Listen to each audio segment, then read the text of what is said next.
kill, reset, repeat. Hook till you can't hook no more. Hooks ready? Let's go!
Listen up, warriors! The Frozen Sea Showdown is here. 8 Brancos, 2 sides. Ready your hooks. Well, the rules? Real simple. Hook 'em over, then bash 'em. Or hook 'em back and stash 'em. Remember, kills will make you stronger. More kills, bigger targets, so swing those hooks. More kills, better hook, so wipe off their looks. Crabs in the river? Hook 'em. Reel 'em in for new skills. Stun. Magnet. Reflect. Chests in the cave? Hook 'em. Reel 'em in for new skills. Team heal. Team super hook. Crazy ults. Total chaos. Triple hook. Recall hook. Trick hook. No equipment to buy. Auto upgrades for all. Take one down, get your hook back. Hook, kill, reset, repeat. Hook till you can't hook no more. Remember these words. Hook, kill, reset, repeat. Hook till you can't hook no more. Hooks ready? Let's go!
warriors, the Frozen Sea Showdown is here.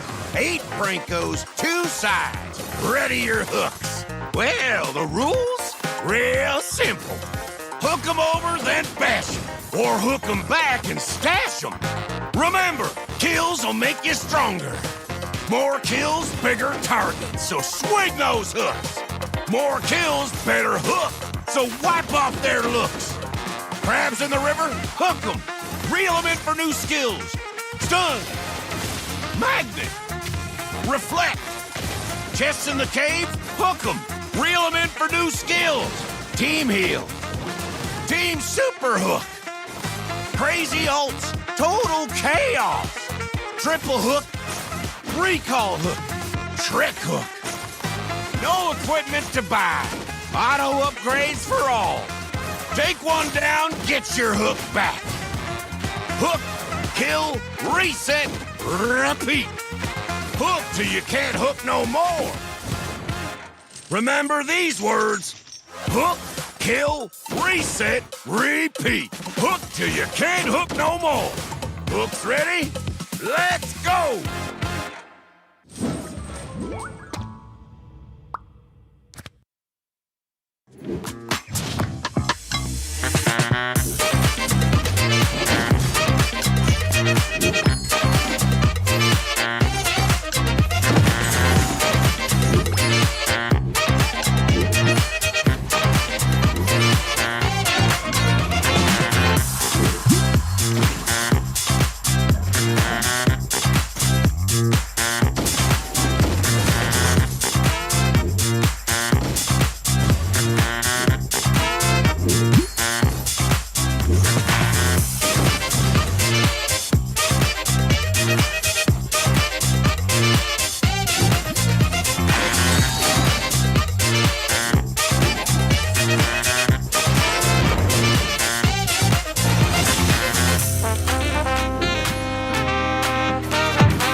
Listen up, warriors! The Frozen Sea Showdown is here. 8 Francos, 2 sides. Ready your hooks. Well, the rules? Real simple. Hook 'em over, then bash 'em. Or hook 'em back and stash 'em. Remember, kills will make you stronger. More kills, bigger targets, so swing those hooks. More kills, better hook, so wipe off their looks. Crabs in the river, hook 'em. Reel 'em in for new skills. Stun. Magnet. Reflect. Chests in the cave, hook 'em. Reel 'em in for new skills. team heal, team super hook, crazy ults, total chaos, triple hook, recall hook, trick hook. No equipment to buy, auto upgrades for all. Take one down, get your hook back. Hook, kill, reset, repeat. Hook till you can't hook no more. Remember these words. Hook, kill, reset, repeat. Hook till you can't hook no more. Hooks ready? Let's go!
Today marks the beginning of the playoffs here at MCT America North 2026. After weeks of intense competition, close series, and non-stop action, the stakes are now higher than ever before. The Swiss stage is behind us, and now every match carries more weight because some teams tonight could be their last. Seed 5 through 8 enters the playoffs and fighting to keep their tournament hopes alive in a brutal single elimination phase. There's no second chances anymore, and one bad draft, one failed team fight, one small mistake, that's all it takes for a team's playoff run to come to an end. Welcome everyone to MCT AMER North 2026, the playoffs. Now, I'm your host, Layla, and joining me today at the desk today, we have Kronos, ready to break down the draft strategies and key moments that decide who survives and who goes home tonight. And joining us today from the South group, we have caster Private Dancer, bringing a fresh perspective and insight that also signature high-energy cast and high-energy jacket to his this week's broadcast. Welcome, everyone. All right. She wasn't lying, was she? She wasn't lying when she said it was going to be a long speech. It was a long speech, but welcome. That's what I'm trying to say in the end. So the playoffs are finally here, and for these lower seeded teams going into single elimination today, how different is the pressure compared to what we saw during the Swiss stage? Kronos. You weren't lying. The spiel was fantastic, by the way. Thank you so much for the wonderful intro, Layla. But yes, in the playoffs, lower, I mean, if you are the teams that don't really get that extra chance, right, to go into the lower bracket, yeah, you're really fighting for survival. You don't want to be one of those teams, but unfortunately, Stamina and U2 Esports are those teams, and of course, Lyon and Leviatan as well. And you don't want to be one of those teams. So technically today, we're going to see two teams bowing out of the competition. So yes, stakes are high. Nobody wants to be in the bottom two. Private. Yeah, I think today actually just really kind of calls up for a lot of these teams are not where they think they should be. But before that, let's go ahead and take a look at the how it's all going to go down. Welcome to AMER 2026, the official league for Mobile Legends Bang Bang in the Americas. In this video, we'll walk you through the format of the competition. The league is divided into two regions, North America and South America. Each region features 8 teams, for a total of 16 teams competing in the ecosystem. The regions compete separately during the season before meeting in the Americas Finals. Each region begins with the Swiss stage. All 8 teams compete across multiple rounds. Teams are matched against opponents with the same win-loss record, ensuring balanced competition. Matches in this stage are played in a best-of-3 format. The playoffs are divided into 2 phases based on seeding. Lower seeded teams begin in Phase 1, where matches are played in a single elimination format. Higher seeded teams advance directly to Phase 2, which uses a double elimination bracket. Matches throughout the playoffs are played in a best-of-5 series. In Phase 2, teams that lose in the upper bracket move to the lower bracket for a final chance to continue. The playoffs culminate in the group's final. The final match is played in a best-of-5 series to determine the group champion. The champions from North America and South America advance to the Americas Finals. Here, they compete to determine the best team in the Americas in a best-of-7. Everything leads here. AMER 2026 starts now.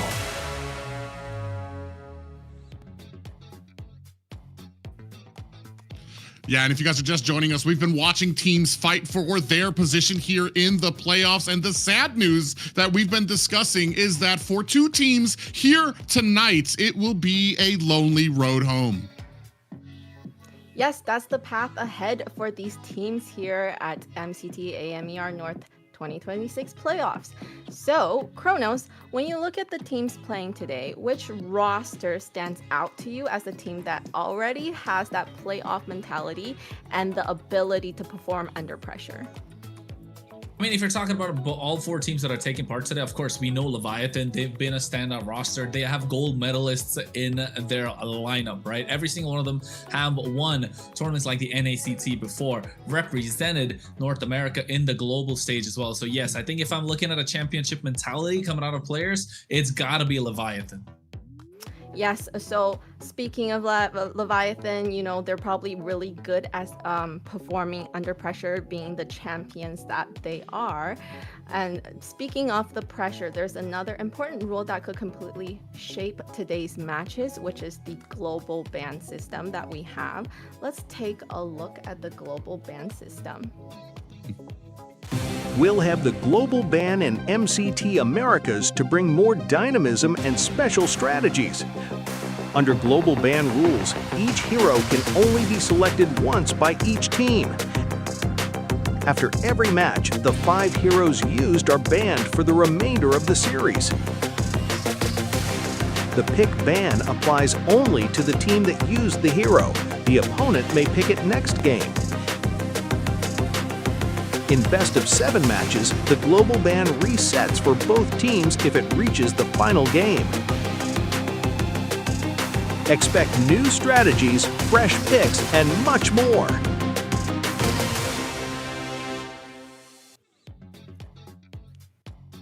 And that's how the global ban will continue shaping the playoffs here. And with the teams constantly forced to adapt and expand their hero pool, this format really rewards flexibility and preparation under pressure. With all that pressure, some teams might perform well and some team might not. So make sure you don't miss any of those moments and follow our socials. There's plenty of actions coming your way during the playoffs, so don't miss that. Make sure you're following everything across all the platforms that we have for the highlights, the updates, and exclusive content throughout the tournament. Yeah, an exciting time, and especially if you guys maybe get a little busy. I know we are streaming during the week. Some people gotta go to work, some people gotta go to school. If you miss any of the action, right down there, that's where you're gonna catch up on all that you may have missed, including little tidbits about the teams, the drafts, everything that's been going on in MLBB North America. Private, I have a question for you in regards to the global ban. So which team today do you think is best equipped to handle the challenges of something like a global ban in a high-stake elimination match? Honestly, I feel like a lot of these teams, especially here when we're talking about 8 through 5, a lot of these teams are kind of even when it comes to what they lean on. And I maybe not to the drasticness that we've seen from teams like what is it, a Night Horde or something, who like to pick outside the box. But before that, let's talk a little bit what makes all of this possible for us.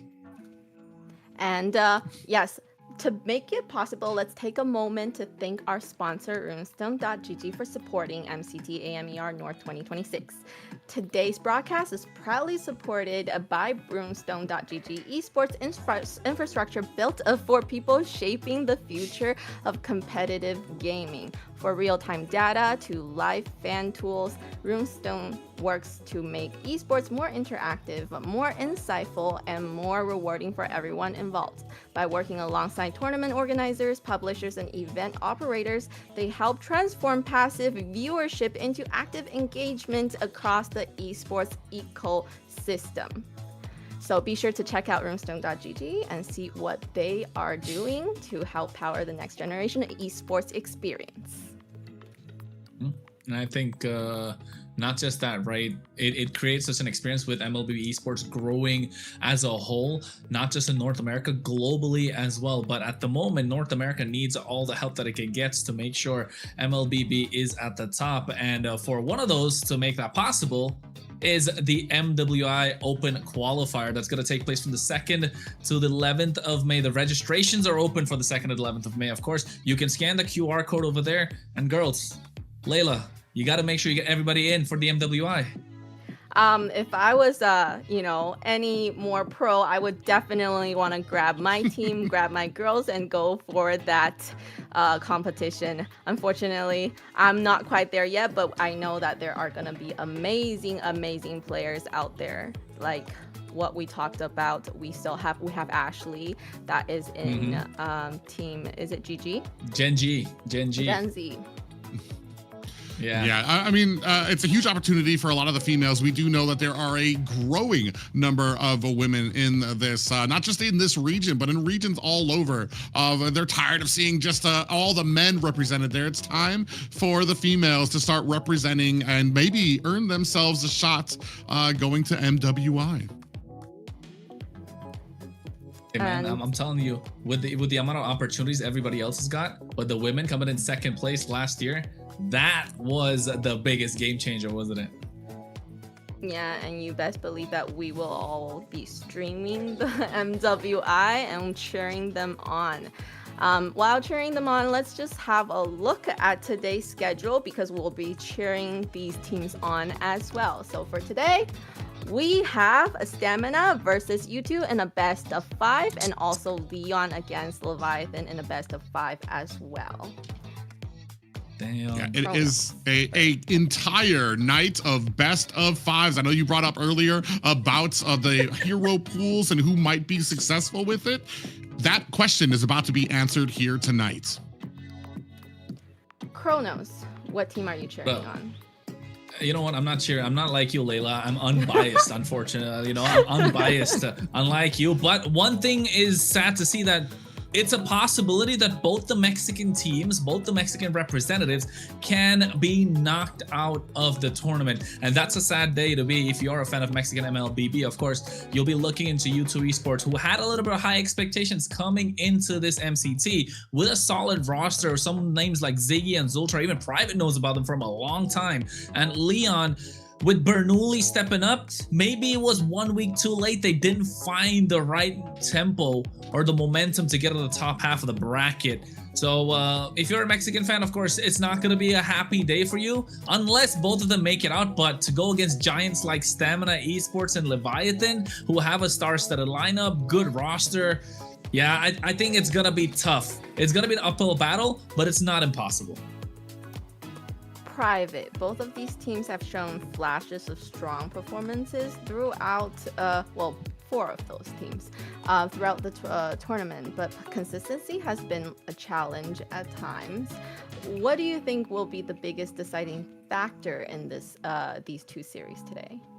Well, I mean, the biggest deciding factor is going to be who can come to the playoffs and play like it is the playoffs. I think one thing is for sure, all of these teams, I think there has been an aura of, I know that these guys can put out better. We've seen them put out better, and we're waiting to see if that today will mark the day for them to be able to come online and finally prove everybody correctly. Stamina Esports, we have Dez on there, which I know a lot of people have had a lot of backing for. U2 has some of those older Mexican players from New Wave, from Ignis. He already mentioned them. Ziggy and Zultra there. A lot of history behind that team and North America, as well as Lyon and Leviatan, who've been going through a few roster changes and have yet to really settle on like those core members to kind of bring them forward. Tonight is the night. No more excuses, and only 2 teams will be moving forward.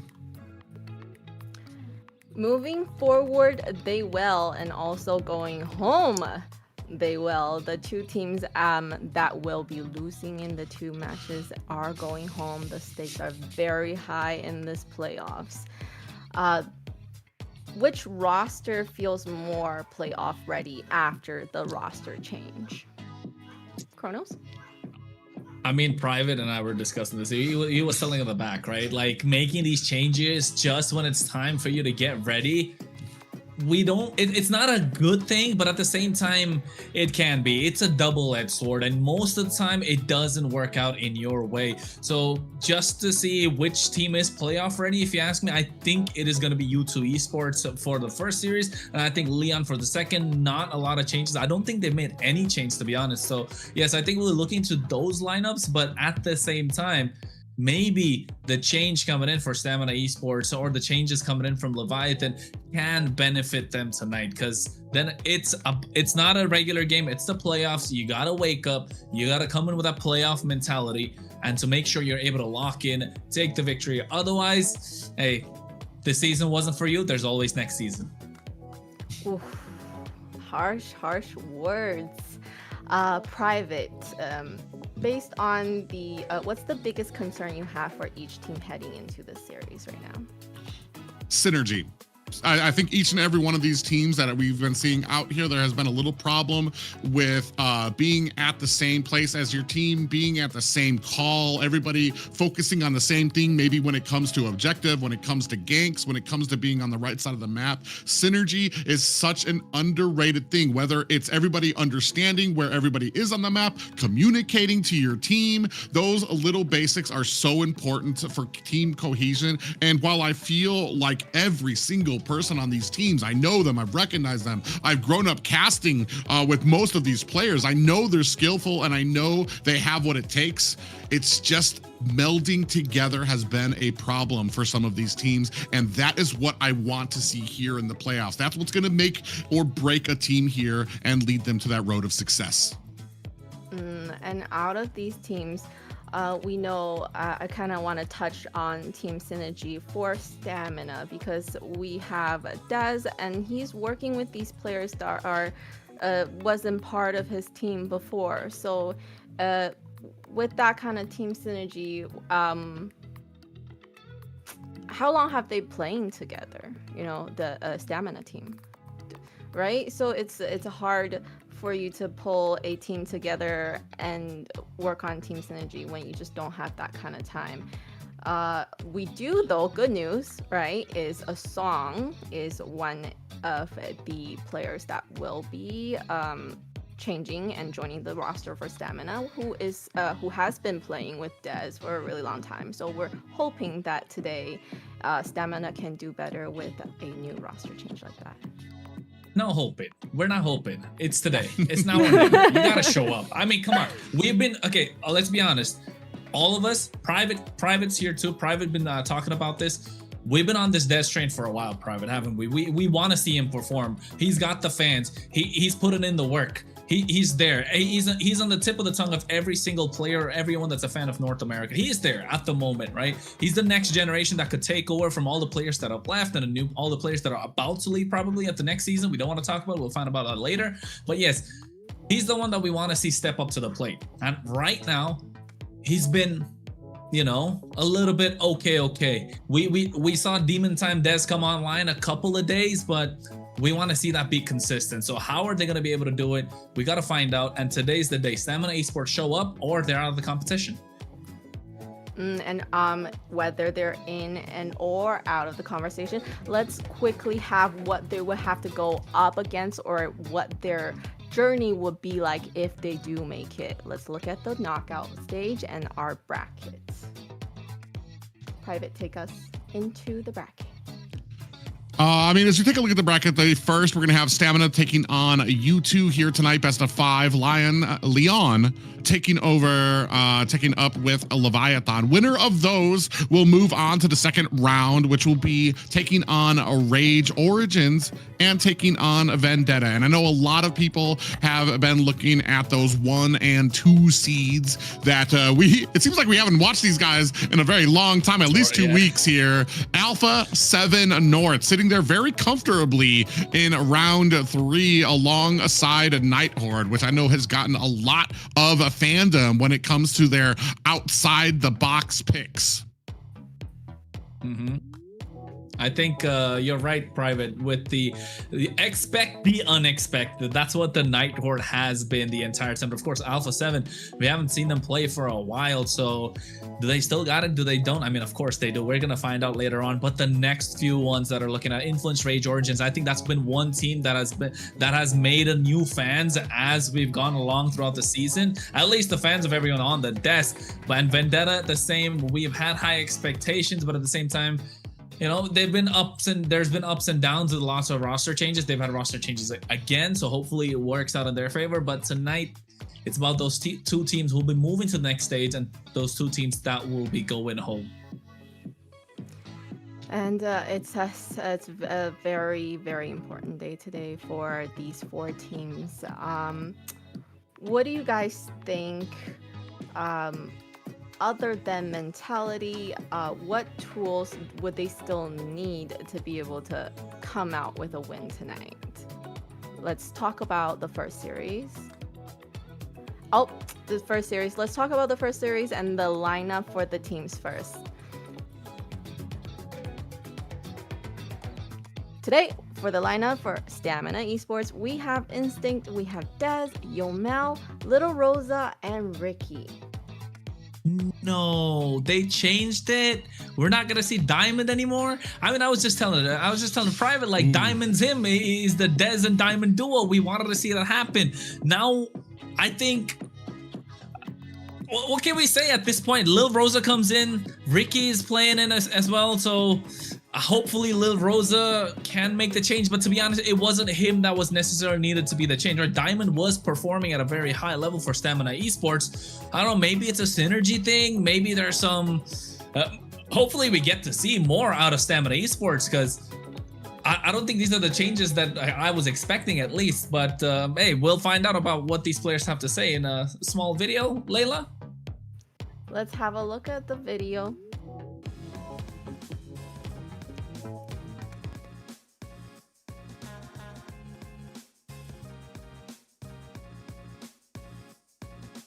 Diamond.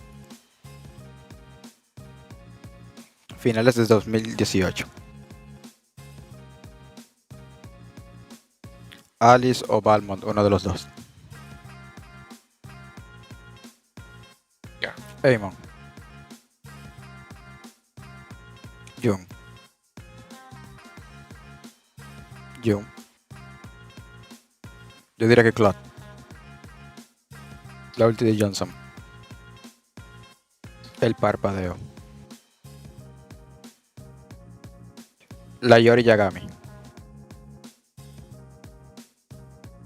Yo diría que es Jin en bajo elo. Cíclope. Saber.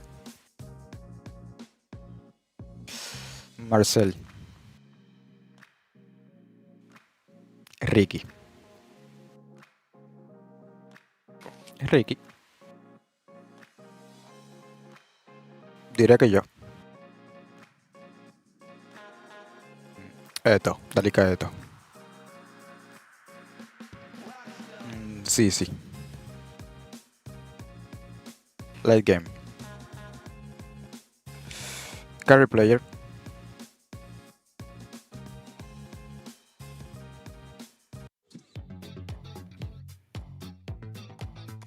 A great little video to get to know Diamond, who won't be playing with us. But for U2 Esports, who will be playing for us today, will be Pika UXP, Sykes, Ziggy, NK, and Zoltra.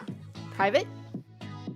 Yeah, it's going to be a very interesting lineup here. Like I said, familiar names here that I've been seeing, and they don't really have a lot of juggling they do. I want to say Pika UXP might be a little different for me than what I've been seeing through a lot of the research and the matches I've been watching, but a pretty standard team here for U2 Esports, and I'm very excited to see what they can bring to us through the playoffs. And let's see what they're gonna bring to us in terms of a little question and answer segment in this next video.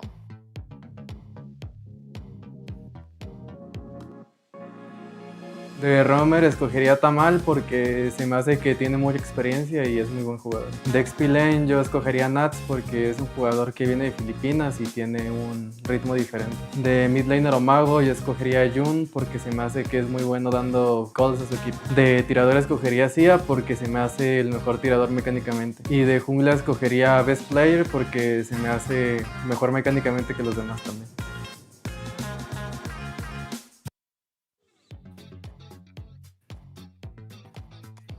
And that was a little bit of video about these players or what they think of the games. Now, going into the first series today with these teams, I'm kind of sad that Diamond won't be playing for Stamina because we've been really praising Diamond for doing a really good job, even though the team is not working with him. So that's unfortunate, but let's go see why that is, and maybe, like Chrono said, better team synergy. Let's have a look. We're going into the draft. Let's have a look. Well, yeah. Flying Cloud, that's the first indication. We're going to have faster games. At least that's what we'd like to see.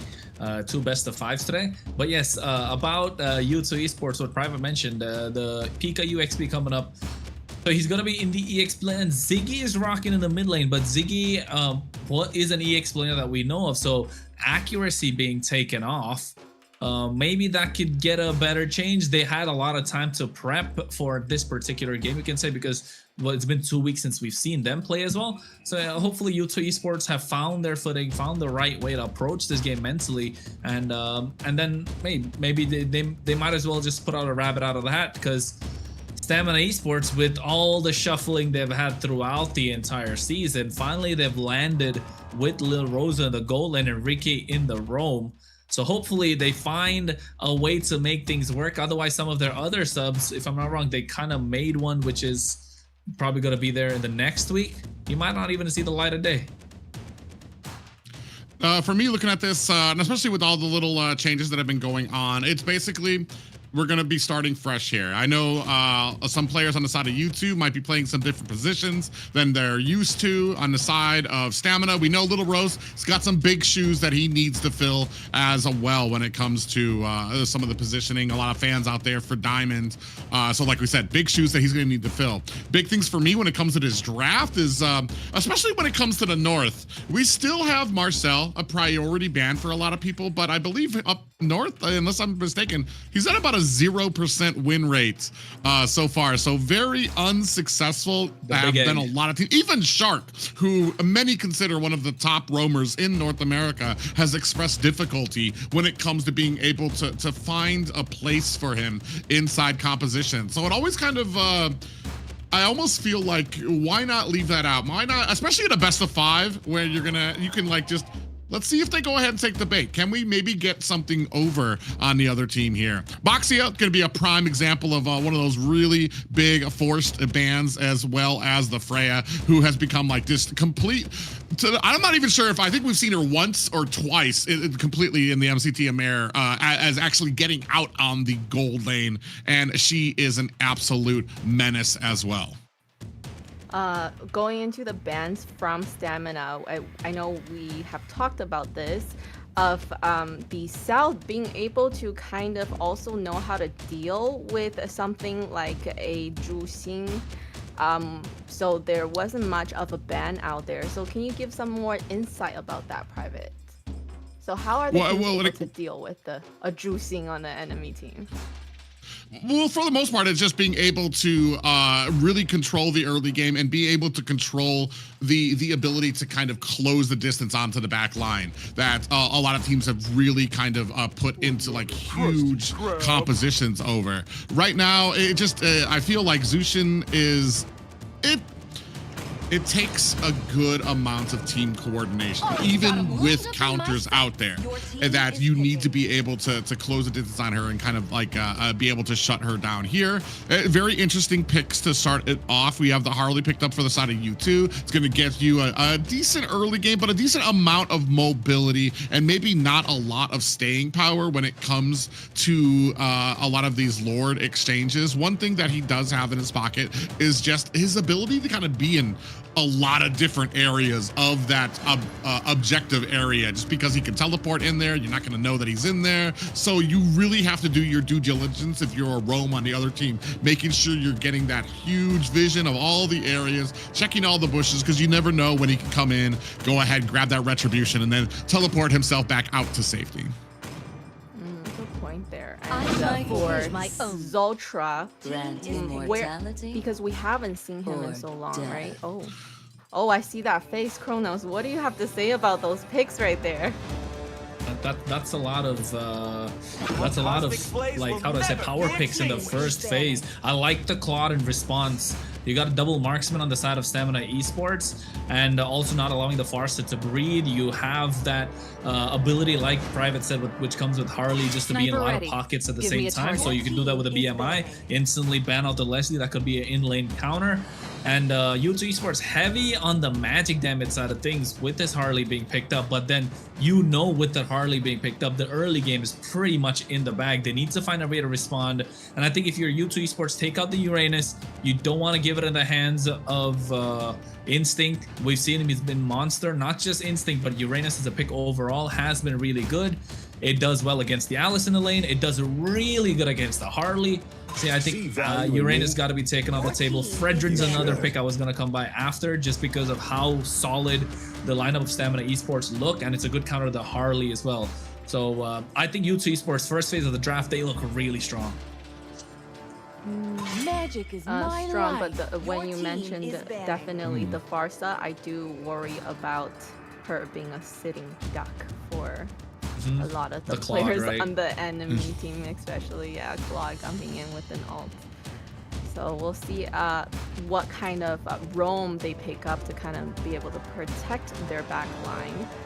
I think that would be the idea here. It's gonna be very interesting. I'll big focus on Dez here, but I almost feel like on some of the you put these focuses on some of the bigger fighter and tankier heroes, but Dez, I feel like he really shines when it comes to those mechanically gifted heroes that he can like pretty much dash around with. I think it was like Joy. I'm thinking of, I mean, Nolan was another one that he's been able to use very well, and those are ones that can really get to the back line, punish a Harley, punish a Farza who has to stay still during her ultimate, which is going to be very interesting. Do we have the peeling power? Alice is a great pick to be able to kind of zone out maybe some of those squishier pickups that might come out of the side of Stamina, but I do like that U2 going ahead.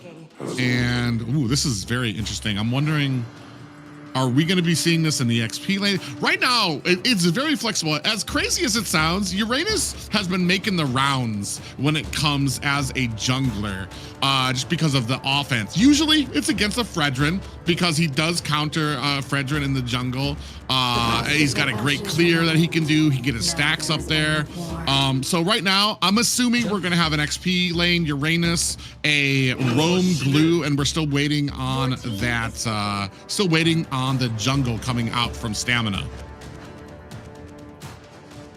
We don't like that Cho pick, do we? I'm not liking it. I was thinking Kaja. I was like talking to myself a little bit. I was saying Kaja. I saw the carry, super solid. You can take down the Uranus, you can take down the glue. I was saying Kaja because it adds that, you know, the combo that we like to see, carry plus Kaja.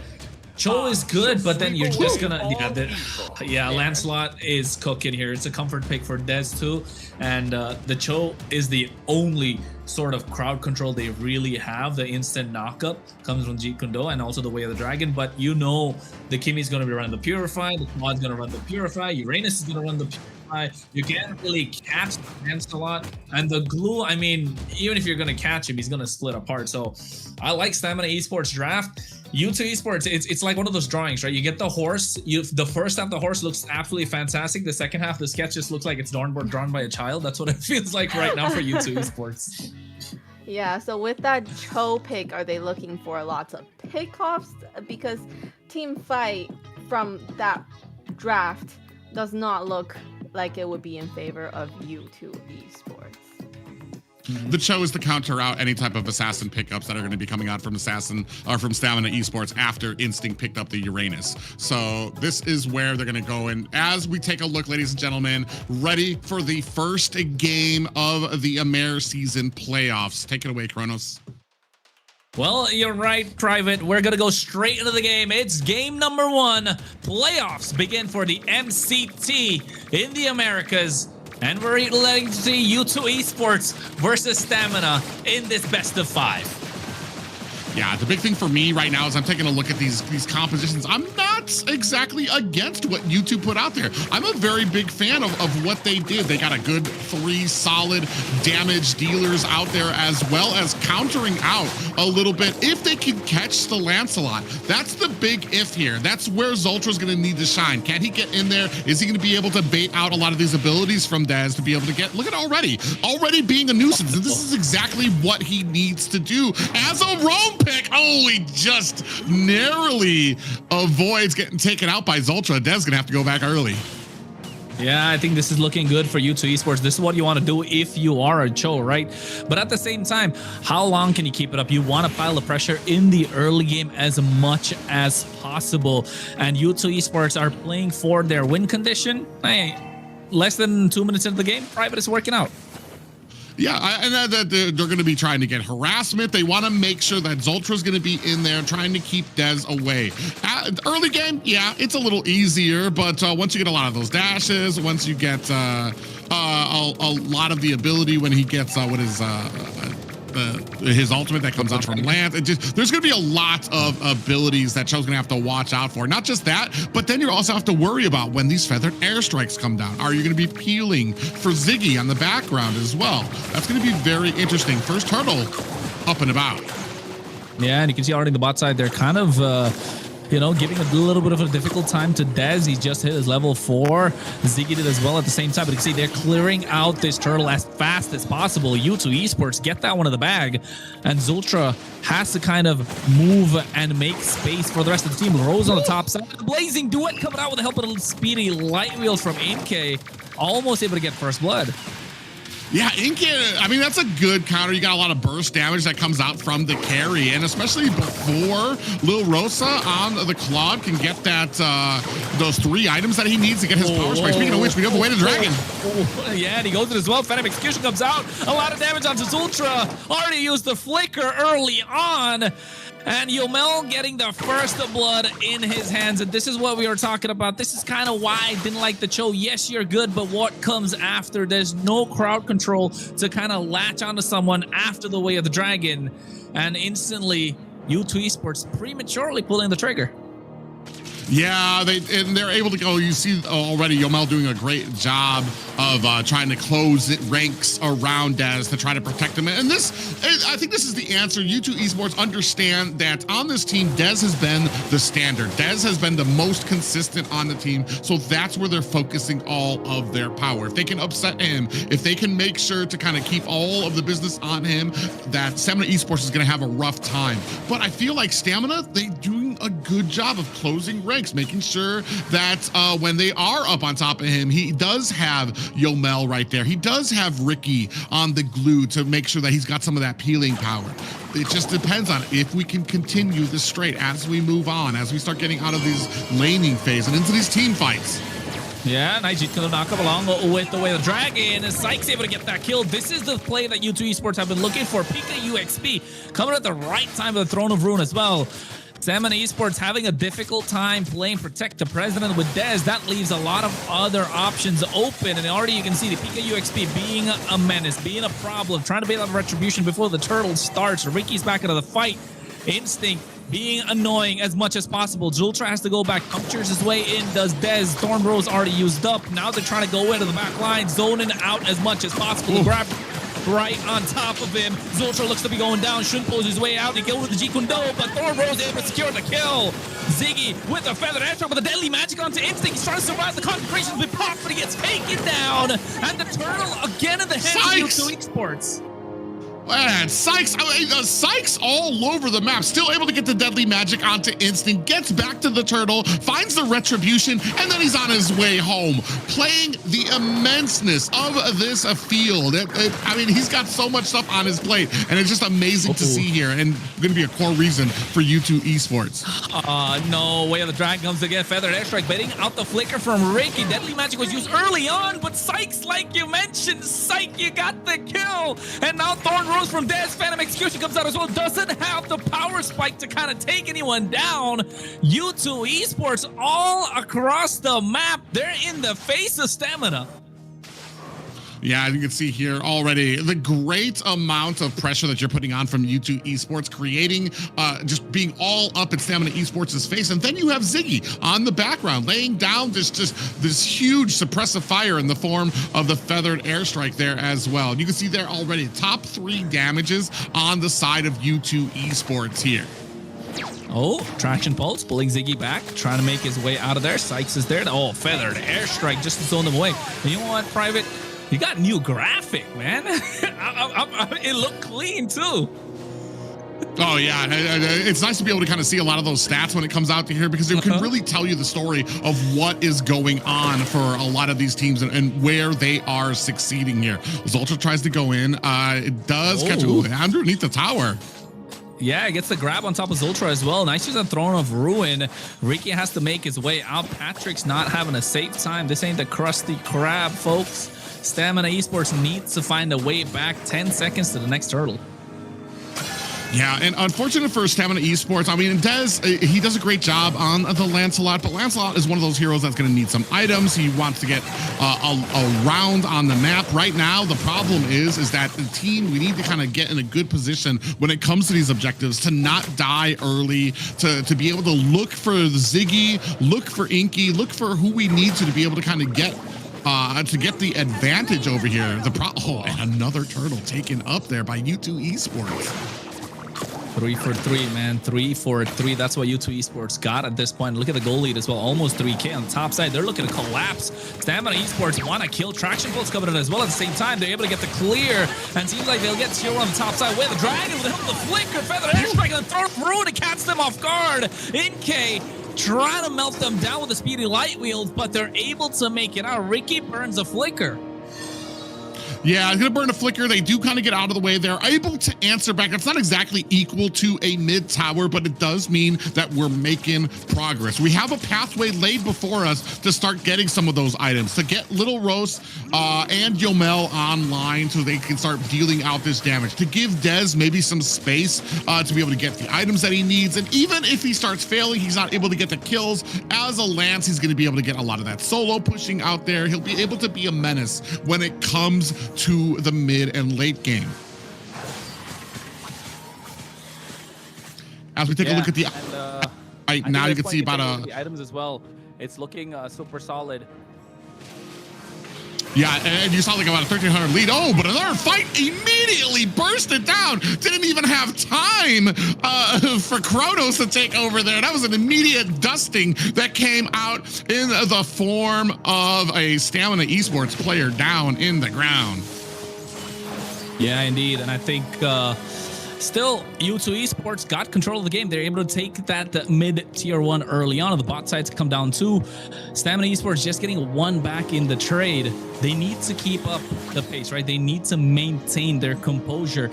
Dez hasn't gone down a single time. The pressure has been on him from U2 Esports. Sykes, 3 turtles in his pocket, 4 kills. He's got to have scaled massively. This Harley can melt down even a Uranus at this point. Sky Piercer in the hands of Yomel.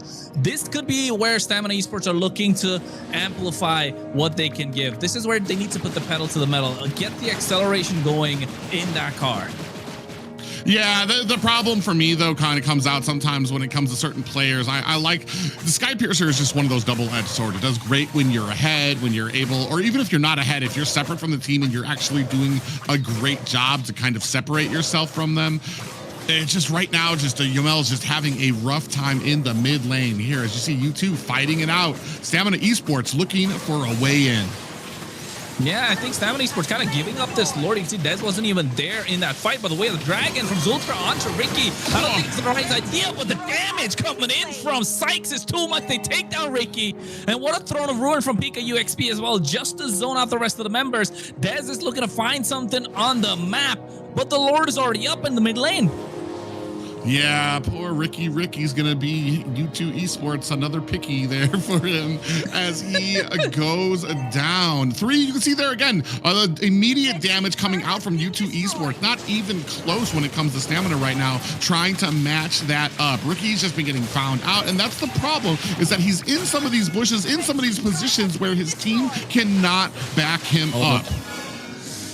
Oh, that was looking dicey from Dez a little bit. Oh, Traction Pulse coming out as well. At the same time, you can see they go in with the Thorn Rose. Punctures his way in. Dez trying to clear, but the Blazing Door coming in. Little Rose still gets taken down. Oh, Sykes is a monster on this Harley. 5-0-1. Yeah, and I mean, a great job on this Harley, and that's why he's one of the most sought after jungles behind the Suyo and things like that. But man, it is just punishing Stamina Esports right now. Even when Dez is able to find these favorable engages to be able to kind of get those dashes, close the distance, even onto the back line, it's still just not enough for him to be able to put on the damage just yet, especially sitting at 6-2 right now in favor of U2 Esports. Oh no, again, Ricky gets caught out. Traction Pulse comes in from Yomel, but he's not going to be able to do anything. Throne of Ruin coming out. Dez goes to the back line without the punctures. Leviatan taking the wings by wings out of there, blazing the way. Not even in the party. Not a lot can be done. Yomel gets taken down. Sykes is there on the side, but Lil Rosa's not able to make his way into the fight. They find 3 on the board. 7.5K gold in the hands of U2 Esports. Yeah, and right now, I mean, we kind of focus on Zoltra and maybe his ability to be able to focus on to Dez, but right now, with this lead, all Zoltra has to do is find Ricky. Ricky kicking back into the team, and then you have a feathered airstrike raining down damage. 35,000 damage right now for Ziggy on this pick because Stamina Esports are unable to punish Ziggy every single time he lays down that ult. Hey man, it's all coming down to Ricky. He's getting picky and he's looking a little icky if you're a Stamina Esports fan. Throne of Ruin coming at any point just to make sure it doesn't get pulled back. And now you can see Ricky has to get out of harm's way. The knockup coming from G Kundo from Zoltra. I doubted that choke pick, but hey, he proved me wrong. It's been in the face of the opposition the entire time. And they've been doing such a fantastic job keeping Dez at bay. Yeah, and this is just kind of the unfortunate thing when it comes to picks like this, when it comes to Lancelot, who's going to need that purple buff to kind of stay online. Once he starts falling behind, it's very hard. That's why picks like the Lancelot, like the Hayabusa, have kind of fallen off the meta so far. So a great job by U2 Esports to really ban out. Ooh, a little conceal play comes out. Oh, again, Ricky gets caught in the way of the dragon. Oh my god, the HP just went down in an instant, and he gets taken out as well. What a flicker Throne of Ruin from PKUXP. Ziltra going in, but the Blazing Duet for a disengage from Lil Rosa. Private, I saw your reaction. What was that damage? You would have thought that was a mage that they had kicked back into U2 Esports with how quickly they were able to do away with his health. But Ricky, they have focused on, they have found a crack in the armor and they are spreading it open. U2 Esports did such a great job honing in on the targets they need. And they don't even have to get to the back line right now. They don't have to get to Yomel, to Little Rosa, to Dez. They could just keep on focusing on Ricky, who's been having a rough game of it. Maybe we need to start putting Instinct up front. We're now crashing into the mid tower. Oh, what a knockup as well. They find him again with a Whale Dragon. Instinct gonna get taken down at the same time with the Deadly Magic. No, he doesn't. But Ricky falls down once more. Dez goes in. Thorn Rose to clear out the Lord, but the Lord is still standing on the bot side. Inhibitor might as well just get cracked. But the next set of waves are coming in, and Stamina Esports are -1 right now. They get the inhibitor on the bot side. Dez is trying the best that he can, but look at the high ground. Look at the damage from Ziggy. He was highest the entire game. And now they have no way to stop U2 Esports from getting into the base. Crystal moving like a unit, looking so solid. They definitely don't look like the 8-seeded team. Yeah, Sykes right now is just having a huge game. I'm so sorry I said that maybe Instinct should try to get up in front, because I know as soon as he did, he took a whole 90% damage and had to go back to base to heal immediately. You're at a point right now, 11-2 at 14-minute mark. Oh, Ricky, what are you doing, Ricky? Lil Rosa as well. He's trying to go in. Look at Dez. He punctures his way. He's doing everything right, but the goal lead is just so massive from U2 Esports. They cannot even touch them. Yeah, a solid defense coming out here from Stamina Esports, but U2 came in, did what they needed to, got all the high grounds out, and I think this is just, we're just waiting on the next objective. Poor Patrick, alone in his thoughts to think about what he has done, because this has not been a good game for Ricky right now. 10K gold lead for U2 Esports right now, and it started with these huge and massive focus onto the hero pool of Dez. Yeah, it has been. They've been, cutting it down, making sure it doesn't get his comfort pick, and he's forced on this Lancelot, like you mentioned. It doesn't really get the power spike that it used to have. A lot of other picks are getting more viable. The Harley, the Suyo, and the first ban in the draft as well was the Suyo, so you respect what Dez can put out, and then after that, you make him have a hard time. So it begs the question, should they have prioritized Dez in the first half of the draft? No, it's honestly, I feel like this is where I don't want, as much as I would love to like kind of hunker on Stamina, I feel like U2 just did a great job when you take out Diamond and you realize that there's just kind of newer players on the team. The only real target on the team would be Dez, who has been the most forward, who's had the most, I want to say, predictably good games for a lot of the heroes that he plays out there. So he's like the biggest target to really focus on when it comes to that. And a great draft too to put Zoltra onto this Cho as well to really offset a lot of these tankier picks coming out from Stamina Esports. Not just that, right? Along with Zultra, Sykes on this Harley just adding that early pressure. And you're right, we can't really take anything from U2. It can't take anything away from U2 Esports because they've been playing such a fantastic game. And look at the builds. They're completely online. Cho getting the immortality is so massive. Yeah, you've got the immortality out there. You've already got the distance you needed when it comes to Inky on here, and wondering if Stamina can put up another defense. Yeah, they're trying to go in as well. Thornburg coming out, capture 3 members. Phantom Execution's trying to get away. The Lord is trying to get melted down, but Dez gets melted down instead. The damage is insane. Blazing duet from Lil Rosa coming out. They get in a massive shutdown. Look at the base crystal. It's almost out as Zultra takes out Lil Rosa. And just like that, U2 Esports get game number 1. Victory! And let's come back from that game. What an amazing game. U2 has the element of surprise, I have to say, because we didn't see them play a single game for 2 weeks. So they're back there, they're studying Stamina, they're saying, okay, what can we do to like really bring it for the next series against them? So I feel like definitely they went home and did a lot of studying, maybe did a lot of practicing to really bring it today. What went wrong there? Let's unpack that up. Well, I feign to always kind of focus on what went wrong than to like let's turn it over and what went right for you too. That draft was incredible for me, when especially when you started off with the Harley pickup. We started off with 3 pretty big magic damage dealers, which meant that the early game was going to be something incredible to overcome.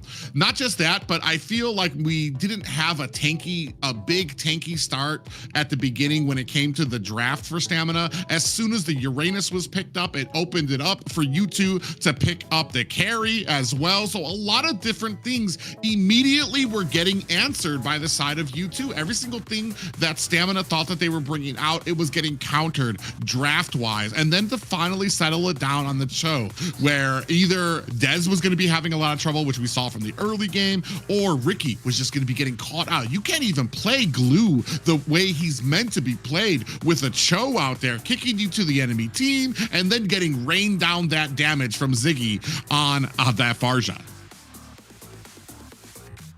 It was fantastic. A masterclass when it comes to how to try and get through to the president. That's what they were trying to do, right? Protect the president on the side of Stamina Esports. Dez, in the early game, he tried to get Ziggy. Ziggy flickered out wings by wings, and then next thing you know, he's under pressure. He doesn't have the ability to get out. No punctures, no thorn rows, so he got taken out super low. Had to go back to the base because he knew Zultra would be in his face if he was trying to take the orange buff. So that kind of offset the pace for Stamina Esports, and after that, it never looked like it was going to slow down. U2 Esports put the pedal to the metal, kept going. You got a 10k goal lead at one point. Sykes hasn't been taken down a single time. Only 3 kills on the side of Stamina Esports.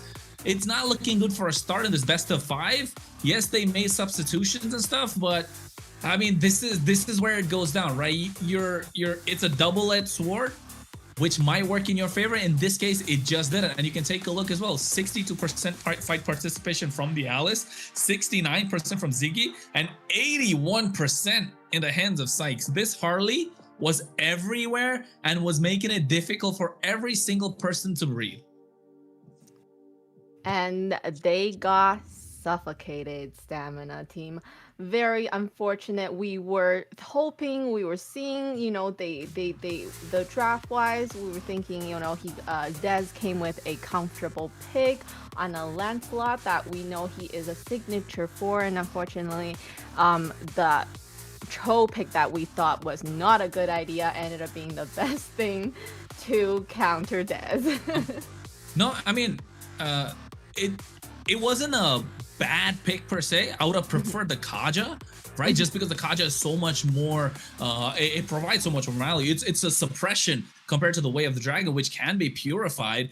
But in this case, they noticed Ricky didn't have the Purify. It punished him when he picked up the Flicker. And now that gives another edge to U2 Esports, because along with the Cho, which they already got a victory on, now they can play the Kaja. So again, you're going to have a difficult time if you're Dez, who loves to play the Assassins. I mean, I'm wondering how long do we keep it up? Are we going to use, when it comes to all 5 of these games, or potentially 5 of these games, to just ban out basically 4 bans used to kind of cover down on Dez and some of his favorite picks. We know Lance is already going to be off the table, so I'm wondering where else he's going to be able to go if U2 Esports continue this focus on him. And I know a lot of people want to kind of focus on Little Rose. Was he going to be able to provide the same difference? I don't think that this game, that Diamond being in this game would have been a bigger difference, because Ricky just got so surprised and taken aback by this composition. And let's have a look at the person that did the most, our MVP. Sykes, no doubt, he was able to really play the map, being at the right place where he is needed to rack up all those kills. Well, did we have a doubt? Did we have a doubt, Private? Oh, I'm surprised. Harley's the MVP. From the beginning of the game, I mean, Sykes was just doing an incredible job. I actually thought it might be a little harder for him when it comes to a lot of these Lord fights, but the way that they were able to dispatch with a lot of the tankier heroes right from the beginning on the side of Stamina Esports was huge for Sykes, to the point that no matter who they cornered out, Sykes was going to be right there to be able to dish out that damage. Take a look at the highlights as well. You could tell, along with Sykes, there's always Zultra around, right? That, the way of the dragon, once you hit level 4, just make sure you don't allow Ricky to breathe whatsoever. You get the split, but guess what? It's only going to delay the inevitable that happened. And yes, Ricky didn't have a good game. Hopefully he can bounce back in the next one. But you know what? There's one small thing I'd like to say, Private. We were talking about it the entire time when Trex is on there. Stamina Esports have not won a game, or not won any game after they've taken a loss, right? So if they get their first loss in this best of 5, are we looking at U2 picking up a 3-0 or... Well, I mean, there's one half of it that could say that maybe it breaks the morale of Stamina Esports, or maybe it comes around that once you figured out that perfect plan, that crack in the armor, it's just too much for them to be able to come back from.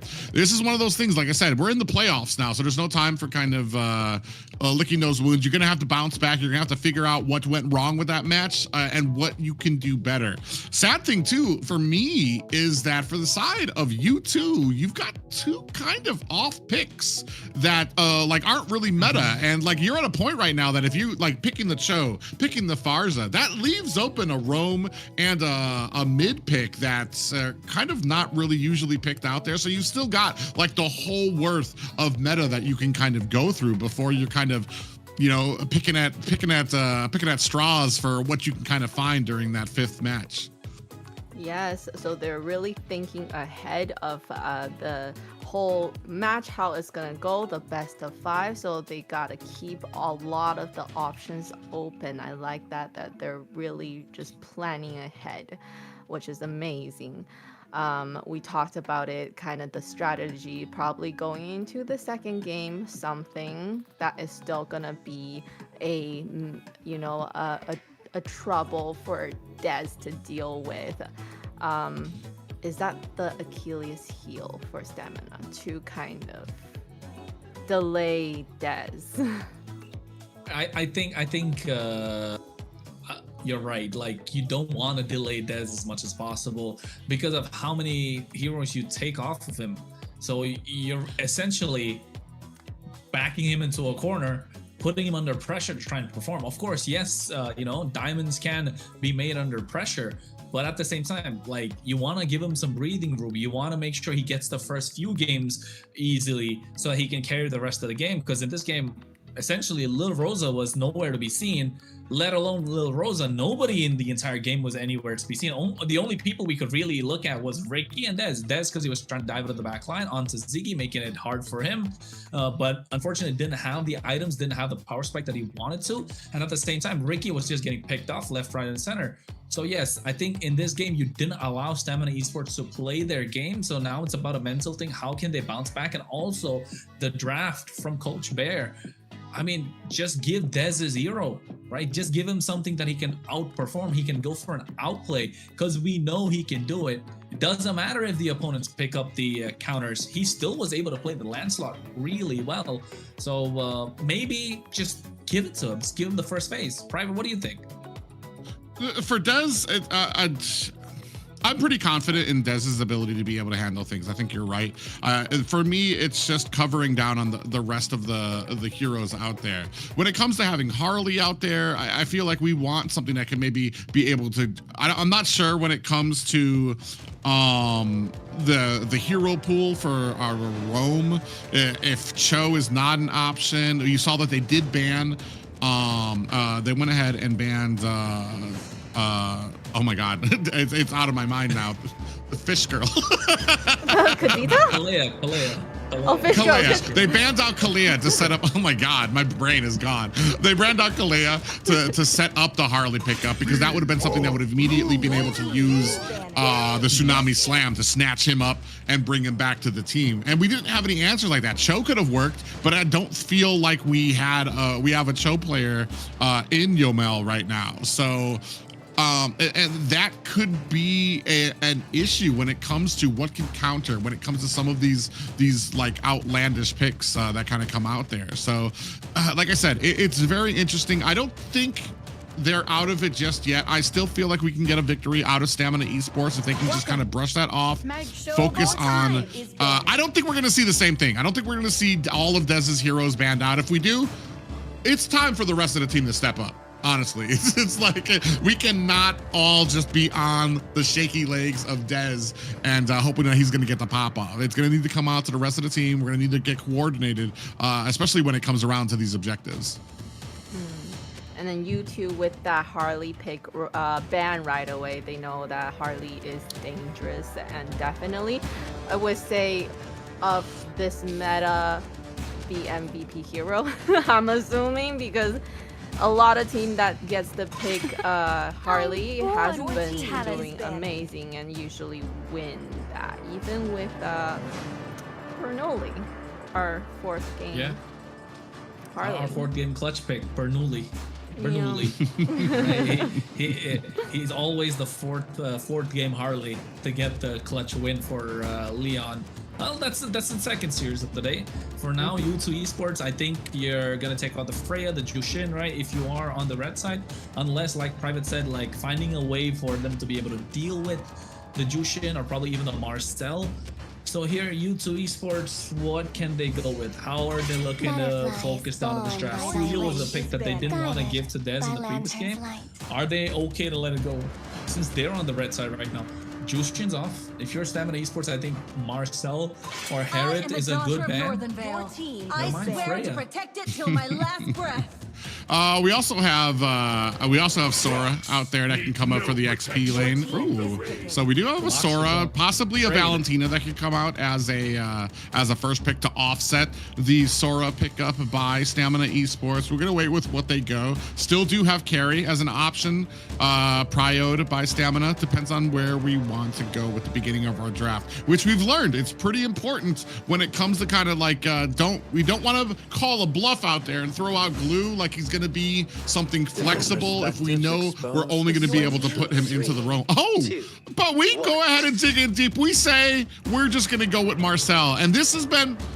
I don't know if anybody's watched when I've been watching and doing these watch parties for these matches. When it comes to North America right now, Marcel sitting at a very humble 0%. And I feel like he's not a roam that you can just throw into a composition. He's not like a setting potential where you can get a Grok or you can get a Minotaur out there and they all just effectively do the same thing. You have to be very careful about what picks, what can go into it, who's going to be able to shine out of that golden hour. And are you picking a team that's not going to just be frozen anyway, that you're going to be on the backhand, backhanding your team with that golden hour as well. So it's going to be very careful here. And I'm very interested to see how Stamina Esports plays this. I agree. I think with this Marcel being picked up, you want to be able to play the map a little bit more. I think so at this point, Good examples of Marcel's would of course be coming out from, for example, from Team Liquid and MPL Philippines. JP plays a fantastic Marcel, able to control the map. Not just JP, you can also see a lot of the other roams like Light played really well too from Aurora, but then again, no one's been able to replicate it into MCT. I like the fact that they go with the Valentina, the carry, it looks solid. But then again, U2 Esports looking to play a clean front to back, and Fredrin's going to be that big body that's trying to block for the rest of the team here. Claude is a great option for U2 Esports if they want to go for it. They can also go for... Never mind. So one thing I was kind of wondering, they obviously took the Valentina because they didn't want to have that. Well, they didn't want to have the counter out there, but you'd already picked the mage on the side of U2. I might have preferred something like, we've been seeing a resurgence of the Terizla. Ever since his revamp too, he no longer takes any mana. Not only that, but Terizla does surprisingly fantastic against a Fredrin. Not just that, you have Marcel with the golden hour that can really set up a lot of those penalty zones that could come out of Terizla. So I'm wondering if maybe they're going to go with something like that. Like I said, I really look for something when I see a Marcel pick. I want to see other picks that kind of carry into that. How is Valentina, how is Carrie going to be able to blend into this golden hour to really dish out that damage to the team?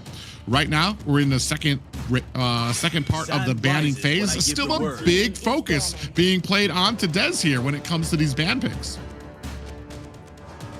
So going into what you said earlier, U2 really keeping their options open, right? So, you know, yes, Claude is definitely a hot pick, but they're trying to pick something that they can, you know, do with now, and then later on they have another better pick for potentially match point. Or death. Not just that, I think Moskov is such a... it's a good pick because it denies the assassin coming on the other side, right? Usually if you're for Dez, you want to go for the assassins, outplay the marksman in the gold lane. So the Moskov prevents that, adds the extra bit of macro plays that's possible in this game for U2 Esports. Alice and Leomord being taken off the table. Khalid, I think Kalea is another solid choice you want to take off if you're Stamina Esports. Hilda is a great option just to make sure there's no more early pressure along with this Fredrin and Zetian.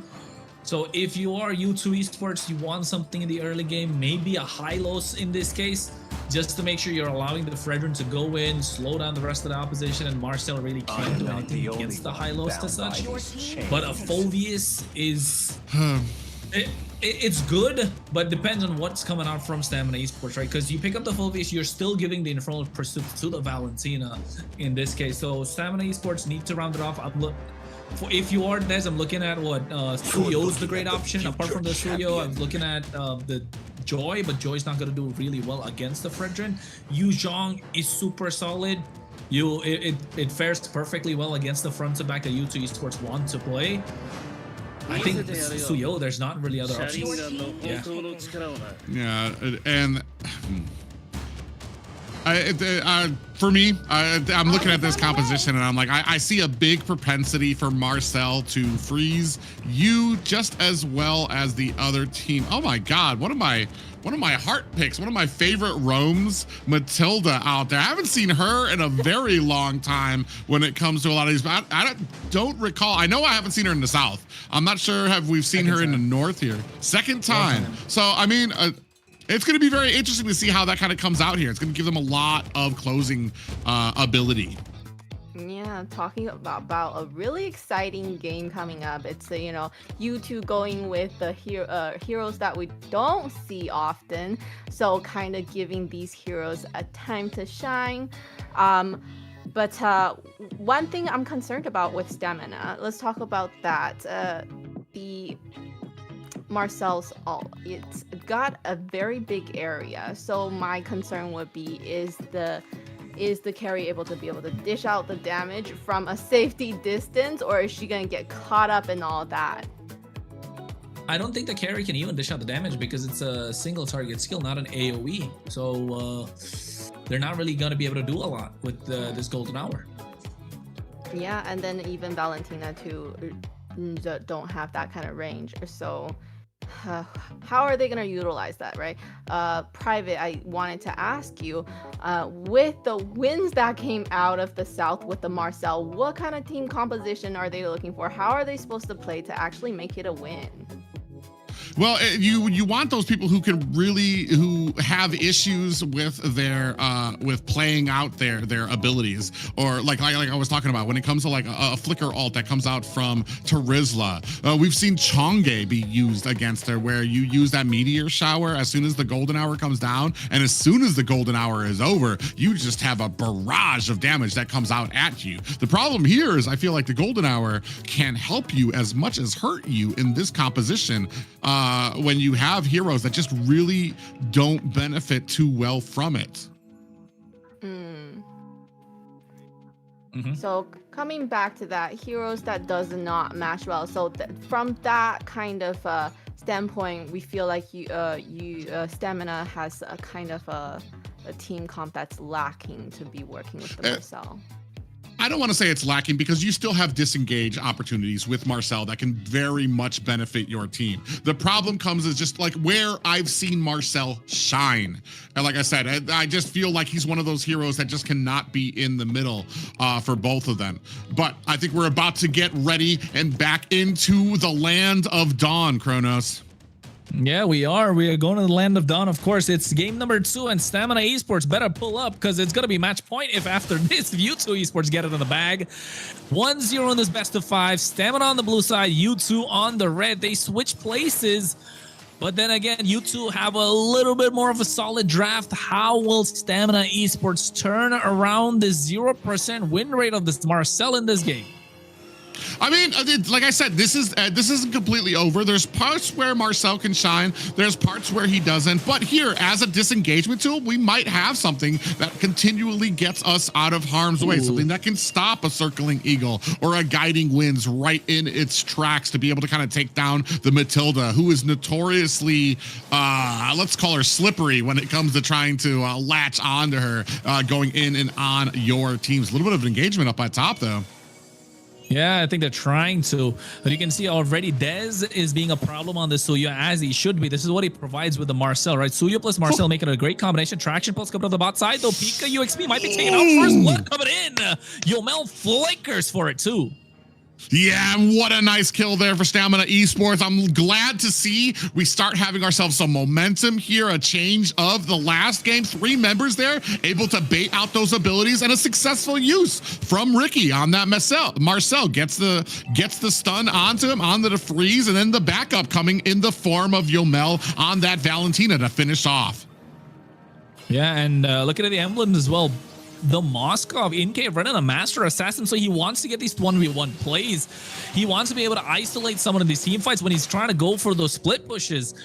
Turtle is up, and with the help of the guiding wind, Ziggy's able to make fast rotations. But these jungles, that's going to be the target. Oh, Ricky, look, you can see him already deep into 3 members of U2 Esports. So he's really kind of trying to make the most out of this Marcel pickup. So we're going to see if maybe he's found something new. Goes in, finds a stun. Yeah, they go to the Black Dragon as well at the right time. Petrified of 3 members. They're able to get 1, 2, 3 down and out for the side of U2 Esports. And double kill in the hands of Dez. Not only do they get that turtle, they are trying to invade. Sykes does walk away the purple. And I'm not sure that I saw a golden hour coming out, and another stun comes out. Does it hit Sykes? It does not. But Dez able to go in and get out as well.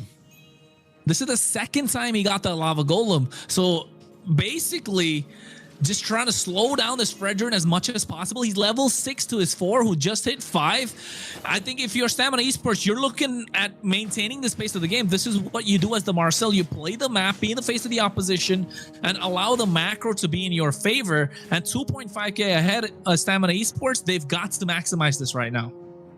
Yeah, which is interesting. Interesting when it comes to this type of a draft. You take up the Fredrin and you allow Dez to have the Suyo, who is notoriously already a fast jungler. Even side by side, no other team members. Fredrin's gonna have a trouble keeping up with a Suyo when it comes to getting that farm in. Now you're talking about Stamina Esports inside their jungle. Ooh, Stamina, a little bit of a fight down here. Yep, a little bit of fun. Yeah, there. just missing wide, but Peak might be in a little bit of trouble. Yeah, I think Dez trying to go in, but at the same time, you can see U2 Esports trying to get control of the river. They kind of they need to stick together at this point and try and stop Ricky from going in, but Ricky having a complete contrast in terms of games as it is in game number 1. Now going in, invade onto U2 Esports purple buff. A lot of damage being dished down onto Dez. Has to make it out of harm's way. So Retribution not coming up, but they're still able to secure this purple buff. Zultra is taken down low. Essentially a reverse of what happened in game number 1 between both these roamers. Well, this is the exact same Ricky. Aggressive, in their face, trying to get that offense onto U2 Esports. The only difference is there's not a Cho there kicking him back into the team, and then a Farza absolutely blowing him up. So he's allowed to kind of get into there. There's nothing that U2 Esports can do. They're not able to burst him down. He's got that stun that's going to be able to enable him to find a little bit of an escape. And he's being a lot more aggressive and getting a lot more of that value out of the Marcel. I do want to say though, Zultra, especially when it comes to Matilda, does take a little bit of items before she starts to come online. So we might start seeing a shift as we get to that 6 to that 7 and 8 minute mark. Yeah, and I think that's what U2 Esports are waiting for as well. They don't want to give away too much of a lead to Stamina Esports. So biding their time and making sure they get to that power spike around the 8th minute. Ricky, on the other hand, for Stamina Esports, needs to be as aggressive as possible. And for the credit of U2 Esports, it's almost 6 minutes into the game. They haven't lost a single tower, and they're able to absorb all the pressure that's coming in. But now the pressure looks to be on the top side. Ricky needs to go in and at least open up the map so that they are able to get this tier 1. Lil Rosa hacking away, but you can see the Fear of the Phoenix comes out as well. They're still able to get the clear on the top side. So a lot of time being wasted by Stamina Esports. Yeah, I was just about to comment on that. You have 3 people up there ready and nobody really kind of pulled the trigger on going under. And you should have read the situation there, especially with 2 members underneath there. You've only got 3 to try to get this gank. That was not going to come out successful. No. Maybe try to transfer somewhere else and see if you can get the pull. Oh, a double stun coming out there from Ricky. Like we said, so aggressive on this pickup. He's getting the value out of it right now. 4-0, but kills don't win games. Macro does, and Stamina Esports need to start finding a way to transition some of these fights, transition some of these kills into objectives before we get to that mid game, before we start transitioning, we get those items on the side of U2 Esports. Yeah, and I think now's the time, right? This is the third turtle of the game. If you're Stamina Esports, you want to pull the trigger. And in this fight, you know for a fact your heroes are completely online right now. You even bait out a flicker from the Phobias.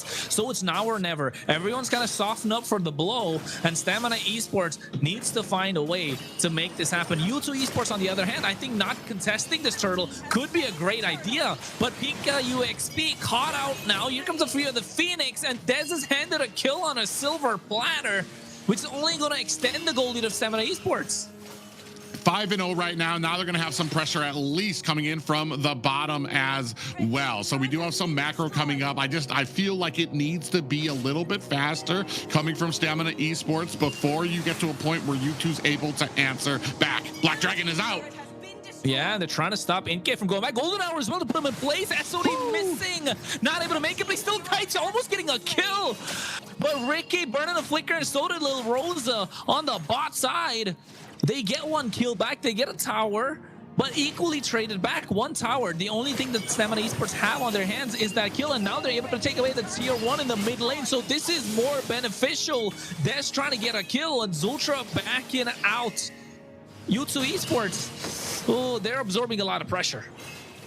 I mean, they're doing great. Ricky, this is what we wanted to see from him when it comes to actually being on a Marcel, using the pick, getting the value, getting some of those stuns out there, slowing down the enemies so that the rest of your team can kind of come in there, and the team is doing a great job. This is oh, Ricky, just stop. Okay, I thought he just stopped in the middle of the jungle. I thought maybe he had a little bit of a disconnect there, but the rest of the team, they're doing a great job. There's 3 up at the top, even 2 at the bottom. Once that SOD comes out, you could see that little Rosa saw it coming. He's able to get out of the way so that Inky didn't have an escape route. So just a great job coming up there. As we take a look at these items, you can already see that little Rosa 1K ahead, already has that Demon Hunter sword, as well as they got his second items out there, and we're working on the third one as well. Dez was 2.2k ahead, man. He got 3 items on the board. That Sky Piercer, I think he's got 2 kills in his pocket already. Fear the Phoenix coming out just to find everyone on the map. And if you're U2 Esports, the only one thing I will say is that we haven't seen Pika UXP in these fights, right? The moment the Phoveus is present in these 5v5 fights, it's gonna be difficult for Stamina Esports to take it, because he's gonna be such a pain with that Dark Wave, with that Infernal Pursuit. Right now you can see Ricky as well making sure they catch Zultra with the traction pulse, or rather with the tracking shot. Now 5k on this Lord, they're able to secure it. Black Dragon to make sure they zone everyone out. SOD almost able to get that one. But U2 Esports yet to open a kill on the board. 6.5k gold into the Stamina and the Stamina Esports. Lord marching down the bot side. Everything is going well. Stamina Esports look like a well-oiled machine. The problem for me with some of those win conditions, Pika UXP, we're at the 10-minute mark. Phoveus has a very limited window where he can be useful, start getting some of those demonic forces onto the back line. And I mean, I think we're kind of edging past that point as Stamina Esports go ahead and lock down on the top, and U2 Esports unable to even contest it. Oh no. Nice use of the taunt as well coming out from Sykes, but Zultra taking a lot of damage. It gets melted down or even flickered out of there. Oh, this is not looking good if you're U2 Esports. The Lord is still coming crashing in. They get the tier 2 in the mid lane. Holy Shield's gonna get popped in the mid first, then the top side. The Lord is being delayed so well by Stamina Esports, and seems like they might as well just get maximum benefit out of the Lord. Zultra gets his hand on the Enchanted Talisman, but finally U2 Esports are able to breathe for a second. I want to say something where we're going to save it for the end, because I'm not going to curse this team just yet. I'm very excited to see fight as Stamina Esports. You were talking about it. They don't usually get their victories after having a lost Black Dragon into the back line. Yeah. He goes in, you can see the Dark Wave coming out as well. Nice taunt on the 3 members. Fear the Phoenix, but a lot of damage. Sykes gets taken out. Pika UXP going to the back line, gets petrified. A golden hour to catch Ziggy as well as Inkay in place, but a lot of damage being dished out. Inkay could not make it out of the fight. Only Ziggy and Zultra left standing, and with a concealed blade coming in from Stamina Esports, they're looking to break this curse. They're looking to break 2 curses in one go. They've got the cannon mini on the bot side, a mid wave crashing in, and another wave to come down. Zultra and Ziggy trying to they're collapsing down on top of them, and finally Stamina Esports get the victory and make it 1-1. Not just a 1-1, an 11-0 victory here, a dominating performance. Not only that, but I believe this is the North's first win with Marcel. A lot happened, you're right. First, for a lot of things. First, as in we're breaking that curse for Stamina, right? We're not gonna go for a sweep, finally. And yes, a Marcel gameplay, a Marcel win, finally. How we doing, Kronos? How you feeling about this? Yeah, I'm happy. This is the kind of Marcel game that I wanted to see. To see how in the early game he was zoning out the opposition. And yes, you don't have a lot of AoE skills to kind of help out the Marcel and maximize what this golden hour can do. But they played it really well in terms of the macro side of things, right? Using the golden hour as a zoning tool, using the Marcel himself as a zoning tool, so you allow the rest of the opposition to, the rest of your team to breathe. And that's what they did. And not just that, I think Stamina Esports looked a lot more aggressive, looked a lot more comfortable on these picks. And I don't know, was game number 1 just a way for them to kind of shake off that nervousness, shake off that bit of hiccups that they might have had in the game? Felt like it, because 11-0 is a dominating game. I feel like this was a line to stars for the side of Stamina Esports too. Dez is absolutely something different when it comes to being on the Suyo pick already. It matches the skill and the I want to say his wall for how good he can be mechanically on a hero. Suyo just really melds well with people who have that high ceiling for their fingers, those quick fingers. Also, I mean, we're talking about Ricky and Yomel. Finally, they came to party here. Ricky, with everything that was punishing him in that last game, executing that same type of play style here on the Marcel, he was almost unstoppable, diving into U2's lines as well. And you could take a look as well at the highlights of the entire game. Stamina Esports on the front foot from the get-go, and that flicker for Yomel underneath the tower. This is the kind of aggression we wanted to see from Stamina Esports, right? Yeah, and then you can see there Ricky diving into the back line immediately to get those stuns right as soon as they were able to get the turtle, which goes ahead and gives Stamina Esports the time that they needed to be able to kind of rush that line. And he was doing that very, very well within a lot of these objectives. You see here another freeze on the two members, and then immediately they go ahead and latch on to Inky. And let's look at the MVP, who it goes to. I feel like it should be Marcel. Right? I think it is. Yay! Let's go! Okay, finally we have a win for Marcel, and we also have the MVP for Marcel. So Ricky definitely know what he's doing with a Marcel hero here. Hey man, from taking a beating in game number 1 to be the MVP in game number 2, he pulled up all right. And not just that, 2 different play styles we got to see with the heroes he picked up, and clearly he's better when he's playing these aggressive heroes. He's better when he's trying to take over map control rather than give it away, which is Glue. He does try and take map control, but at the same time, he's a little bit more of a passive hero, unlike the Marcel. So yes, I think in the next game, we're probably going to see the Hildas and the Khalees being taken out. Yeah, it's all going to come down to whether or not they can go ahead and counter some of those. I feel like Glue, at most of the points, has the exact same type of play style. Here, we're going to see, I think, another golden hour that traps 2 members. Yeah, coming out from the side of U2 Esports. Boom, 2 of them get frozen immediately. A great put on there for Stamina Esports. And I want to say for Ricky, this has to be uplifting, especially after that first game had probably one of the roughest Glue games I've ever seen. But to be able to answer back with this, especially on a hero that has yet to be proven here in North America yet, and to be so successful has to be and build up the confidence, especially for him and for the rest of Stamina Esports here, who have tied it up to 1-1 apiece. Yeah, so that win really definitely gave them a little bit of momentum and confidence going into the next game.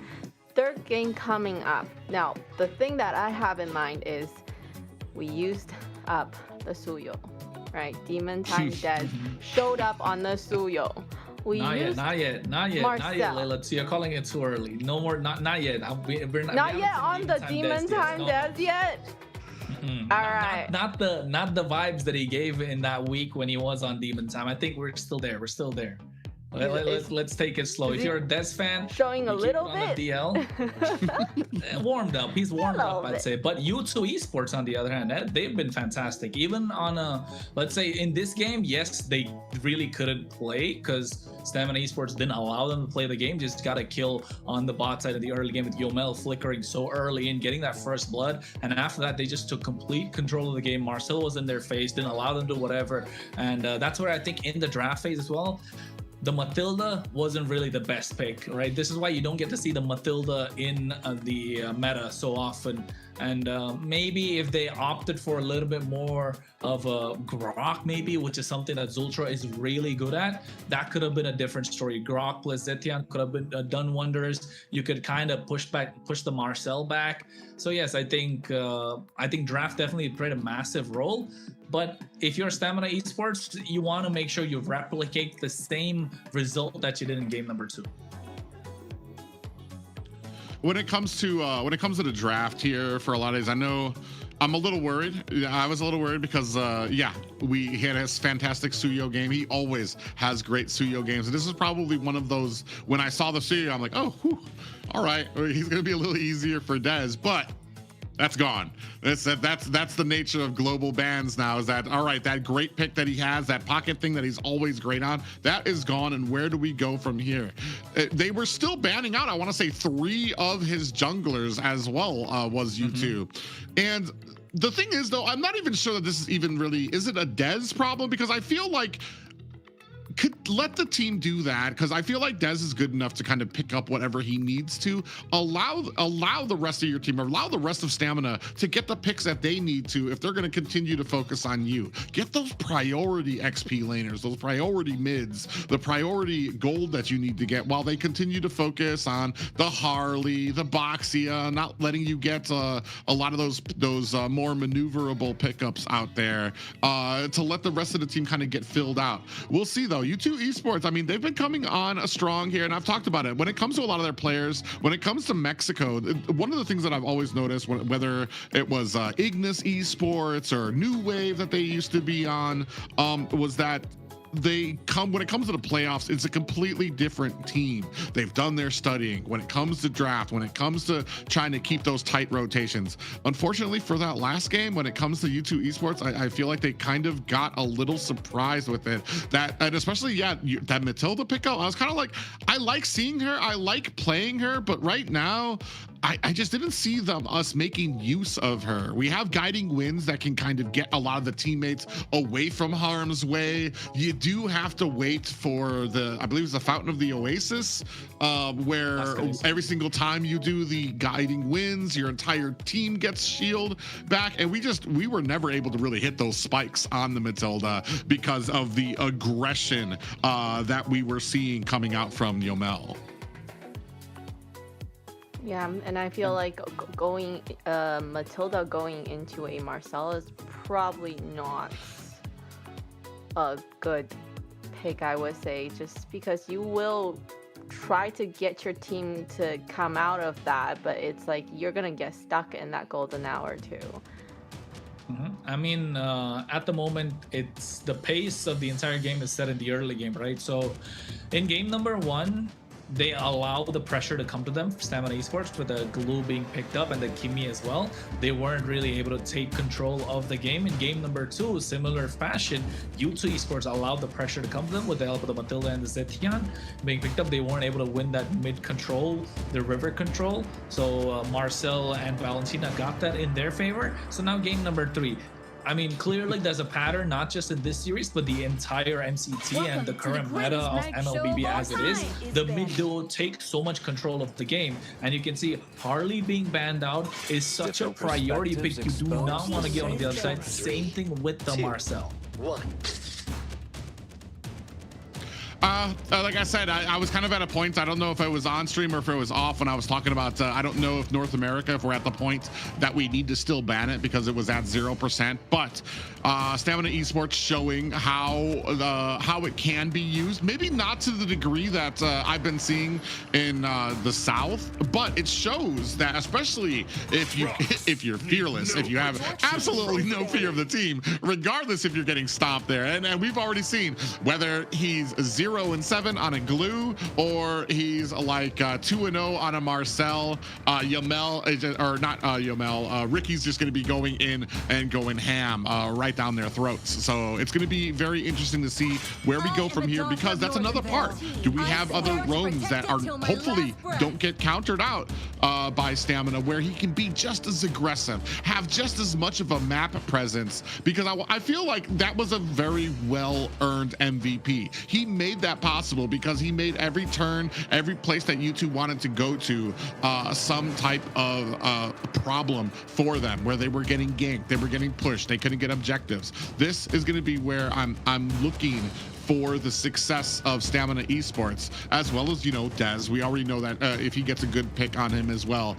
But I want to say that's another good line, another good a brick on the structure that is Stamina Esports to be successful here. I am not the only one. I'm curious about the Bosch of them, because they U2 already played Fredrin. So what is the Basha Butterflies ban born by thy for energy is exactly? guided by I mean, I think they're trying to get the better trade, right? Whatever Salmon Esports kind of leaving up for grabs right now.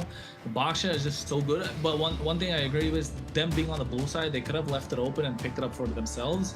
I just think Sykes doesn't want to play it, more of an assassin kind of route, similar to what Dez offers for Stamina Esports.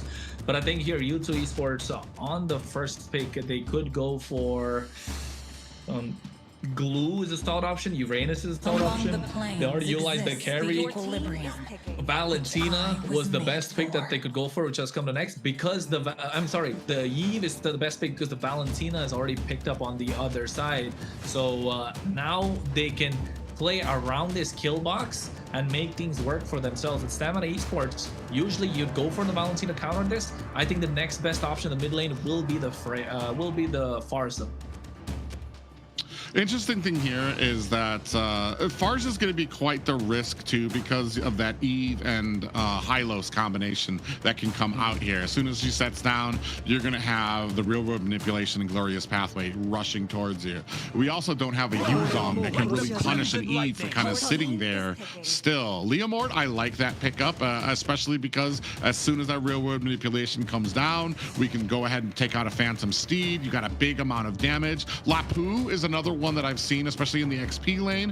As soon as Eve decides to go ahead and set down that ultimate, Lapu just charges in with that Bravest Fighter form as well. So there's still a lot of options. I'm wondering, do we go Hylos here to take that away from YouTube? It's one of those just cheesy duo picks that the Valentina and the Hylos that just really absolutely like slows down a team's escape.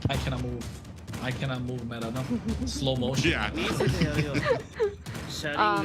Harith and the Leomord is gonna dish out a lot of damage. Ooh. So is it, oh, I like the, okay. Sykes is like, let me show you how to do demon time too. And the Suyo is a solid choice, plays really well inside the RWM. I like the Gacha as well. So basically they are looking to contest the river, and if you're Stamina right now, you have the options to play inside this box, like you mentioned with the, there you go, with the Hylos that could be picked up. You are essentially maximizing the speed inside the RWM as well, but yes, kind of flipping the script, right?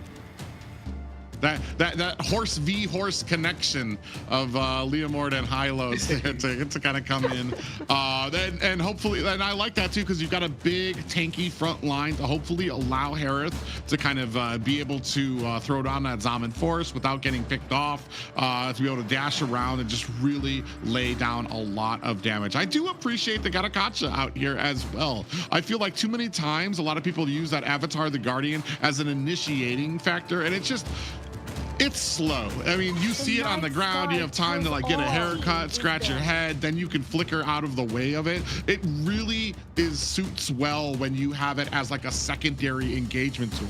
Once Eve throws on that real world manipulation, once the flickers comes out, the dashes come out, that's when you want to use an Avatar the Guardian to slam down on the team and really punish them for it. Very interesting to see the Esmeralda banned out. I'm not even sure what kind of picks we have coming out from an Esmeralda this season, but moving on to the second banning phase for both of these teams.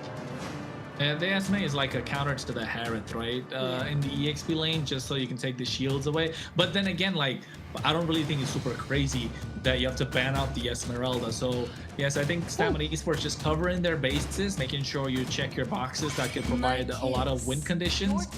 Alice is a solid choice too, so you prevent the dives that could come in. If I'm Stamina Esports, I'm okay giving the Claude away.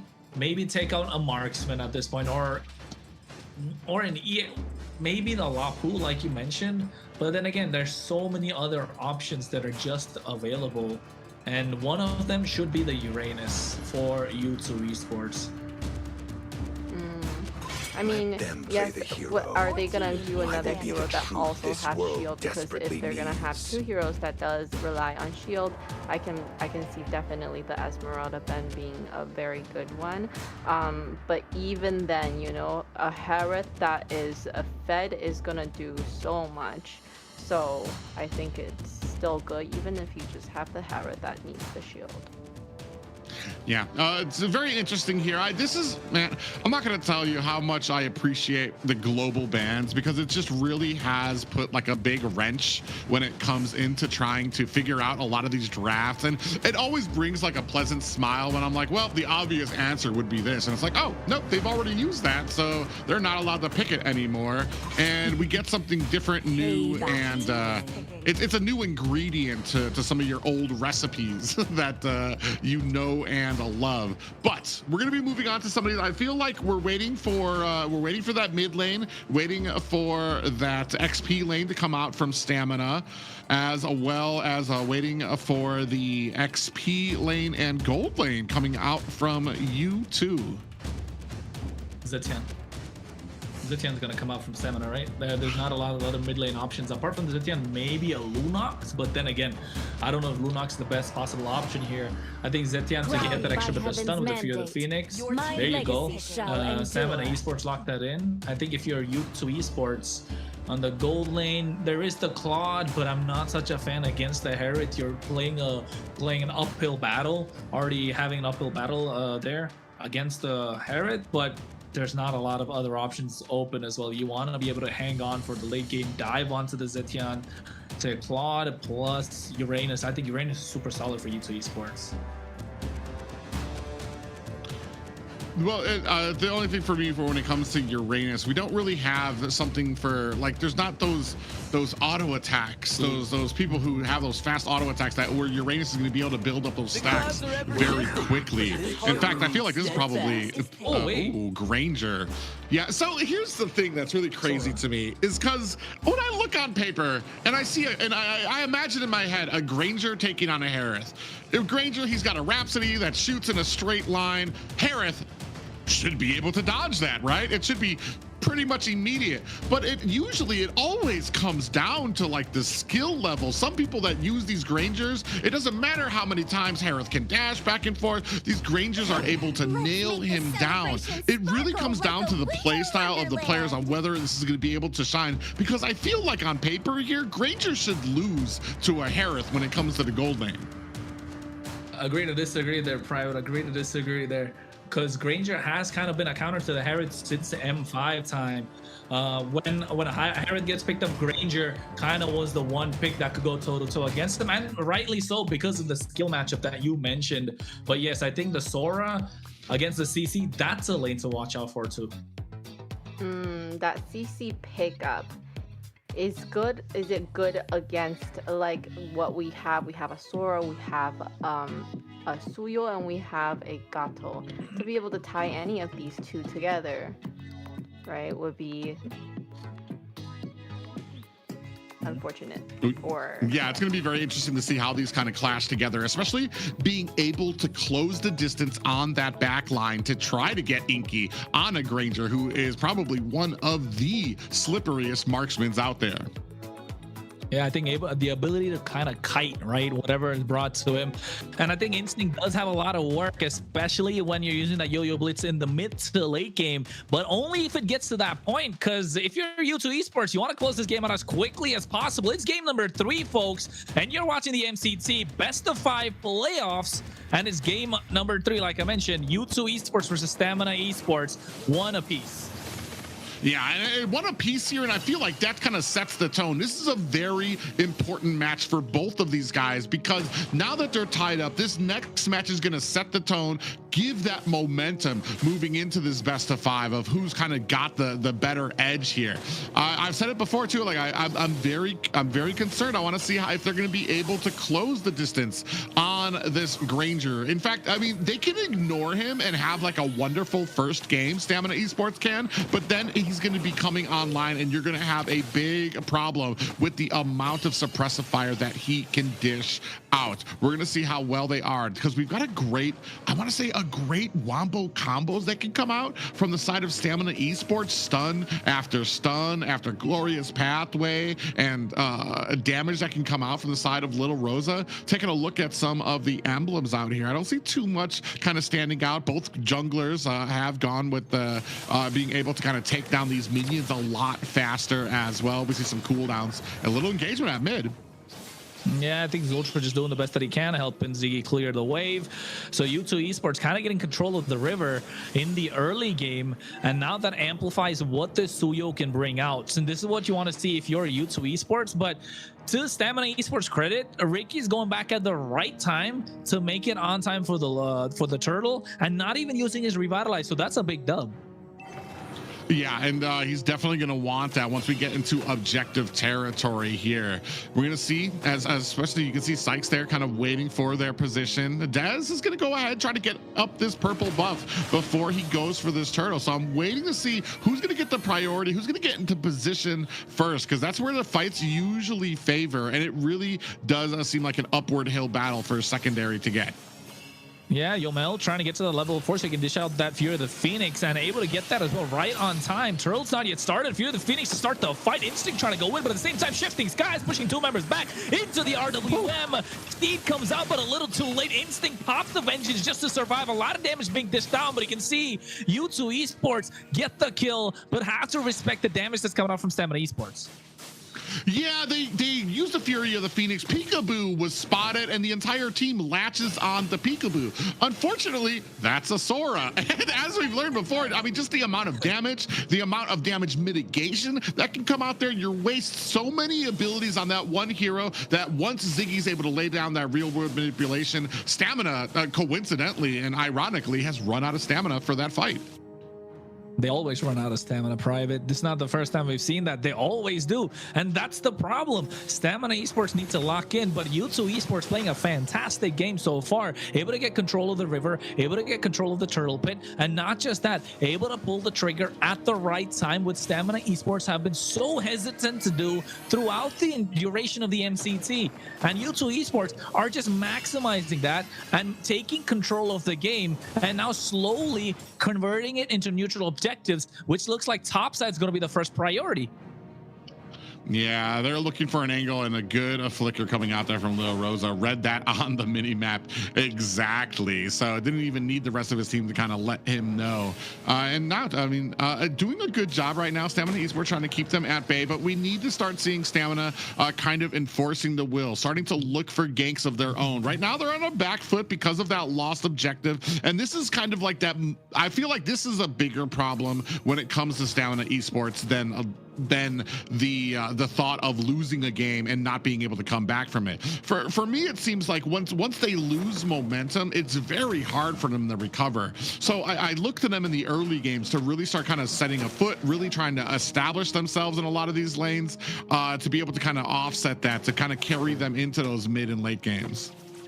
Look at the damage, though. This is what the Granger brings, right, to the 1v1 against the Herod. You're able to get the clear in the lane, so you're not allowing the Herod to really get under the tower, dish out the damage. And I think at this point, U2 Esports taking control. Now the second turtle is going to be up in 5 seconds. And I don't think Stamina Esports are in a position to contest. Although Dez does have his power spike. Level 8 on a Leomord is super strong. Yeah, he does, but I mean, we're gonna see if they're in a good position. I don't want to. Oh, we do a nice little engagement. Oh, the Phoenix Steed coming out as well. They's able to secure it, but you can see a lot of damage being dished down. Gets one, looking for the second as they're trying to stop him from getting to the back line. Sykes just able to survive barely with the slightest bit of HP. In case the only sacrifice. What a play from Pika. Sykes has a rabbit's foot in his pocket because he got away with about 5% health, able to find an escape, a pathway. Luckily, U2 Esports, a great job of collapsing around him, getting those pop-ups onto Stamina Esports to stop that kill. Ooh, nice shifting skies, and now they get Ricky after they overextend, but at the same time, a lot of damage from Dez with the help of the seed. Low cooldown skill, looking to get another Zultra, barely surviving. It's taken down, double kill in the hands of Dez. Layla, you were asking for it. This is it. This is Demon Time Dez at its best.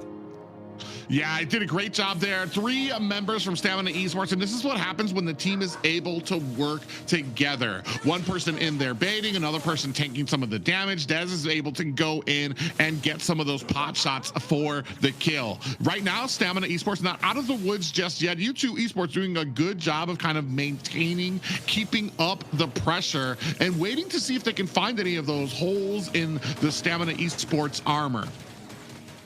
Yeah, they have to maintain composure, right? That they need to find the chink, like you mentioned, and then hack away at it like they did in game number 1. But where is it going to come from? Dez has been clinical on this Leo Mord. Yomel's sitting pretty in the back line. No one's been able to reach him. The RWM is working out with the help of the shifting skies. Now, if they're able to add this AOG on top of them, or at least get to the back line, that's when you know they'll start popping off. Sky Pierce are already in the hands of Sykes, and I think that's going to be the moment when they're looking to pick more of these fights, hand the kills on him to him on a silver platter.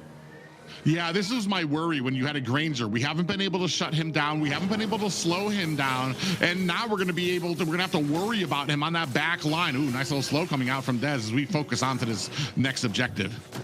Yeah, the objective is going to be important. He does have the steed as well. You can see a nice RWM shifting. Sky's putting that back as well. The steed comes in. I think he's going to get taken down. Gets the retribution in the hands of the turtle. And now AOG just kept 2 members. The Glorious Path to slow them down. Look at little Rose out of the back line, dancing around with the help of the Zaman Force.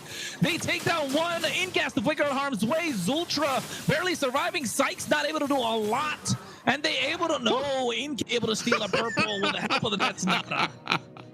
Inke, just what I was thinking. I'm like, are you going to be a part of this fight? Comes in, steals the purple buff from Stamina Esports.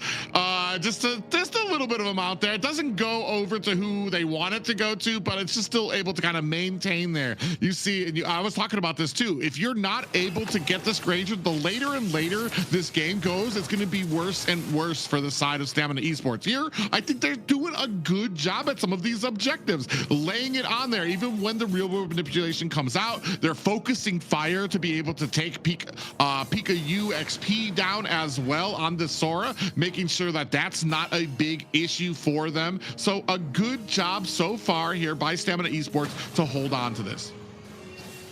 Yeah, and U2 Esports as well, though, doing good to keep the goal lead under control from Stamina Esports. Right? It's only 1.5k goal lead at this point, 8 minutes 40 seconds into the game, and this is where U2 Esports are going to start popping off. NK needs maybe just 1 kill, to be honest, not even 2, just 1 to get that Sky Piercer at 10, and after a while those Death Sonatas are going to start hurting, and they're doing really well to poke down Ricky as much as possible. Lil Rosa, the one thing you can tell the U2 Esports have for their benefit is that he doesn't have the Purify. So if he gets caught in these shifting skies, RWM moment, even the AOG, yeah, it could collapse in an instant what Stamina Esports have built up for what, the past 9 minutes. Yeah, and it's just interesting to me because I've been trying to figure out how they've been so successful, because I've been wondering, are the AOGs been getting wasted out there a little earlier, or what has been going on here? I think those stuns are doing a great job coming out from Yomel when it comes to the Rage of the Phoenix to be able to kind of set up this, gives him a pathway, a decent amount of time where he can just dash back and forth to be able to put on that damage with that Zaman Force as well. But first, Lord up and ready. Up and ready, the tango has started, and you can see U2 Esports do not want to give away control of this river. Stamina Esports take it for themselves. Zultra doing the best that he can to peel for the rest of the team. NK is going to get these Death Sonatas to check these bushes, but the range from Yomel's is too much, right? That's the kind of turning point for Stamina Esports. They've got the map in their favor as well. The bot side's getting a slow push, and Stamina Esports are waiting for the moment to pull the trigger. Yeah, and the problem here too is I feel like we're going to use a Rage of the Phoenix to try to find out where everybody is on the map instead of knowing where they're at and being, oh no, Yomel getting very close there. Taunt comes out there on the Ricky. Yeah, and zoning him out as well. Yeah, and engagement over the top, and Sky finds little Rosa. Oh, not just that. Now they pop the passive of Yomel. Ricky's trying to get away. Here comes the Steed. Fury of Phoenix cast him in place. RWM for disengage, but he gets a massive shutdown onto Sykes. Death trying to get up. NK finds a double. purple. Now in the midst of 3 members as well, looking to go for more. Gets the purple for his team, and now looking to secure the Lord. Wow, Dez said there is not enough distance you can create, Inky, that's going to keep me from getting to that back line and killing you.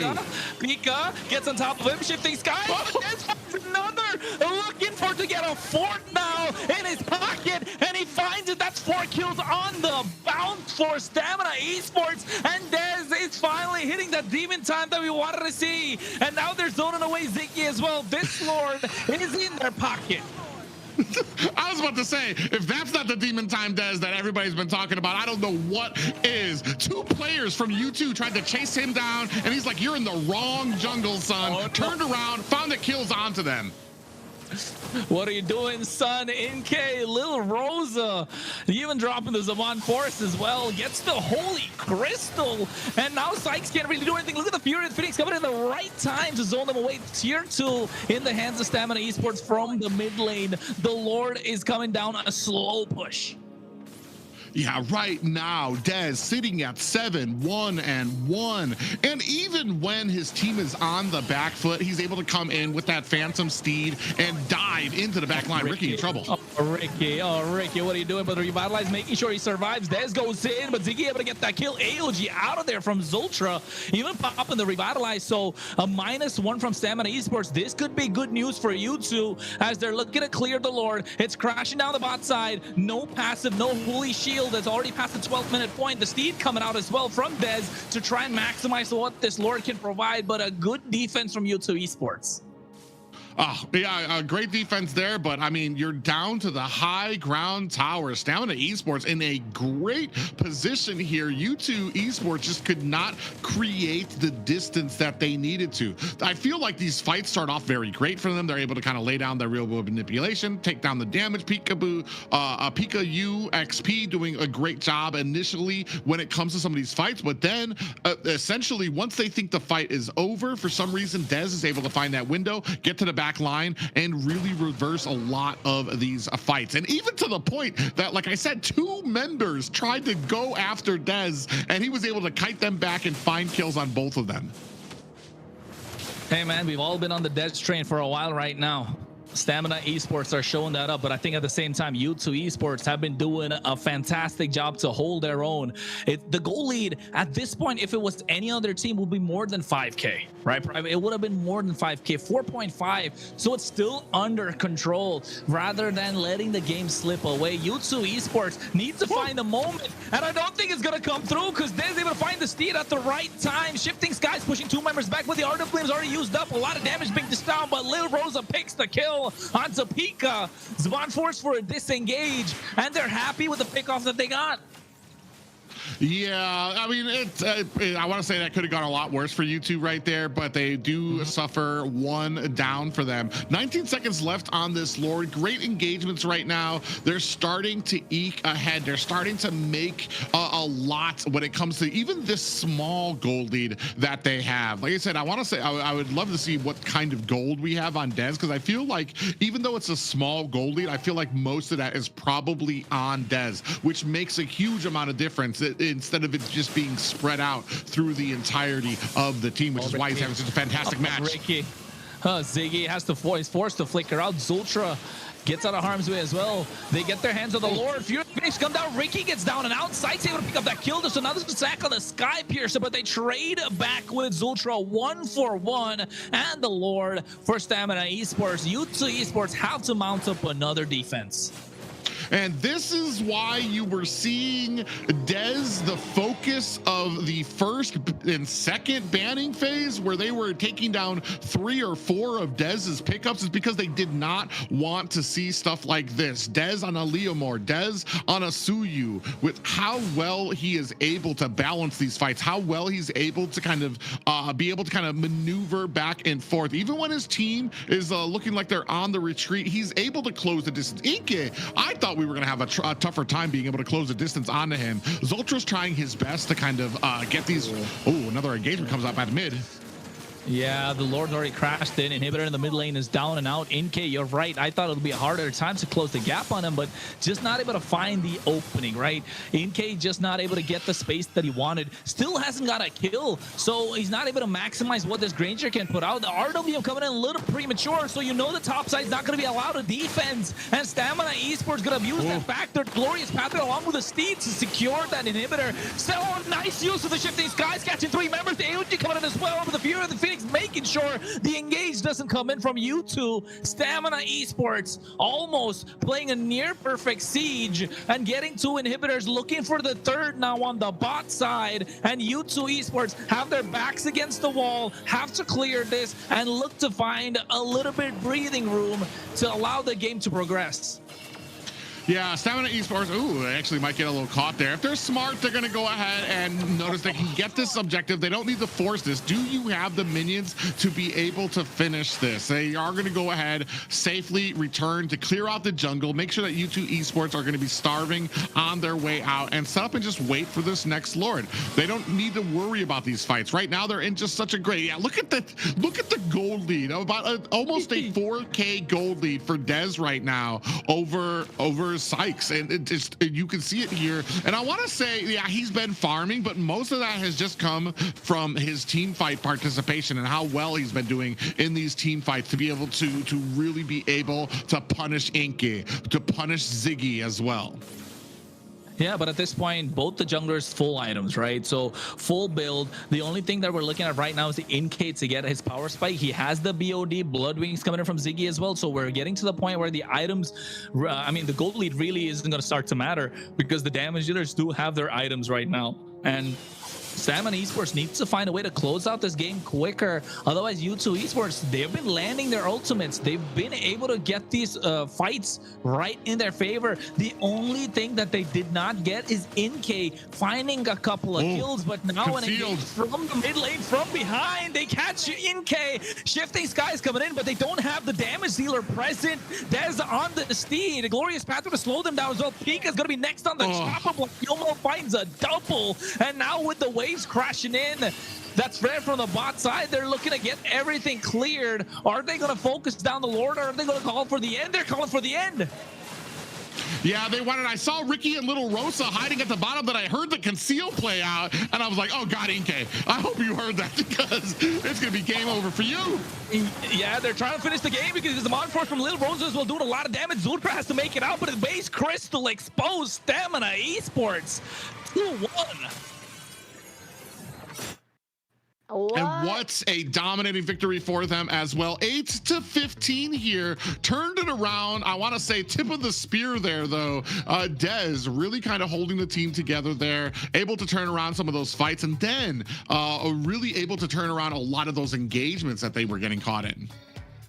And that's right, demon time. Demon time. What time is it? It's demon time, not Onyx time anytime.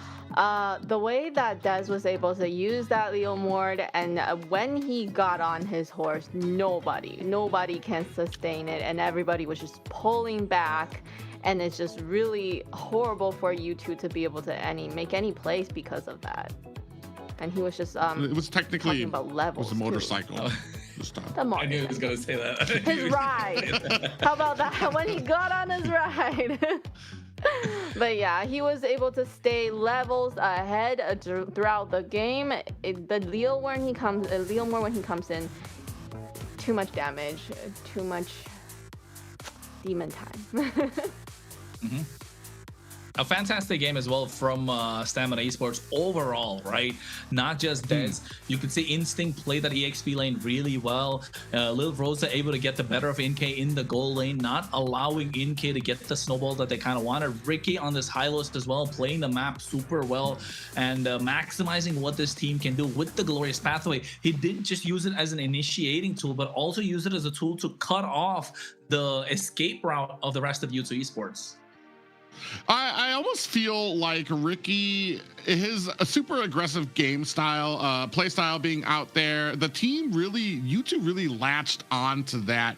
And I feel like we found a lot of kills onto Ricky because of his aggressiveness, but it was a great opportunity for Stamina Esports to be able to turn that around. Yes, you were able to get a couple of kills on the Ricky, but how many abilities, how many spells were used to be able to take him down that now you have the whole of what's left from Stamina Esports coming back at you in reply to that. And Yeah. Go ahead, Leah. I was just going to say, yes, I see them focusing a lot on Ricky, and it's just a shame because they just wasted all that resource, all that skill just for a front line. And then Dez comes in, and then they're all just done. One more thing I wanted to say, right? With U2 Esports having both Suyo as well as the Granger, this is a trend we've seen in all the teams in MCT. When you have two heroes that can build the Sky Piercer, right, you are allowing only one to build that, because essentially if both of them are building the Sky Piercer, you're kind of, you know, shooting yourself in the foot at that point. You don't have the damage to come online. So in this case, I would have preferred if U2 Esports said, okay, Sykes won't go for the Sky Piercer. You maximize what the Granger can do, and then allow Granger to build a Sky Piercer, rather Sykes go for the War Axe early on, and that could have handed more kills in the hands of the Granger, which didn't really happen. So in this case, I'd say bad itemization from U2 Esports, but at the same time, Stamina Esports played a fantastic game. And let's have a look at the MVP. You know what I was going to say? I noticed that the mage had 100% team participation. Did you guys see that a little bit? I was like, whoa. Yeah, it wasn't even just the fights that they had started. That was the glory of this pickup, the Zeshian pickup, is even when they had gotten caught, real world manipulation got thrown down, immediately able to reply in kind with this huge map presence of this stun. And that is what helped to turn back the tides of a lot of these fights. I know it doesn't have the glory that it does of being on a Suyo and like chasing people down and getting those kills, but man, it definitely one of the pillars of the success of this team. And definitely, if Yomel needs to be one of the focal points for the success of Stamina Esports, that now throws a wrench into the plans of U2 Esports. Like, okay, how do we deal with it? First, we have to deal with Ricky, and next thing you know, he's got an MVP. Now there's Yomel to look out for, and now all of a sudden, a lot more options open for Stamina Esports to pick up victories in the game. And emblems as well, looking solid here with the Mage emblem, Inspire, pull yourself together just to make sure you get that flicker, and not just the flicker, even the ultimate cooldowns reduced down. And you can see some of the highlights of Stamina Esports, Yomel MVP. That feeling coming in clutch at the right movement, right, Private? And then it's the rest of the team has started being able to reply. At the first game, the biggest problem was that we were having our roam being picked off one by one, and the rest of the team was just kind of like, oh, well, I guess we move on. The rest of the game, especially here, when the roam got hit, the rest of the team closed in. They were able to answer back. They were able to put damage onto the enemy team. And I feel like we maybe needed a few games to really start building that synergy. I feel like they're probably talking more right now to each other. The communication's up there, and you can see it on the field in the way that they do it. Especially that, I want to say that what led to that last fight where you had Harith and Hylos off in a little pocket area waiting to be able to get that flank onto the Granger. So it's just, the team is working like a well-oiled machine, and that's what we're going to need to see from U2 if they want to be successful in answering back.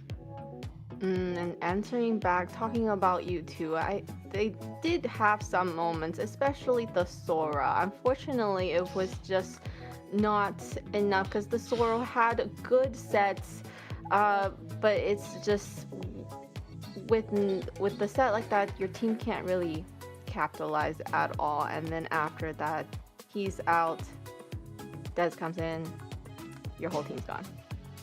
I think it's just the itemization, if you ask me, if you're U2 Esports. Imagine all those fights without Sykes on the Skypiercer, but the Skypiercer in the hands of InK. That could have been a different story, right? The snowball could have begun for U2 Esports from InK, able to pick up a couple of these kills, but him not able to get those kills because Sykes is there in those fights. He does have what percentage damage with the Soul Sever. So yes, when you add that first kill, then he gets the Skypiercer, starts racking up, and then InK is just not allowed to get those kills, those finishing blows, which could have been a much more deadlier blow to the side of Stamina Esports. So I just think they're kind of like, they shot themselves in the foot for U2 Esports, because so far every game in MCT, when we've seen two heroes that can pick up the Skypiercer, one hero always kind of says, okay fine, one player says, I'm not gonna build a Skypiercer, so let the Granger build it so that you can get an earlier power spike, so you can get those kills in your favor. And it's always happened when the Granger is in the team, where the jungler sacrifices the Skypiercer. So I think in this case, U2 Esports getting a little greedy with their build and just not allowing their own marksmen to kind of shine in these fights.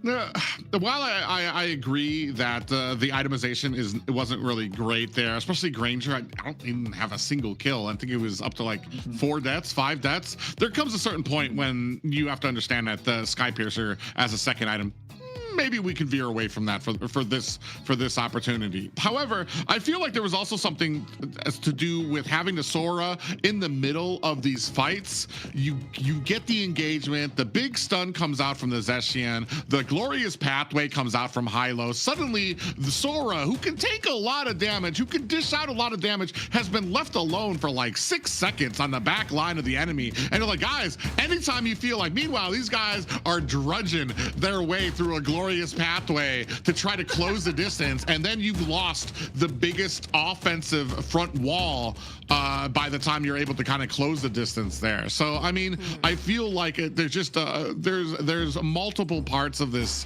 not just not just the Skypiercer, but like, man, just some of those engagements just went really well for Stamina. And then you got to a point where even when U2 had successful engagements, they were able to, they get flipped around on behind them to the point that Skypiercer wasn't going to save or not having a Skypiercer wasn't going to save the Granger from the Leomord chasing him down. I was actually amazed how far back into the line he was able to get, and he was able to get away as well. So it's just amazing plays there, led by Daz and the rest of Stamina Esports starting to come online. And that's why I said, like, that's why I'm big on U2. You need to just get to that point. Get to the point where everybody's on the same wavelength, that they're going to be able to beat this team right now from what we're seeing from Stamina Esports. I am a daughter of Northern Vale. Yeah, I moving swear to into protect it now till my the last breath. 4th game.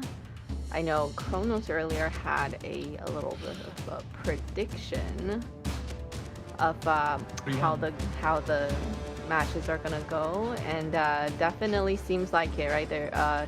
Stamina is picking up that momentum, lots of confidence. I think coming off a win like that in the 3rd game, there's a really high chance that they're able to win this one. What do you think?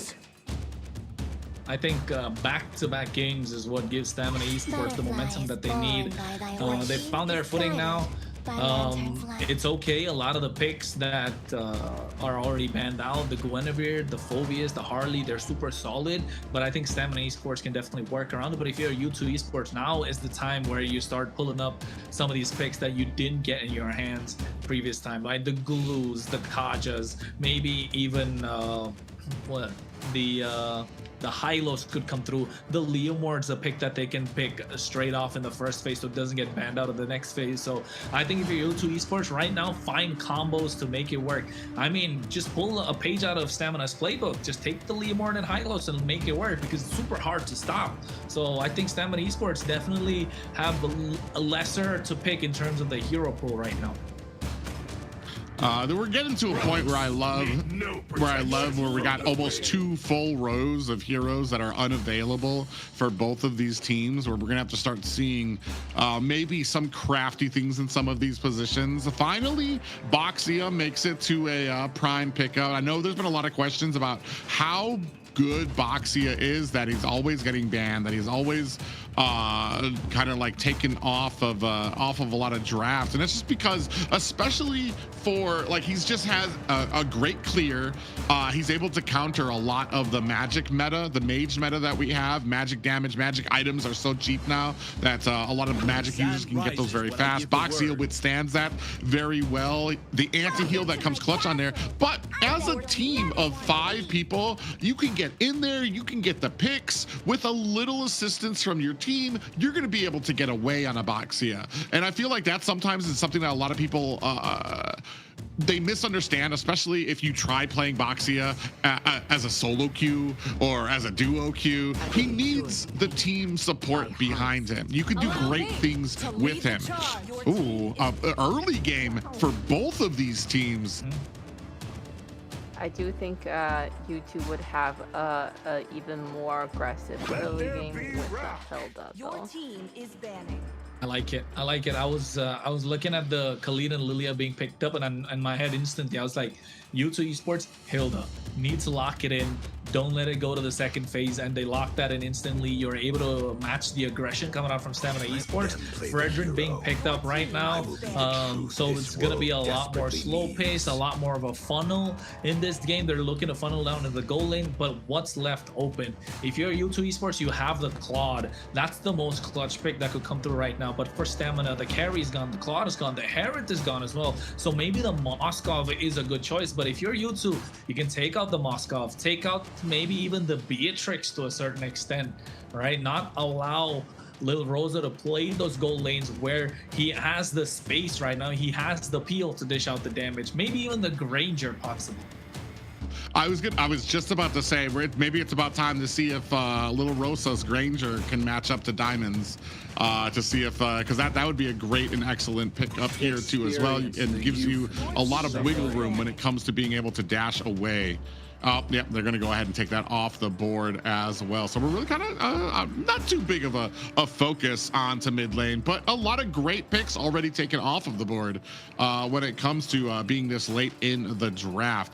Valentina is going to be very interesting. I do like the picks so far. You don't really have any game-changing ultimates that she can take, except for the Raging Sandstorm from Khalid. That's going to be one that you're going to have to watch out for coming out from a U2 here.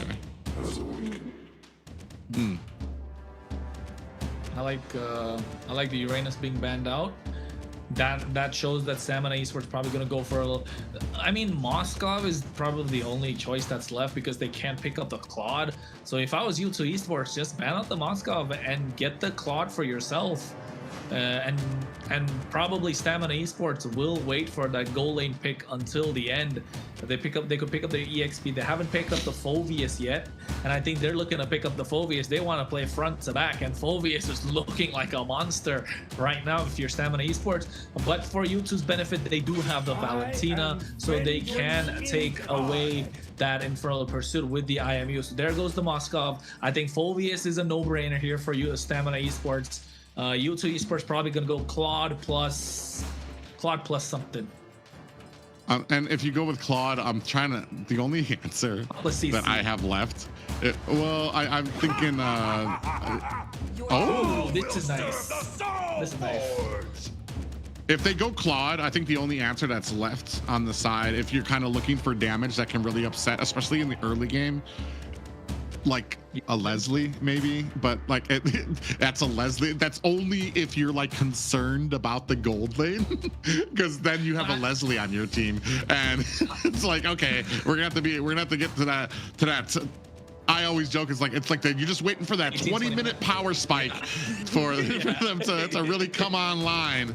Tarizla, I feel like Tarizla is a decent pickup here, especially if Boxia is going to be like lingering into that turtle pit, into that lord pit, as well as it takes it away from countering against the Fredrin there. Ooh, you said shit. That's what I hadn't calculated.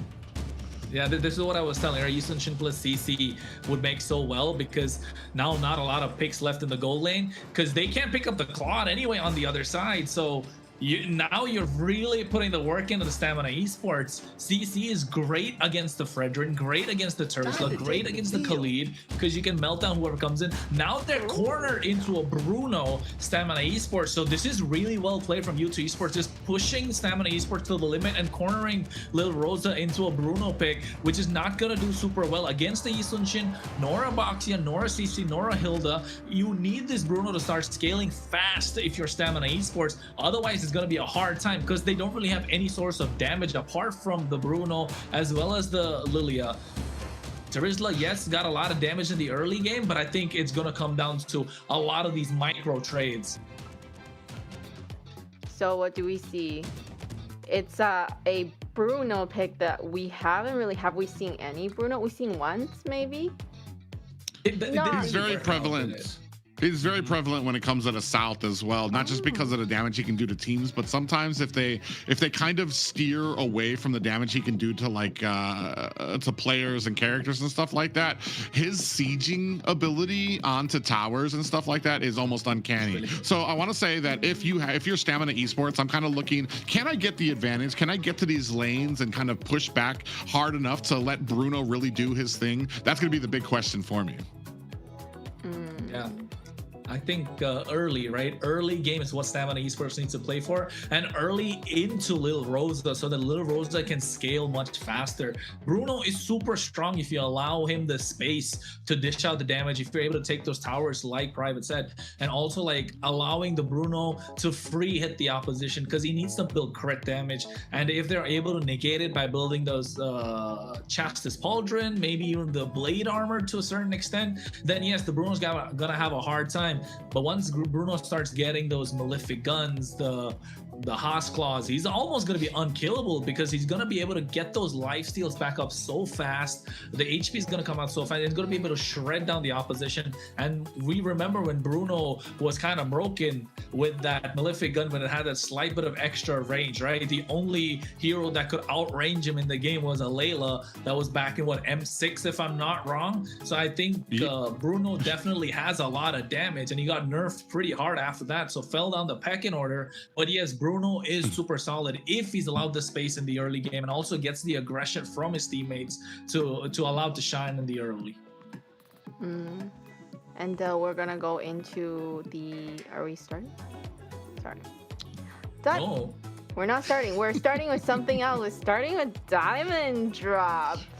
Okay, everybody, let me see you in the chat, okay? So how the diamond drop works, brought to you by Bonox, is make sure you are active in our chat. So the mods in the chat are gonna ask you questions, so make sure you engage with the mods.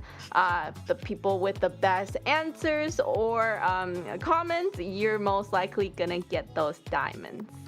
All right. So yeah, this is just a little way for them to go ahead and give back to you guys, especially we appreciate you guys waiting. Stay active, stay talking in the chat respectfully, and you might earn yourself a couple of diamonds to be able to get one of those favorite skins you've been peeking at. What skin do you guys want? And the new Alice skin is out, isn't it? Alice or Aurora? Which one is it? Alice. It's a very, very beautiful skin. I do want it. I just don't know how to use Alice. Somebody teach me how to play Alice. But hey, definitely, you just got a view like of every single Alice player right now in MCT. So Layla, you should be knowing how to easy play. Easy peasy. Yep. And easy peasy, we have the whole list locked in. Looking at stamina, I really like the Terizla pick, so we can see what he can do with that. All right, ladies and gentlemen, if you have just joined us, we are going through a war right now that Stamina Esports have been mounting for their ability here. They are going on a best of 5 against U2 Esports, possibly game point for Stamina Esports.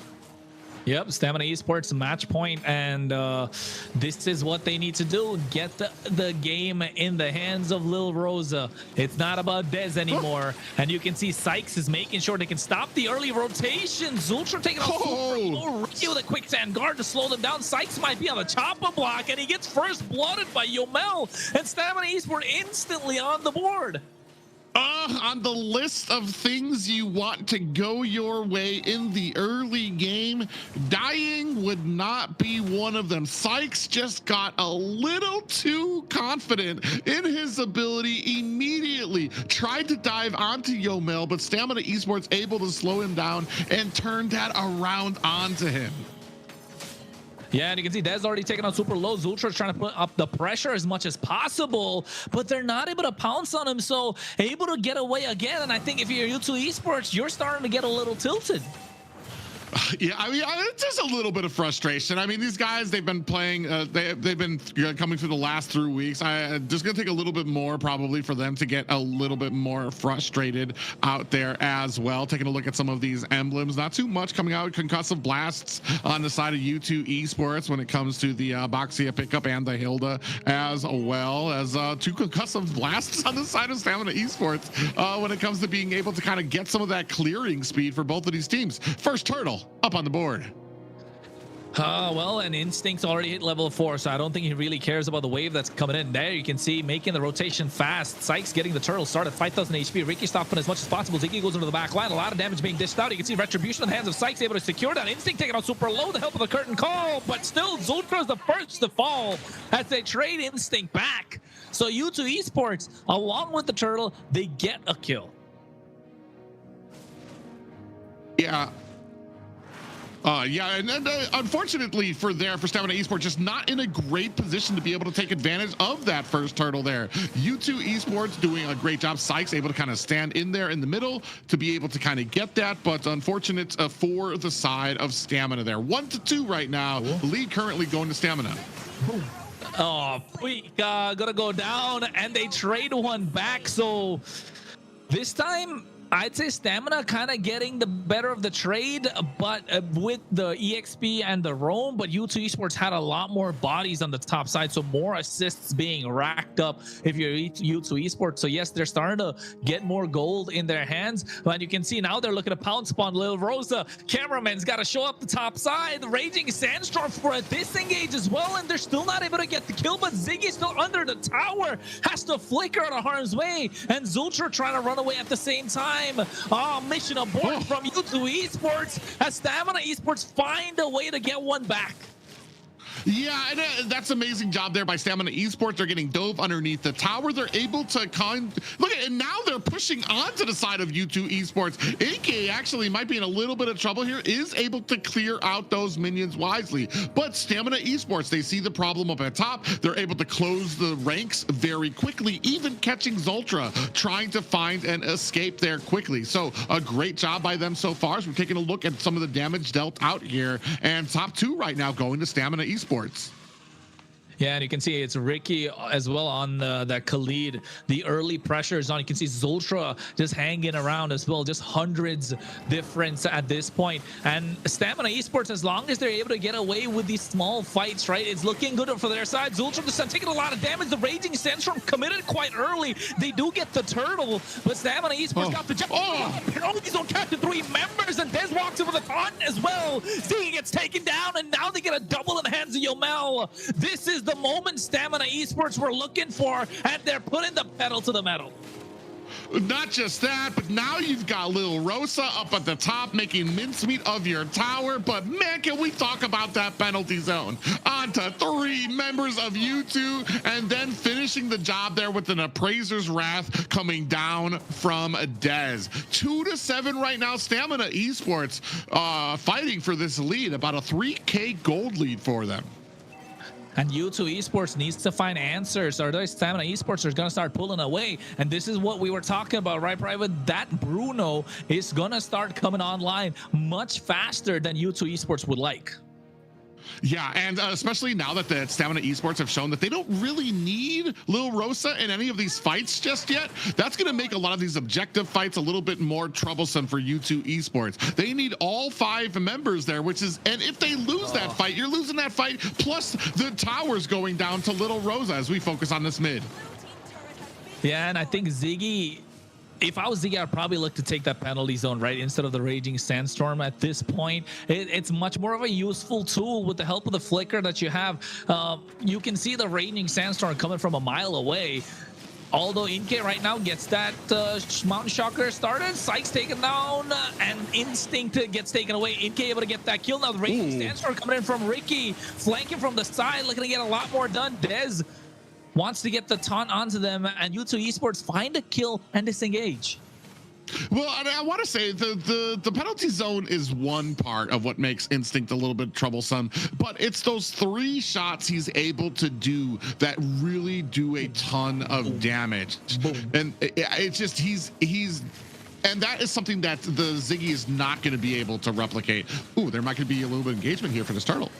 Oh, Turtle. Sykes able to get this one. Dez, half HP. They get the Operator's Wrath drop down. Zulter taking a lot of damage, trying to run away, but seems he'll be going down indeed as Instinct's able to pick up the kill. Now Sykes is next on a chop-up block as they get the penalty zone down, slowing him down as much as possible. The taunt coming in as well as Pika picks up a kill on Ricky, and Dez able to find another 2-for-1 trade, and Stamina Esports are starting to walk into U2, and Lil Rosa, it was nowhere to be seen. And now we're gonna start looking at this Bruno pop off as well.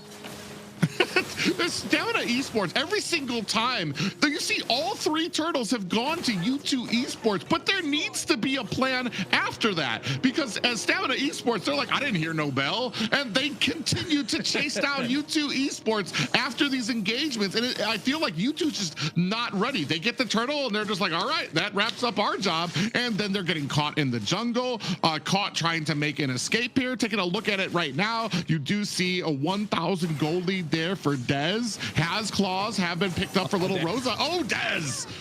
Massive shutdown. NK able to get him, and just as he needed the endless battle as well. So now NK is going to start racking up these kills. He's got 3 in his pocket, and Lil Rosa gets the Berserker's Fury. Now it's going to be a battle of the goal laners to see who can dish out the damage, but you can see on the top side they already popped the Holy Shield.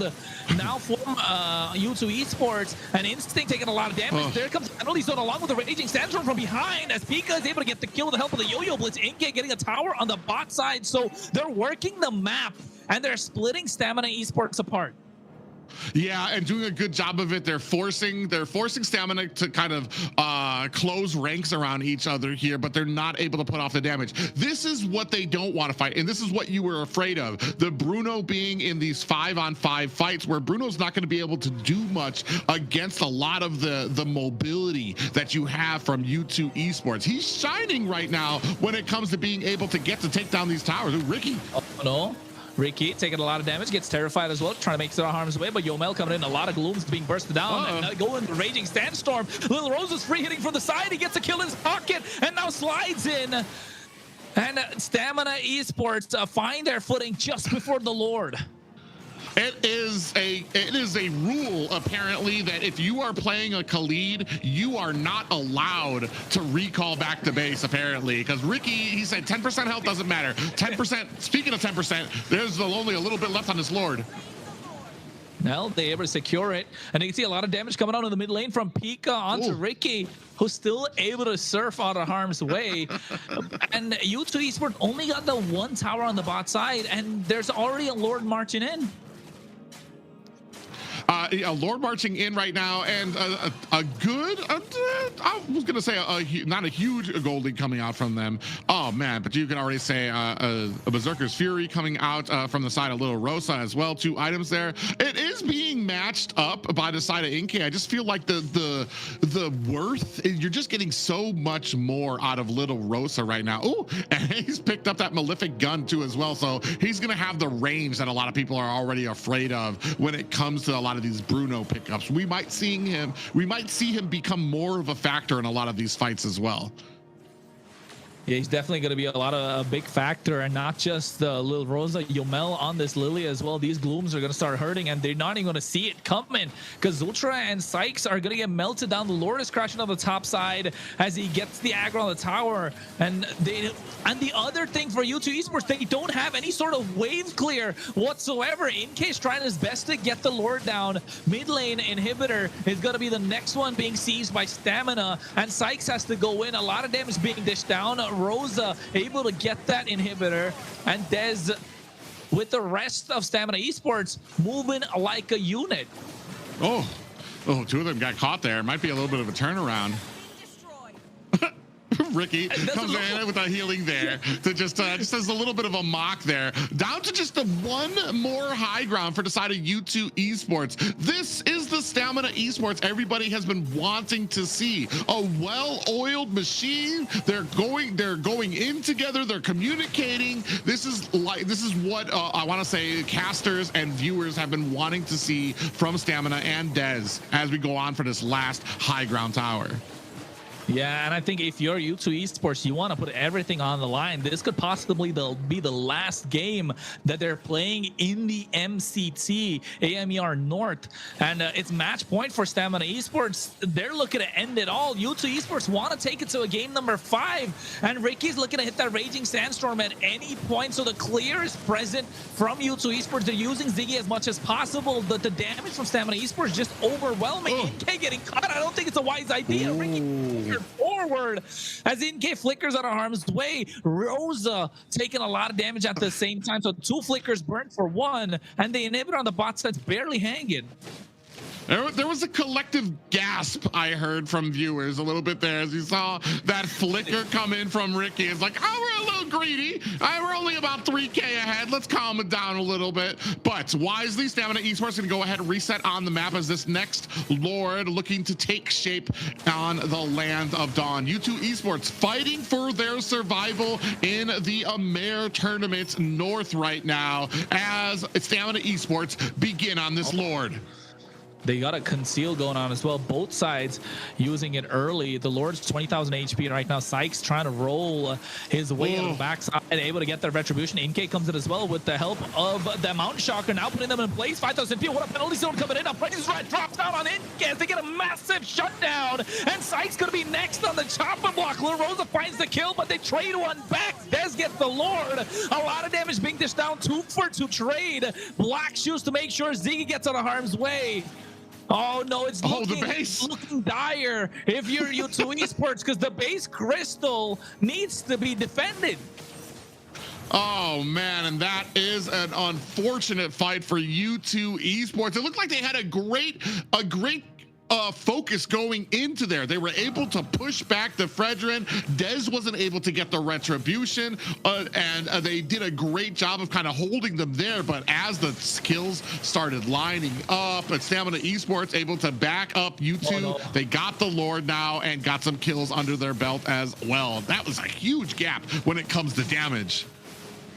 Yeah, definitely was indeed. And I liked how NK got a little aggressive into Yomel, forcing out the Purify, so giving them a little bit more breathing room. They're saying they're not down and out of the competition yet. It's still there, and the moment could come at any single point, but I think the moment could be now because the waves are starting to crash in. Zultra is off guard, off position, I'd say, and Stamina Esports looking to get this inhibitor on the bot side. I don't know if they want to collapse because U2 Esports, again, they don't have the wave clear. They're looking to slow down NK. He gets back, flickers out of harm's way, gets into the base, the fountain to make sure he gets his HP back up. And you can take a look at the items, start to rack up as well. Private an Ice Queen wand along with the Queen's Wings. Stamina don't want to wait 90 seconds. They want to end it all.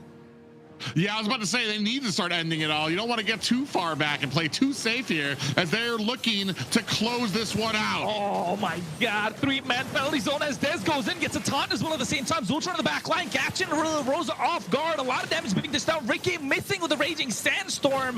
Pika UXP standing tall with the help of the Yo-Yo Blitz. And right now he has a big part to play as he gets his hands on the Hunter Strike. And Rosa taking a lot of damage. I don't think it's wise. He flickers out as well. I think Stamina Esports are playing with the feelings of their fans at the moment, making sure everybody gets those big gasps because U2 Esports look like they can bounce back.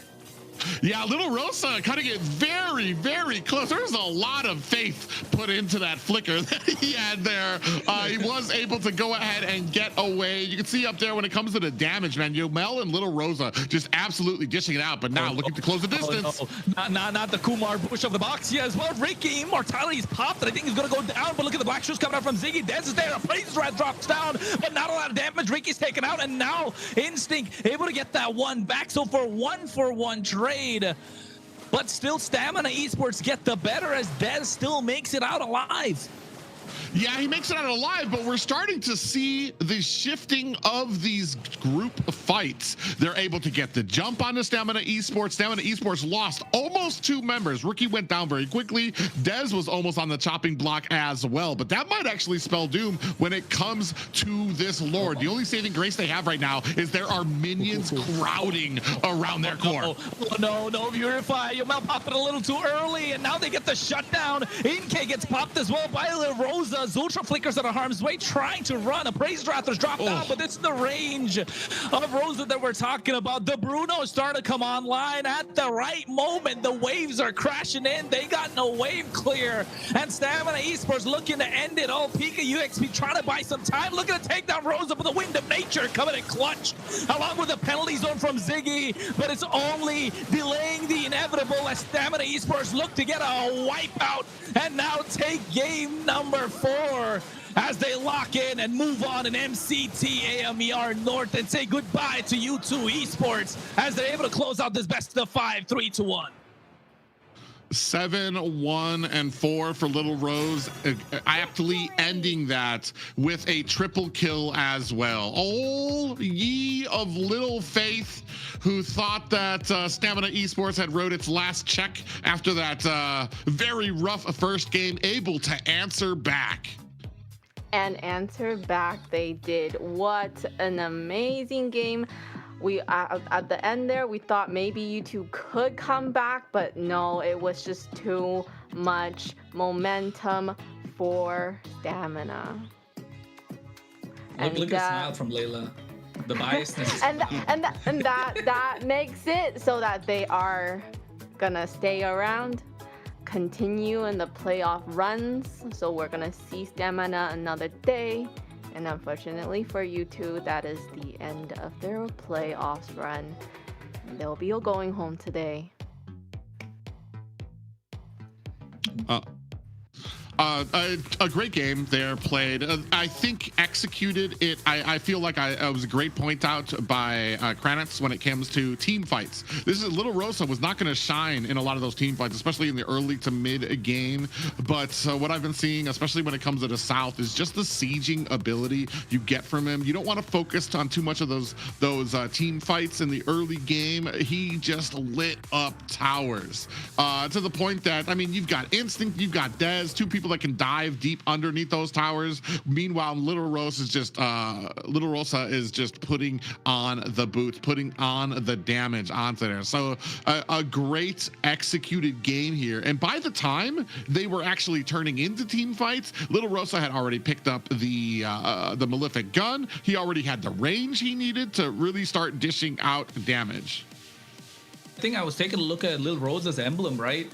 I think that's the reason he didn't have the extra bit of oomph in the early game. Went for a fighter emblem with the Festival of Blood, so able to sustain a lot more in these team fights and even in the laning phase. But that being the difference maker on how much damage he could dish out in the early game and once he got the damage in the late game. So I think that being a way that Stamina Esports could win out in the laning phase as well against the Eastern Shin. But U2 Esports, right? This is a replay of game number 2 of what happened, and now we're back at the round 3, and now we're back at the replay of game number 4. You could see that Pika UXP, this penalty zone, right, Private? Yeah, it was huge, and then followed up by Dez with the damage coming down from the Appraiser's Wrath there. I mean, as much as I want to say it was just on Little Rosa, but like the zoning ability coming out from Instinct on this Terizla. I know we don't see Terizla too often here, but yeah, just a great pickup by Stamina Esports to really kind of turn around this fight. Yeah, and I want to say one thing that we haven't really, we kind of overlooked is Yomel with his mages, always being able to kind of always deal the continuous damage while they're doing all the fights. And I think kind of showing that Stamina Esports is not just a one-man team, not a one-man army. Everyone was able to step up to the plate when it mattered. Even Ricky doing an absolutely fantastic job on this Khalid. Most of the, I mean, I would say 40% of this Raging Sandstorm kind of missed, but at the same time was able to apply the pressure and move certain pieces into certain positions, which allowed Stamina Esports to get the victory. And the MVP this time coming around, hey, we got him finally. Demon Time Des 4-1-12. And Private, you were right. After the penalty zone was dropped, him going in, not just landing the Appraiser's Rat, but getting the taunt to pull those 3-4 members that are caught in the chain to be slowed down a little bit more is what we see. We see Des on the Assassins quite a lot, but not a tanky EXP. I mean, we've seen other players get this Fredrin MVP quite a lot, but not Dez. It's for me personally, the philosophy is I'm not gonna lie, Fredrin sometimes I feel like when I see him out there, but I mean he plays his role. He's the tank for his team. He's able to really create the distance between the back line. He gets the taunt. He can be in front of the enemy. He is what allowed a lot of that damage that came out from the Bruno, and like Layla said, that came out from the Lilia pick as well, just to be able to sit in the back and just get those gloom bombs off throughout the entirety of a lot of these fights. Yes. And it was amazing the way that Team Stamina. I'm at loss for words here. Team Stamina was able to really pull together at this really crucial series today. So great team fights. Really curious of what has happened. So in terms of bans and picks, are they doing better, or was it the team coordination? What has changed the most for them? Kronos? I think confidence. I think confidence is something that Stamina Esports really needed. They were lacking in the first few weeks, and as the series has gone, they've kind of built their synergy to a point where it's gotten stronger. The confidence is showing, although they're always having a shaky start, right? That shaky start needs to be taken off. The game doesn't start after the series doesn't start after the first game is lost. You need to lock it into the first game itself and then maybe translate it. But today's first game kind of being a wake-up call for a Stamina Esports, if you ask me, because everybody wasn't playing their best, but after game number 1, we're able to see what they brought onto the table. And then again, a lot has happened with their lineup, and hopefully we still get to see them put up the best performance. All in all of these pieces, all of these things, great pillars for what made Stamina Esports so successful. Yes, and what better way to ask Demon Time Des himself, what has they changed, right? What is the main difference going into this series? So joining us now is Des from Stamina Esports. Welcome and congratulations on the win. Hello, how you guys doing? Good. We have lots of questions. So I'm going to start off with one. So that was a really high pressure playoff series with elimination on the line, but your team managed to pull through and keep the playoff run alive. So first of all, how are you and the team feeling after such an important victory today? We are very happy that we won, of course, especially because since it is elimination round, no matter what you do, there's still gonna be a little bit of pressure, you know. But I think like after the first game, we got used to it. A lot of people get nervous during tournaments and stuff, but some people use that to their advantage, you know. So I think I'm very happy that we won, because at least we don't have to deal with, completely elimination now, and we're happy that we moved on to the next round. So Des, game number 1, you were consistent across all 4 games, right? But what happened to Ricky game number 1? We saw a couple of videos where Diamond said he's the one who gets tilted the most or the fastest in the entire team. What happened was, what was the conversation after game number 1 for him to bounce back and get that MVP performance? Yeah, honestly, he doesn't get tilted anymore. Like, he's good now. I just think on that first game, it was more of a, you know, coordination. It was the first game, so maybe people were a little bit shaky. But I think another thing that plays a part is also the MS, because in the first server, we play in their server, and then for him, he's like 90 MS. So it's like, it's a little bit complicated for him to, you know, react as fast as he could, but we also made a lot of mistakes in general. And then I think U2 also played that very well. Yeah, I was kind of gonna caveat off of that too. The first game, a little rough for you guys, but even when it came to the second, the third, and the fourth, I feel like the communication, the synergy between you and your teammates got better and better and better to where I feel like it was the best during this last game as well. Is that what you feel? And do you think that there's maybe something that you guys are going to do so that you guys don't have that rough of a start in the early game where you're not kind of, because like that's kind of a rough like way to go. You want to be that game 4 team at game 1. Is there any plans to try to like kind of try to bring that synergy earlier?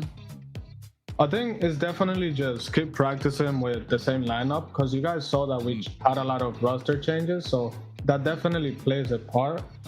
But I think in general, we did pretty good again on those first 2, 3, and game 4. We did pretty good because the communication was way better on that game.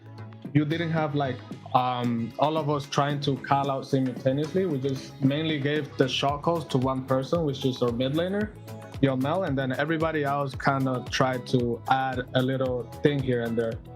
I think that definitely was what made us like such a huge difference, you know. Do you have another question, Carlos? Yeah, I do. I was about to say, so now you've beaten U2 Esports. U2 Esports out of the competition. They played well, of course, but you guys now move on to facing Influence Rage Origins, right? And you've beaten them before 2-0, but as we've gotten close to the playoffs, they've started building a lot of momentum, and now all of a sudden they look like the team that could really pull up a lot of upsets. At least for us, that's what we believe in. And you think it's gonna be a similar performance, 3-1, 3-0, or are we looking a little shaky against Influence Rage Origins? I have no predictions, because at the end of the day, again, I respect all of the players and I think every team is strong, but we're definitely gonna be confident to go for the win, you know. They also, I think they're making some changes to their lineup. I'm not sure what, but they're also gonna be, you know, with a different lineup, same as us. And I think we should, it doesn't matter like who the enemy team is, we should be ready for anything and just lock in to get the victory, you know. Perfect. I like the confidence you guys are going in with that. Last question. Do you have anything you'd like to say to the fans who supported your team today?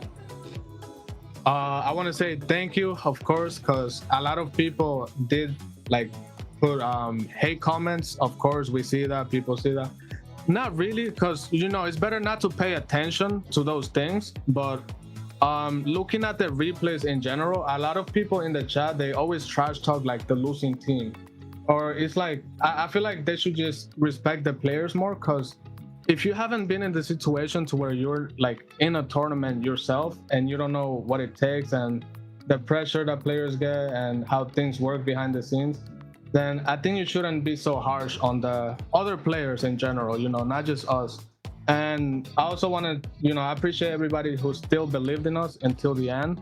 And I'm glad we were able to perform well today.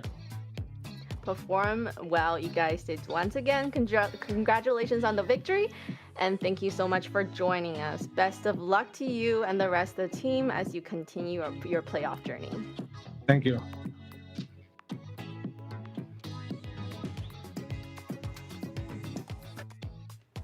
Amazing turnout. Chronos kind of called that, actually, so Told you. Because Yeah. it was kind of written in terms of how Stamina had their journey throughout MCT, right? Not able to bounce back after getting a loss. So if that trend was to continue, U2 Esports were supposed to win 3 games on the bounce, but we know what Stamina Esports can do against U2 Esports, and not just against U2 Esports, against anyone. And if they were able to break that hurdle of losing momentum in game number 1 and able to bounce back, they will get the victory, because there are a momentum based team. And once they got that second game in the bag, third and fourth, the third game was a quick game, and the fourth game, yes, it looked a little shaky, but once they found a way to get in, that's it, it was over. So I think well played and well said about what happened in game number 1 as well. Just the shakiness coming out from the players and not having the confidence, and the communication was off, that being a key factor. And once they decided there's going to only be one shot caller, then everything made sense for them, and it was a lot less noisy and much easier to execute the plan of the game. I think. Go ahead, Layla. We're gonna go into. Sorry. You know what? Carlos? Never mind. It's okay, Layla. What we're going to talk about is, of course, the MWI that's going to be hosted soon enough, folks. The registrations are open until the 11th of May. That's what, about 4 more days, if I'm not wrong. So I think 3 days in general, with given the time what we're at, that's going to be closing in soon. So yes, 3 more days. If you want to make sure you register and get a chance to play in the MWI qualifier, that's the Women's International, that's going to be happening soon at the EWC. You want to scan that QR code and make sure you get on that train. So gather the girls and make sure you're there for the competition. Yeah, make sure you are there with your girls and to prove what you have to be a pro player. And up next, we want to get into take a moment and thank our sponsors, runestone.gg, for supporting MCT AMER North 2026. Today's broadcast is proudly supported by runestone.gg Esports infrastructure built for people shaping the future of competitive gaming. From real-time data to live fan tools, Runestone works to make esports more interactive, more insightful, and more rewarding for everyone involved. So be sure to check out runestone.gg and see how they are helping power the next generation of esports experience. And I'm sure they will be powering the MWI as well. Yeah, if you guys are looking to improve your gameplay, why not go with a company that shares your motivation, shares your passion for that game? Look no further than runestone.gg. So we kind of went through that first series of the day, continuing what we said about that team communication, having one shot caller, and which is Yomel at this point, right? And we've seen Yumel really just being able to kind of coordinate properly and be able to bring that team to that win. Now, coming up, we have a quick break. We have a 3-minute break, so we're gonna see you guys back in 3 minutes.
Listen up, warriors! The Frozen Sea Showdown is here. 8 Brancos, 2 sides. Ready your hooks. Well, the rules? Real simple. Hook 'em over, then bash 'em. Or hook 'em back and stash 'em. Remember, kills will make you stronger.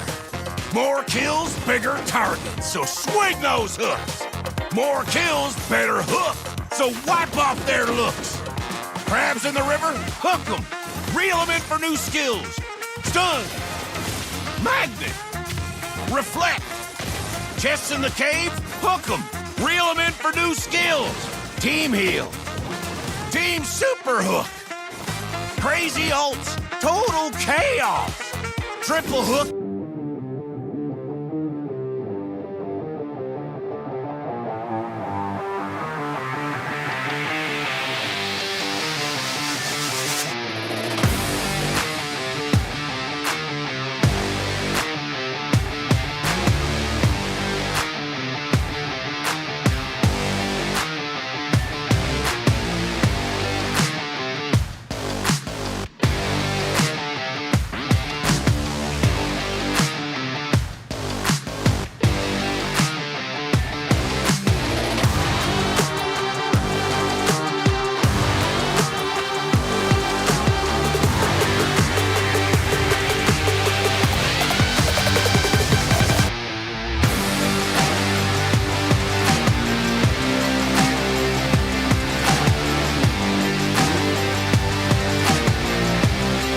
Welcome back to MCT AMER North 2026.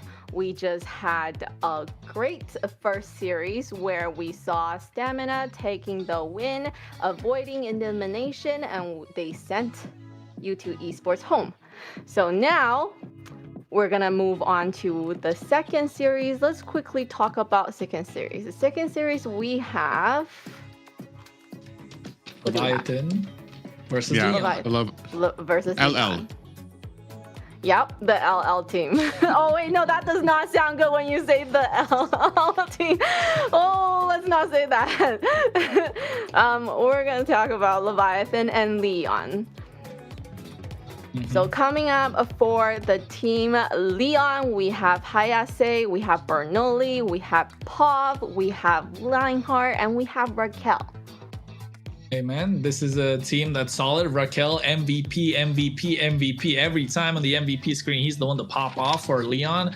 And of course, hey, Pav has been having fantastic games. Leonard's been doing well. Hayase has kind of been the only one in the shadow so far, so maybe would step into the light in this series. But hey, Bernoulli, baby, that's what this is all about. The way that he's been in the jungle. We want to see the 3-1 come out from Leon as well. In that fourth game, get that Harley popped off. So that clutch Harley that he has in his hands. And apart from that, he can play the Boxia, he can play the Fredrin. The Leo Mart has been solid as well. But more about these teams, let's take a look at this short video about Leon and what they got to say.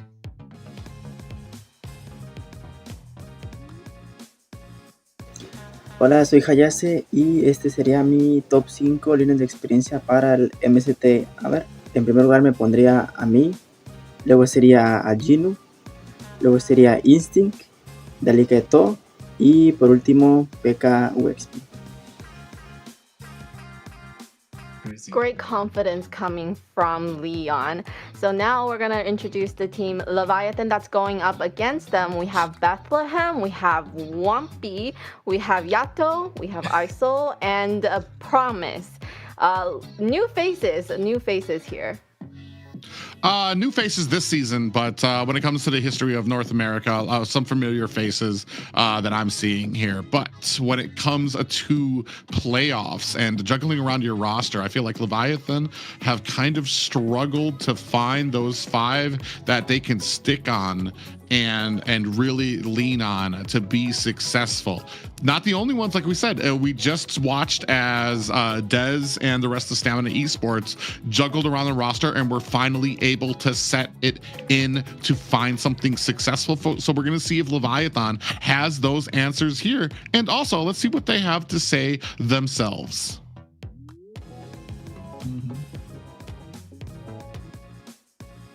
So first, me, Second, Marcuti. Third, Chorbarmi. And then 4, Colleen. And then I don't know the 5th player. I like the confidence that's coming from both sides, right? They're all putting themselves as number one. So we're gonna wanna see how that plays out. As Kronos, what do you have to say about that? He just said 5th player. I don't know. Like, he doesn't rate the 5th player anymore if you're Yato, right? But I think in this series, yes, it's gonna be coming down to the mid laners quite a lot. Yato as well as Pav, they kind of set the tone for their teams. And in the jungle, with the changes that Leviatan have made, I think we expect them to kind of drop game number 1 because synergy is gonna be a big factor. Nerves are gonna be a big pointer as well. Promise has been in the North American scene for a long time, so he's no stranger to play under pressure. But yes, and that's why I would say Leviatan still looks strong as a team. They just need to find their groove. It feels like they're off form, so maybe if they do find their moment, they will pop off. What do you think, Private? Yeah, I mean, Lyon, they're going up against a very tall hill to climb here, especially because Lyon they've kind of gone through what Leviatan has earlier. They had to change out Synerjun for Bernoulli, who's been starting to find his groove, starting to find his little flow in the team, backed out by Raquel as well, who's had some outstanding games. But Leviatan, like I said, they're kind of, you have a team that you've just kind of put together 2 players already that had to kind of maneuver into, and then you're taking that against a team that's already built up synergy here through the past 3 weeks, through the Swiss stage and everything. So it's going to be a tough pill to swallow. One thing that I did want to bring up though is when it comes to especially the playoffs, when it comes to there's something else that it takes to kind of compete up at this level, and that's the mental fortitude that you can sometimes only gain from having the experience up here. I feel like Leviatan has that experience. They've been up there. A lot of these players very familiar with when it comes to regionals in North America, so they've already made a name for themselves. The same thing kind of comes out from Lyon. The big thing for me, especially when it comes to last series, is how we were talking about Stamina Esports. They usually fall down after they can't pick themselves back up after a loss, and a heck of a loss that they got because Ricky, what did he go, like 0-8 on the Rome? But to be able to take that game and to come back and gets a game that he was the MVP on Marcel, playing the exact same way. He didn't let that get into his head that, man, these guys picked me off every single time I went forward. And Dez was talking about it too when he said about just what he hears from people when people are being negative on him, when you don't let that stuff get into. And that's another little pillar and another little aspect that these teams, especially in the playoffs, need to kind of get over. And I want to say both of these teams, Lyon, Leviatan, I'm sure they've heard their fair share of negative criticisms about them, the restructuring that they've gone in through the weeks in here. Here, right now, this game, this series is where you have to focus, where your head has to be at if you want to continue on. And having that better mental fortitude is going to help decide who moves forward and who does not. Right away, a respect ban on the Kufra. 100% respect ban. I was gonna say that this is not the first time we've seen them face each other, right? We've seen them face each other earlier in the best of 5 where Lyon got the better of Leviatan in a 3-1, and that was the day Raquel was the MVP and like kind of making sure he gets a place in the MVP of the week.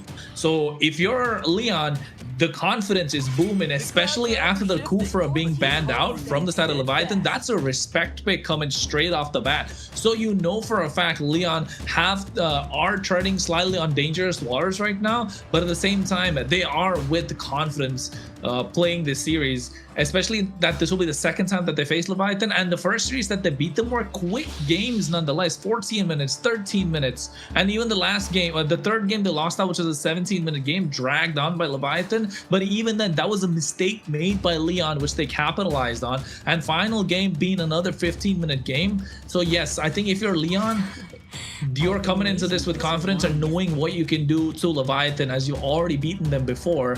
But yes, this time changes made. Promise, who's usually EX in the roam position, and also Wompy coming in, or Wompy. And that carry, I know I see that, Private, because that's such a contested pick between these two teams. We've just left open Zushin and Boxia right now. So we got Boxia going to be answered immediately by Lyon. I'm assuming Zushin will be Harley the answer. I'm sorry? Harley left open too. Yeah, well, it depends on how it has been up here in the north. Harley, I don't want to say is going to be one of the hot button items for it, especially against the Boxia, who has like that built-in magic defense, who can close the distance possibly on Harley. Zushin, immediate pickup for the side of Leviatan. So we're going to see if Lyon's going to have what they have in store to be able to close the distance, be able to get to that back line, because Zushin is just an offensive force. And while I do talk about South letting it through, I still feel it is ban worthy, no matter, because even the games I see, it just like, was it worth it? Was the effort you had to put in to shut down that Zushin worth it? The sweat and the tears that you had to do for that game. Look at that pressure. Yep. So with the Basha comfort pick for Bernoulli, and then we have Hilda with the early game. I think that's what's happening, right? Hilda, somebody pick up Hilda, the other team pick up Khalid. It's just like a thing now. Who in the early game would have a more of an advantage at this point? Leon, 100% Leon, with the Boxia being present, right? The Hilda, Boxia, and Zetian, a lot of poke is there. Boxia can rotate much faster, although the kill pressure is there on the side of Leviatan with this Jushin that can still dish down the Lantern and get a couple of kills in the early game. But yes, okay, I'm not a fan of the R-Lot, but I think still Leviatan, that mid duo, looking to fight for river control alongside Leon's mid duo, so it's going to come down a lot to the mid duo. I mean, it's a lot of displacement that you have for your team. You've got the Lantern that comes out from Zushin. You've got the final slash from Arlots, and then you've got a stun potential from Khalid. So there's a lot of setting potential, a lot of answers when it comes to setting and how do we start a fight that comes out from a Leviathan. The only problem is, I mean, I guess the harassment in the early game, the Khalid doesn't really have a target unless he's going to be able to kind of, we're really focusing on the Zetian. He's definitely not going to be able to harass Boxia too much. It'll be very interesting here, and then especially as the stuns come out, as the Zetian comes out with her ult. I think where and when will Zushin be in her combo? Have we already ulted? Have we already flickered? Are we going to be able to find those types of escapes? The biggest problem is being able to close the distance on the back line to try to clamor up a Zushin, because you cannot just let her spray on that damage and that CC for your team. Now we're about to edge out of the second banning phase from both of these teams. See Yuzong and Phobius taking off the side for Leviathans, and Joy and Leomore taking off on the side of Lyon.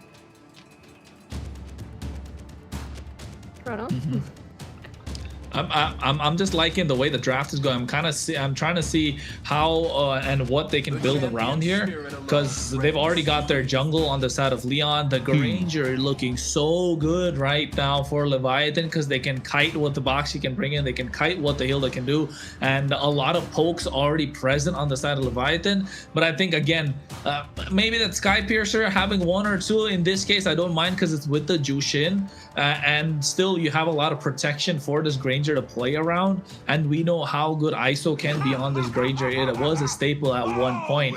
And the Terizla again in this series being picked up though by Leon. They're still lacking so much damage, if you ask me. They have the poke from the Hilda as well as the Zetian. They have the set potential coming in from this Terizla. They need to find the finishing blow, and YSS is not it, in my opinion. It's good, but you're looking to have much more of a consistent, like slow-paced game if you're Leon, which has been their play style for the better part of the MCT. On the other hand, Leviatan can blitz. They get a couple of kills and they're looking unstoppable. So they got a lot of poke on their side, more control, I believe, in the game in these turtle pits as well. So Leviatan can go tank jungle, they can go damage, it doesn't matter. Suyo's an option, they can go for the Fredrin even at this point. It all works out. They have a lot more options that can maximize the potential of this Granger as well as the Jushin. I was going to say Suyo, yes. Fredrin, no. I think the Terizla would have been a counter for Fredrin. Let me get that out first before we discuss this Fanny pick coming out from Leviathan. Looks like, is that going to be Woompy? Is going to be the jungler for? Yep. All right. Hey, I can't say yes or no. Woompy might be the greatest Fanny we have ever seen in our lives. Well, I don't think we've seen a Fanny, have we? No, no, we have We've not. never seen a Fanny in MCT. I it's have. Crazy. The crazy kind of game style that these two team has right now. One is very, very offensive and aggressive, and then the other one is trying to keep it stable, less fast paced. So it's really gonna be exciting to see how this works, and what a great way to debut, you know, in the MCT with a Fanny. That's gonna be spicy. And I want to say not an intense amount of CC that's coming out from the side of Lyon. So, I mean, a great opportunity for Fanny to be able to get a victory here. But ladies and gentlemen, this is going to be our second series of the night. Lyon taking on Leviathan. Both of these teams fighting for their survival in the opening of the AMER South playoffs. Or the AMER North playoffs, I'm sorry.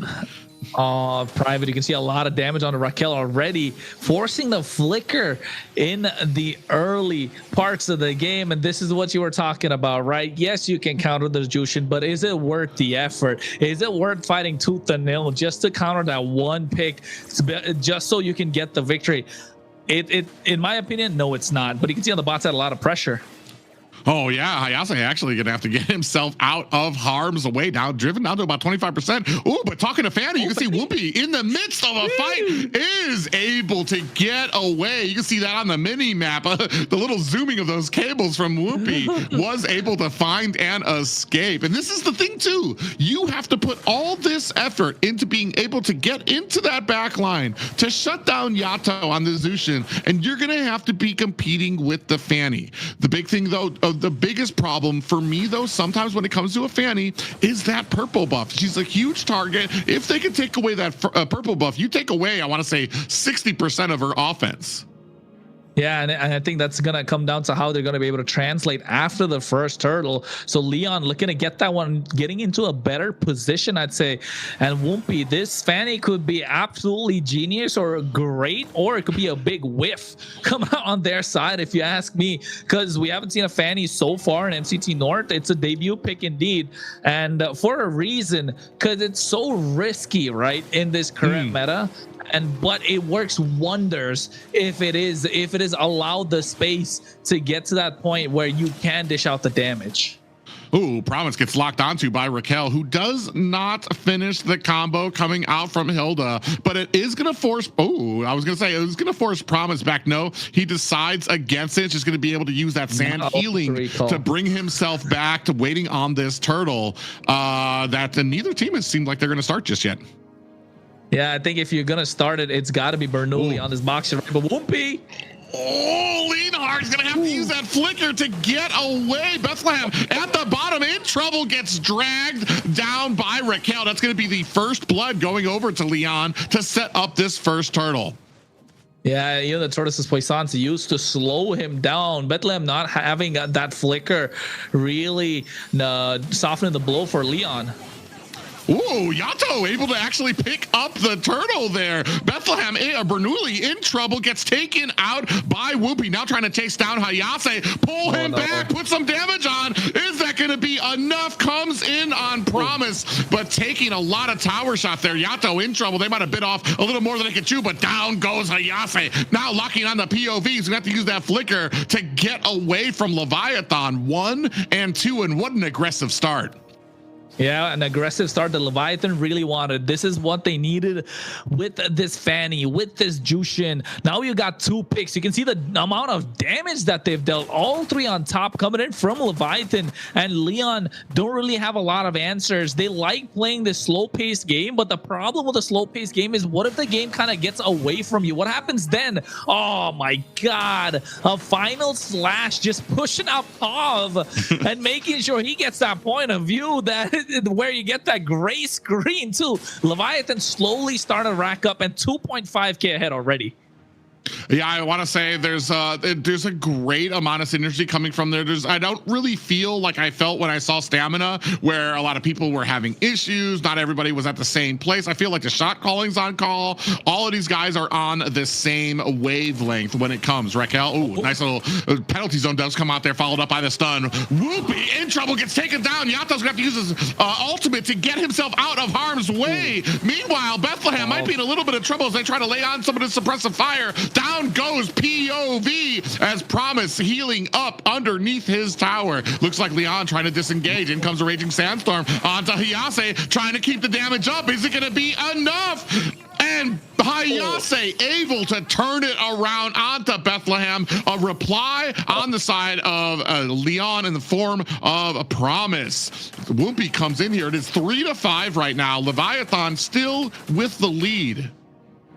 So fast around the map, right? The way that Leviathan are moving, Promise is present, and so does Whoopi. Whoopi actually died and just came back into the fight in that moment, and it could have looked a little more dire if you're Leon, because the way that Leviathan are moving, they're playing aggressive as much as they can and trying to extend this goal lead even further and push back Leon to a point where they can't really make a comeback. And Leonhardt right now taking a lot of damage from Promise, and Leviathan have control of this pit, but they don't want to get the turtle started because they have a Fanny who can have cross map plays instead.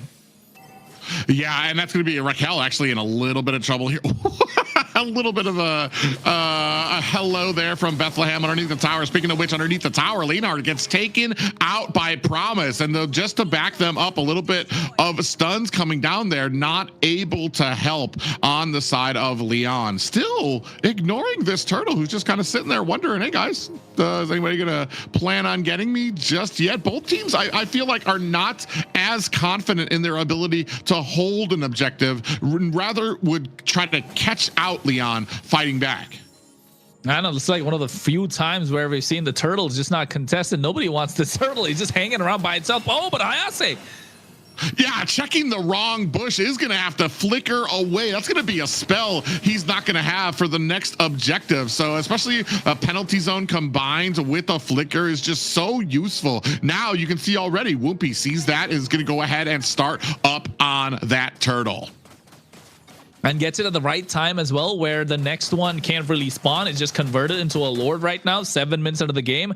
ISO needs to start racking up some kills. He already has one that Sky Piercer is going to start showing. Yato is taking control of this river. Bernoulli can't really walk up into a bush without getting spotted out or without getting picked up. And you can see that displacement that we spoke about earlier in the drafts is starting to show. That final slash, that lantern flare is too much for them to deal with. Now the bot side as well, they're collapsing.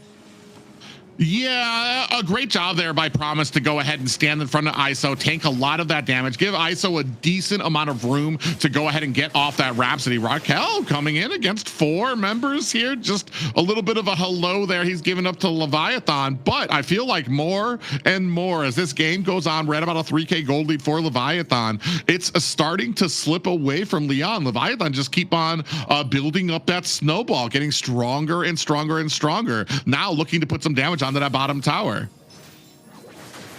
I think with the mobility that they have, they should be able to get a lot more done on the map. They're able to get tier 1 on the top side, but the mid lane, final slash already used. Yeah, looking for an opportunity right now is a Leviathan. Ooh, actually got caught. Whoopi underneath the tower finds Leonard, but a fight over at mid. Raging Sandstorm comes out. Is that going to be enough? You can see the suppressive fire coming out there from the Granger. ISO trying to take them down, trying to keep that distance up, and finds a kill onto Bernoulli. That is going to be 8-3 in favor of Leviathan. Even gets a Malefic Roar in his pocket, right, for ISO. So now he's going to be piercing through whatever armor that Leon are building. We're talking about Raquel. We're talking about Hayase, Bernoulli. They're the tankier members of the team, and they're going to be taking a lot of damage now. And 5 members of Leon, or rather Leviathan, on the top 6 of the damage charts. It's not looking good if you're Leon. You want to start racking up the damage much faster. Otherwise, you're basically inviting Leviathan into your base. You're absorbing a lot of pressure, and that's not yielding any sort of results. I mean, speaking of which, promising a little bit of trouble here, looking for an escape. Out come the stuns. Are we going to be able to capitalize on that from the flank? Oh, Final Slash comes out, takes POV to the side. Bernoulli gets caught. Bethlehem trying to find the disengaged. Neither team very confident in trying to take this Lord just yet. But I was going to say that there's a big pressure, big shoes to fill from Whoopi, but he seems to be doing all right, especially with something as drastic as a Fanny pickup in the first game. He's not getting caught too much. 2-1-1 right now. He's able to get a lot of these objectives. He was able to get a push at the bottom to get a tower as well. Ooh. And now we have an engagement. Bernoulli gets a pick up, and ISO finds the killing blow. That's going to be a jungler down for the side of Lyon. Leviathan find themselves with a huge amount of room to take this next Lord. Yeah, no retribution coming in from Leon, so that means their Leviathan are free to pick up this Lord. And I think Leon really having a hard time right now. You can see already a lot of pressure being piled on. Again, it's all coming down to this Jushin.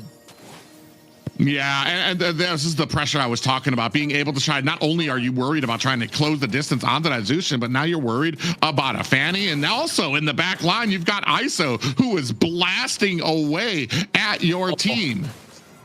And Bethlehem in the front just trying to use the Final Slash whenever he gets the opportunity. Doesn't matter if you're full HP or if he's by himself. I mean, that skill's got, what, about a 15-second cooldown anyway. And the Leviathan are just abusing the factor of all those spells, and they got all their spells online. I think Bethlehem is looking for a play. Yeah, they're looking to find themselves an angle. Oh, a beautiful little Final Slash there comes out from Hyase, who might be in trouble. He's going to have to use that flicker to get out of harm's way. In from the flank comes Whoopi, tries to put on the damage as ISO cleans up a kill onto Bernoulli. That's going to be 1 down, the jungler down for the side of Leon as the Lord crashing up at top. Leviathan go ahead, put that pressure onto the high ground tower of Leon, but decide to disengage instead to take out the tier 2 tower at mid. Only high ground towers left for Leon at the 11-minute mark. Leviathan have not finished, flickering over. You can see a big ult coming out from the side of Leviathan, but turning it around, in comes the cables from Leviathan. Whoopi finds a kill on the POV. ISO able to take down the tower and finds a kill onto Hyase. The rest of Leon reeling, trying to clean up these minions. Yeah, and the worst part, they don't have the best wave clear once Pav has gone out of there. That's kind of the only wave clear they have with a Jushin, slight bit of range. I mean, the rest, Whoopi's just coming at the right time, able to get the cleanup after a lot of the heavy lifting is done by ISO, by Yato, by Promise, even Bethlehem to a certain extent, and now you can see another. Yeah, that might be a little bit of the frustration coming out of Lyon there, trying to go in alone as Leviathan pick him apart. Now, a lot of pressure coming on to the mid-high ground tower. Only one more Final Slash comes out. Raquel takes a heap of damage, and all the damage going on to this team. 3 down for the side of Lyon as the rest of Leviathan juggle the aggro and find their first victory. Well, that was a game where Leviathan kind of showing that it doesn't matter that you beat us in the previous series. Now we're here to play. It's playoffs time and we're locked in. Locked in they are. And then also with the 2 new addition to the roster, Leviathan is looking like the champions that they should be. That game, what a great way to start off the series. Very, very entertaining for the viewers, I'm pretty sure. How do we do there, the new jungle? How do we like him so far?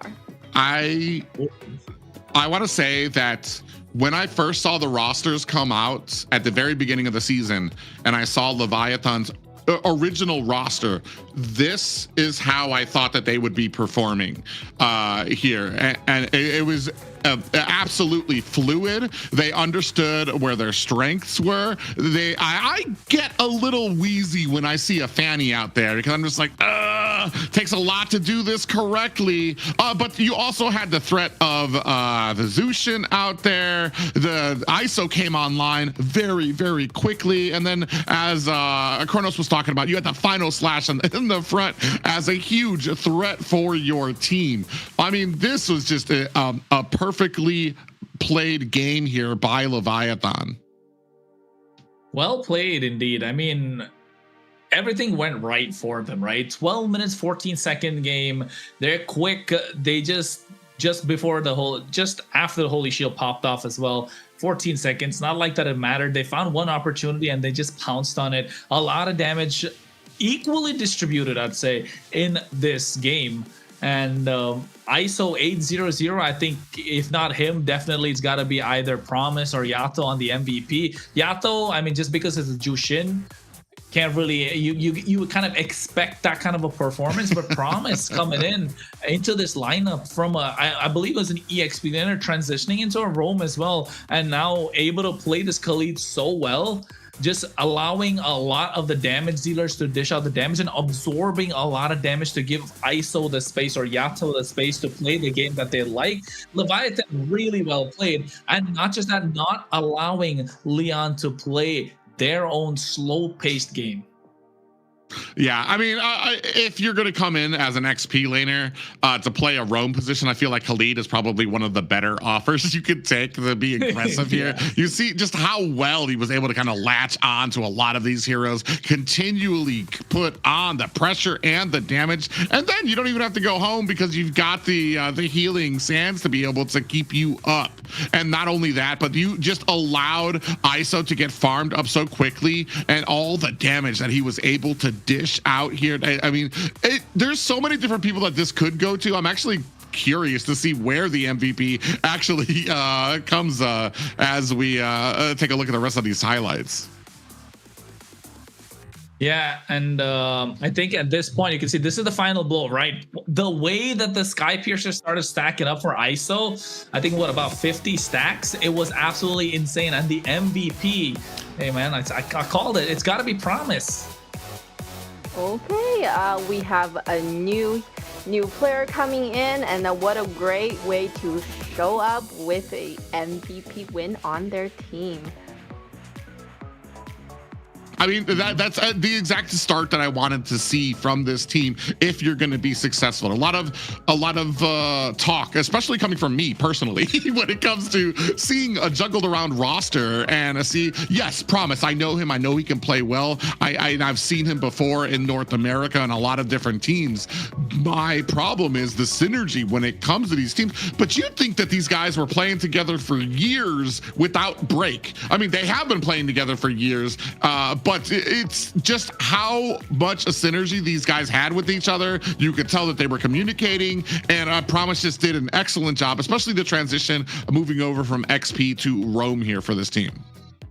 And the way that they play, the macro that was there is just something that I think Leon wasn't expecting, and they just don't know what to do after that. You know, the way Kronos caught that, delaying the turtle and the push on all the turrets.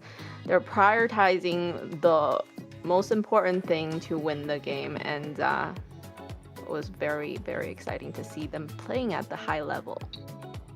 And I think at the right time as well, right? Just because you're on the bottom half of the table doesn't mean you're down and out for the count. They locked in at the right time for the playoffs. And I think understanding that at this point, we just want to win no matter what. End it quick, get the dub in your pocket so that you don't have to wait it out or get to the point where it could be a 50-50, a coin toss. A coin toss is never good because it could never be in your favor. So as long as the game is in your favor, take it and take the victory, and then we'll talk about showing off your skills later on, because at this point, every single game matters, especially when it's an elimination round. I just feel like that was a huge statement that Leviatan knew that they were going to be making. Not just to have Promise out there doing well, but the confidence to have a new jungler with your composition and be like, you know what? Yeah, Fanny. We're gonna go. Now, Fanny didn't do great. It wasn't like on Fanny's back for that game, but the confidence to be able to pick something like a Fanny once you're sporting a new roster, you've got a lot of things that have been juggled around. There's questions about whether your synergy is going to be added up to a team who's been playing with the same group for the last 3-4 weeks now. It just says a lot for your team and the understanding that you guys have for each other. Not just that, but I'm going to continue to say it until I'm blue in the face. Letting out the Zushin is a problem. Like, there's just too many boxes that need to be checked correctly for you to be able to take it down. I know there's a lot of teams that do have some great drafts to kind of get into that back line to be able to kind of shut it down. But oh man, just you saw from there, I mean, just the impressive power that comes from it. And then to be able to lift them up, and ISO just waiting there for them is like, all right, now it's time for me to blow this person up. A great game, great draft coming out of Leviathan as well. And going into the second game, what can Leon do to kind of, because we know the draft was missing some damage. We could probably do a little bit better during the draft. Is there anything else that they could do to kind of get better winning conditions here? I mean, when we take a look at the draft and everything like that, don't let Zushin through as a number one. You're not going to have that option anymore. It's going to be on the side of Leviathan to go ahead and ban that out. The Fanny came as a surprise to them too as well. That's but you're not going to be able to surprise them again. And I do like that we're kind of paying that respect out to Raquel, taking out the Kufra pick as well. And honestly, I would need to see them, because that, I want to say, it screamed out to me early that there was going to be issues when you saw the draft, you saw the Zushin, you saw the Fanny pick come out there as well. And then the early aggression that was going to come out from the Khalid as well. So I want to see them with a successful draft here before we can start kind of ironing down where some of the problems might be. And I see that Leon has chosen to go to the blue side again, giving them a first pick. I don't know. I feel like they should probably let, Leviathan kind of have that pick right now to maybe possibly do better in the counter picks for them. But they're gonna go ahead with that. Harley gone, Freya gone, Guinevere's gone. Kufra again respected. Leon rather taking blue side again this time. Marcel's gone. I think Jushin's a pick that Leviathan should ban out right now. There you go. Don't let it go because it's too strong of a pick. Leon made that mistake. Now Leon don't even get the Boxia in their hands. Carry's a solid choice that they go for, which was banned out of the previous game. I think right now, if you're Leviathan, lock in. If you want to go for the Boxia, if you're Woompy, but if you're more of an assassin type, Suyo is still left open, right? Apart from the Suyo, Phobius is still a solid choice if you want to go to the EXP lane. Still plenty of options to choose from. Eve is another good pick. Valentina is solid, especially in the hands of Yato. So I think just lock in the Valentina, double down on applying the pressure in the mid duo, and get the game in your favor. I'm kind of in favor of Suyo in a mid pickup, just because I feel like Suyo can close the distance on the carry early game and mid to be able to kind of shut that down early. A lot of the tankier pickups is where carry's really going to shine for them as well. You do invite after picking up the Valentina though. I feel like, ooh, so we're gonna go with the Suyo and the Kaja. I don't know what Kaja's win rate has been in North America. I feel like sometimes he's a little bit watered down because you're so dependent on your spell, your flicker, to kind of get in there to grab somebody. It doesn't mean it's impossible. I just feel like there's a lot of those boxes that need to be checked for that successful engagement and that successful divine judgment. You're right. You're right on that note, right? The flicker is super important, kind of like Achilles' heel of the Kaja if you're able to bait out the flicker early. But in this case, not just pick it up for yourself, but denying the Kaja on the other side. So Leon right now probably left with a Cho or a Kalea at this point. A Leomord is going to be the pick for Bernoulli because that's possibly the other jungle picks he has.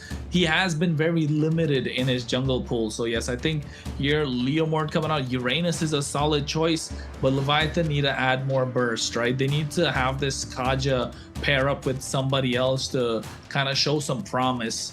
No pun intended. Good fun, good fun. And then also we're kind of looking for, I mean, Suyo's got a decent amount of burst, but you're also, I want to say, maybe looking for something else that can kind of be a little bursty for your team as well. And yeah, we've got a Sora coming out there. A good pickup there as well going into the second banning phase, which means you can take out Valentina, which would be like the immediate counter you would think for that mid lane.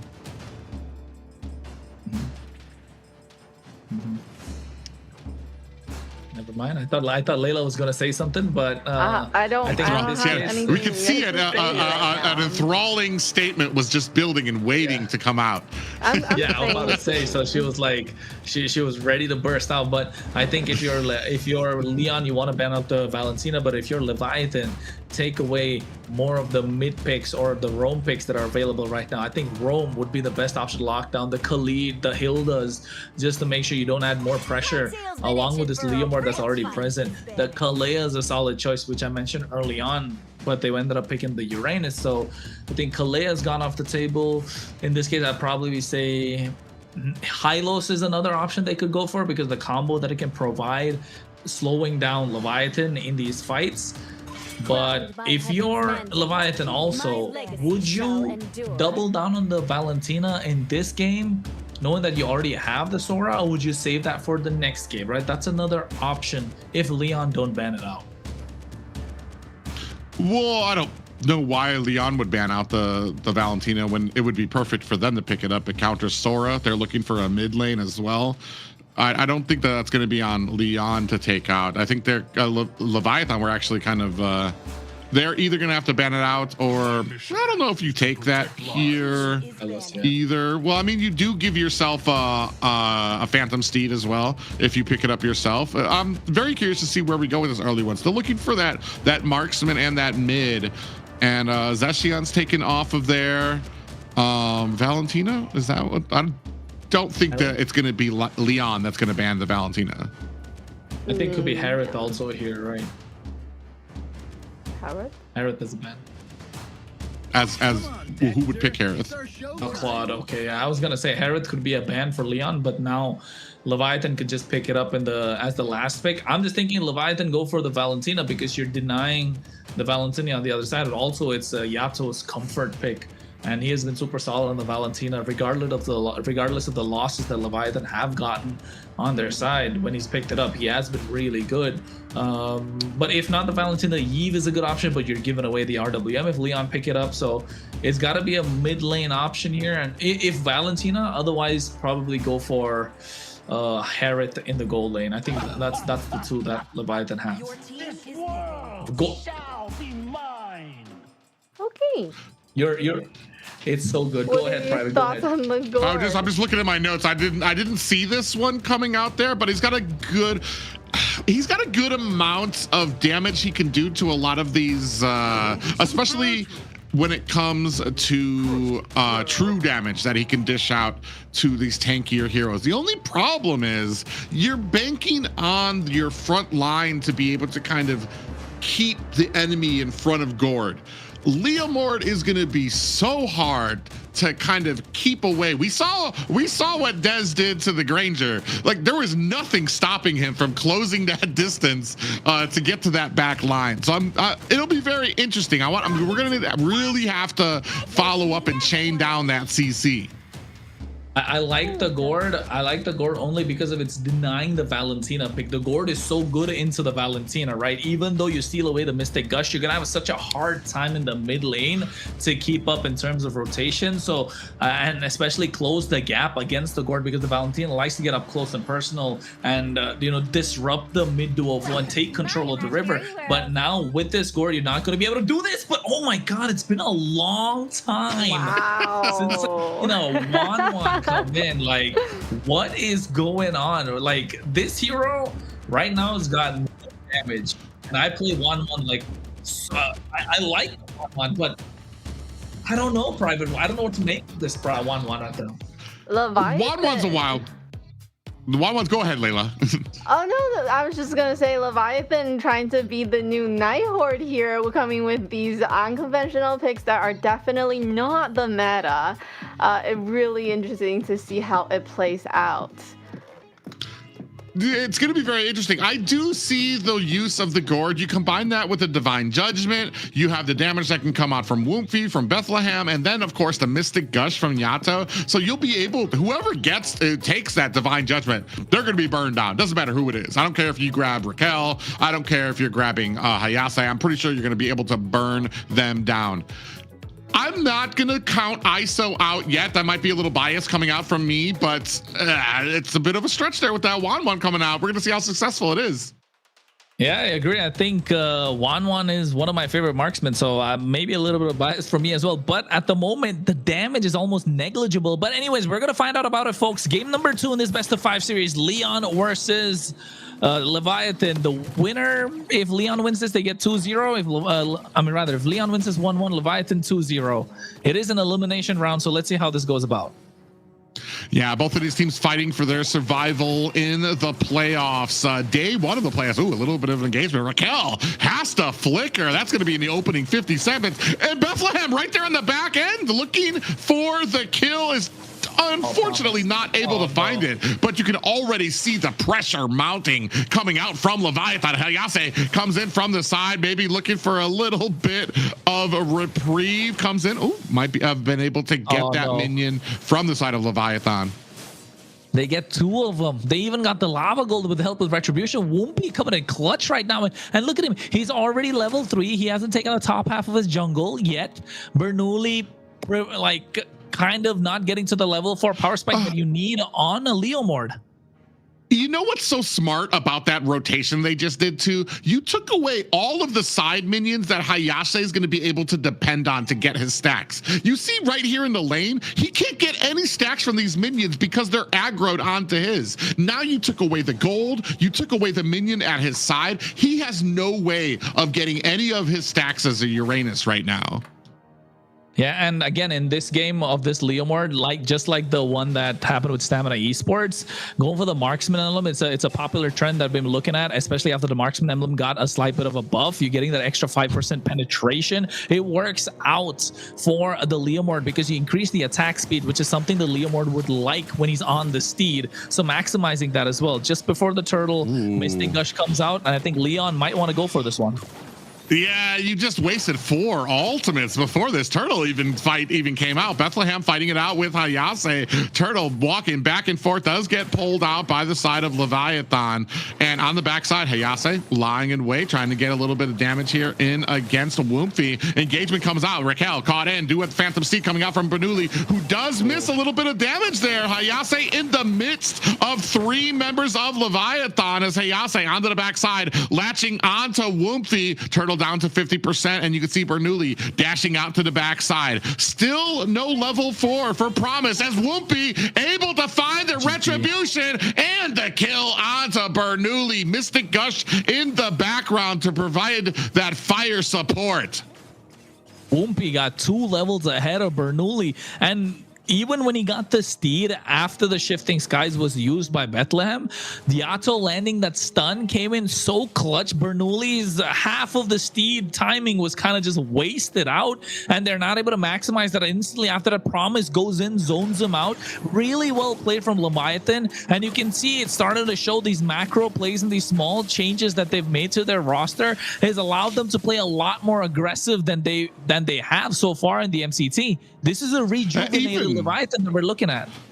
Even with Hayase on the Uranus, he was top of the damage charts there, just being a huge threat to the side of Leviathan. Leviathan able to really be able to find the maneuvering, get around that Lord Put to find the retribution and find the kill onto Bernoulli, who had, I feel like maybe pulled the trigger on the Phantom Steed just a little too early, as Leviathan really kind of backed off, let that thing tick down. And once you didn't have the Phantom Steed anymore, it was prime game for the rest of Leviathan to go in. Only a 1-0 game just yet for Leviathan. Well, at this point, Leviathan are playing super well, though. It's been clean in terms of their movements, in terms of usage of their skills, the timing of everything. Even though it's a 1-0, it's been very nice, clean, crisp play that we like to see from Leviathan. Lyon, on the other hand, going down their usual route of a slow-paced game, knowing when to pull the trigger when the time is right. But so far, you want to be a little more aggressive since you have the Leomord on your side. So I wonder if this is going to be the turtle where they are deciding to do that. Otherwise, you're just handing the game to Leviathan. Yeah, I think we're waiting. I think Promise is exactly waiting for that Phantom Steed to come out for him to go in there and be able to grab it. We do have a nice Yato comes in, able to find a kill onto Bernoulli. The rest of Lyon looking for an escape. Now you can see the damage coming on to Leonhardt. He is going to be the next one down as Raquel eating a face full of that ultimate coming out from ISO. And now you can see the pressure mounting from Leviathan. They haven't even gone for the turtle. They're immediately going to turn their attention to the purple buff of Leon. Yeah, and they take it away, leaving that small camp behind, slowing down the region of that purple buff. And not just that, Bethlehem has been looking to make these shifting skies plays a lot, and it's turning out to be a problem on the other side. I think the main problem being here, they got the crossbow of Tang unlocked just when the Divine Judgment came through.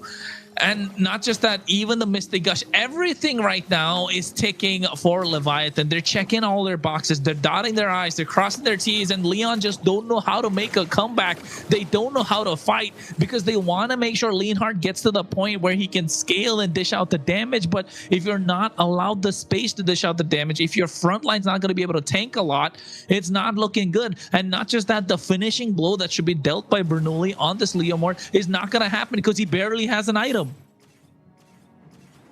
Yeah, and that's going to be the big problem here. ISO already putting the finishing touches onto that bottom tower. So you're already taking out both side towers at the 6-minute mark. Little engagement comes up here with the shifting skies coming out from Bethlehem. Bernoulli is down. Whoopi finds a kill onto Raquel. Underneath the tower, ISO tries to take down POV. Cannot find the damage just yet, but still at a 5-0 lead for Leviathan. And not just that, right? He popped the Purify and was still able to get 2 marks taken away. ISO is a beast on this 1-1. I mean, it was his comfort pick before. That's what, 2 years ago? But then again, right now in this meta, in this economy, you're playing a 1-1 and you're taking it to Leon in the elimination round. Yeah, I think this is a different Leviathan that we're looking at. Yeah, and you can go ahead and see the Phantom Steed is out as Leviathan dive in underneath the purple buff as well. Bernoulli wanting to the safety of his tower still gets taken out by Whoopi. Leviathan continuing their pressure. This is our jungle, they are saying, at a 6-0 lead against Leon. And Leonhardt alone against 3 members. Hayase trying his best to try to take them out. ISO gets the kill, but pays for it with his life. Oh, at this point, Leviathan's teammates are saying you got to report ISO for giving them that 1 kill that they got. They're 7-1, 6K goal lead in the hands of Leviathan. But if you're Leon right now, you want Bernoulli to get at least 1 kill. He's 0-for-0. He's struggling at this point, and it's all thanks to the gourd that's come through. Not just denying the Valentina pick in the drafting phase, but also creating so much space and stopping the Steed whenever it comes out. And it's just not working out. They're not able to close the gap.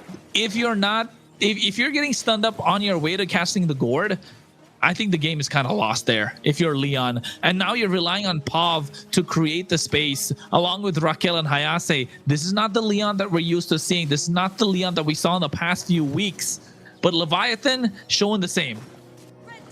Yeah, and you can see Woofy is going to be able to pick up the Lord there as well. Mystic Gush in the mid lane as the rest of the team chasing down Hayase, looking for an escape. Divine Judgment catches him, and Yato putting the finishing blow down on Hayase.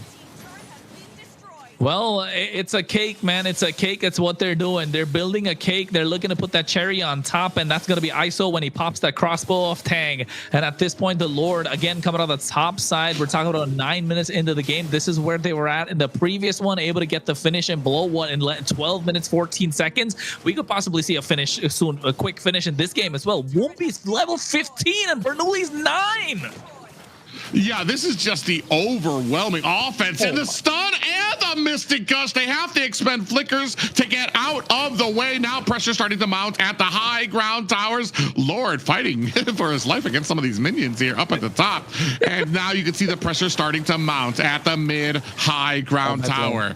You can see the damage starting to mount as well. Minions down at the bottom as the Leviathans turn their attention down to the bottom tower. Raquel alone to try to defend against 5 members who make short work of the high ground tower at mid, trying to find themselves a little bit of a bait there. The rest of Leviathan wisely turn from the engagement and go to clear out enemy jungle.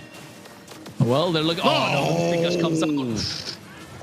Jesus, there was an enemy hero there. There was a Leanheart, and Leanheart got stunned and Mystic gushed into dust. Now, minions starting to mount at mid and bottom tower. You can see Woofy doing his best to try to clear out the minions at top, trying to create a whole lot of pressure from all of the lanes. Woofy inside the base right now. You can see a little bit of that confidence starting to come out from Leviathan. Now, high ground tower. We have the mid lane. Ooh, big pushback coming back onto Lyon. Finds a kill onto Raquel. Woofy with the damage onto the tower. Leviathan looking to possibly close this out. Mystic Gush takes down POV. Bernoulli and the rest of his team trying to clear out these minions. ISO finds the last high ground tower. Leviathan looking to put on the damage. Only 2 more members left from Lyon. Minions coming in from the rear. Do they have enough to close this out on Lyon at the 11-minute mark? Crossbow and Tang is out. Whoopi finds a kill onto Hayase, ticking down on to the core.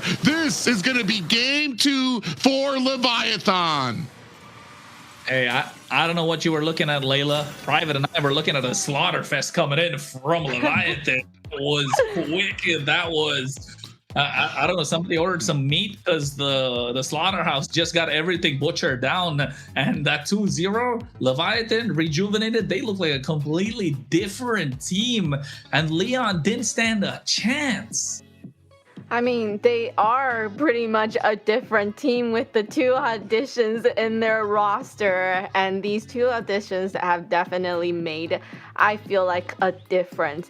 I'm just really interested, who is the shot caller in this team? Because clearly it might be the 2 addition, as they are definitely moving way more different compared to what they were showing in the previous tournament. I want to say Promise was never going to be he was never really a question for me. I knew he's been a call-in for a lot of the best teams in North America. When they have a player that can't make it, where all the cards are out, you're trying to make it to the playoffs or something, or you've got a big important game, Promise has always been a stalwart pillar for any team to bring on. The big thing for me is bringing on Woofy. Is this somebody that we know in North America, or is this a brand new player? Because if it's a brand new player, that's a hats off to me, to Leviathan, for trusting somebody brand new on the scene to be able to kind of help be one of those pillars for your team. And Woofy has shown out here, whether it was the Fanny he played in the first game, did sustain damage, was able to come in from a lot of the flanks, or whether he was playing on the Suyo here, did an excellent job.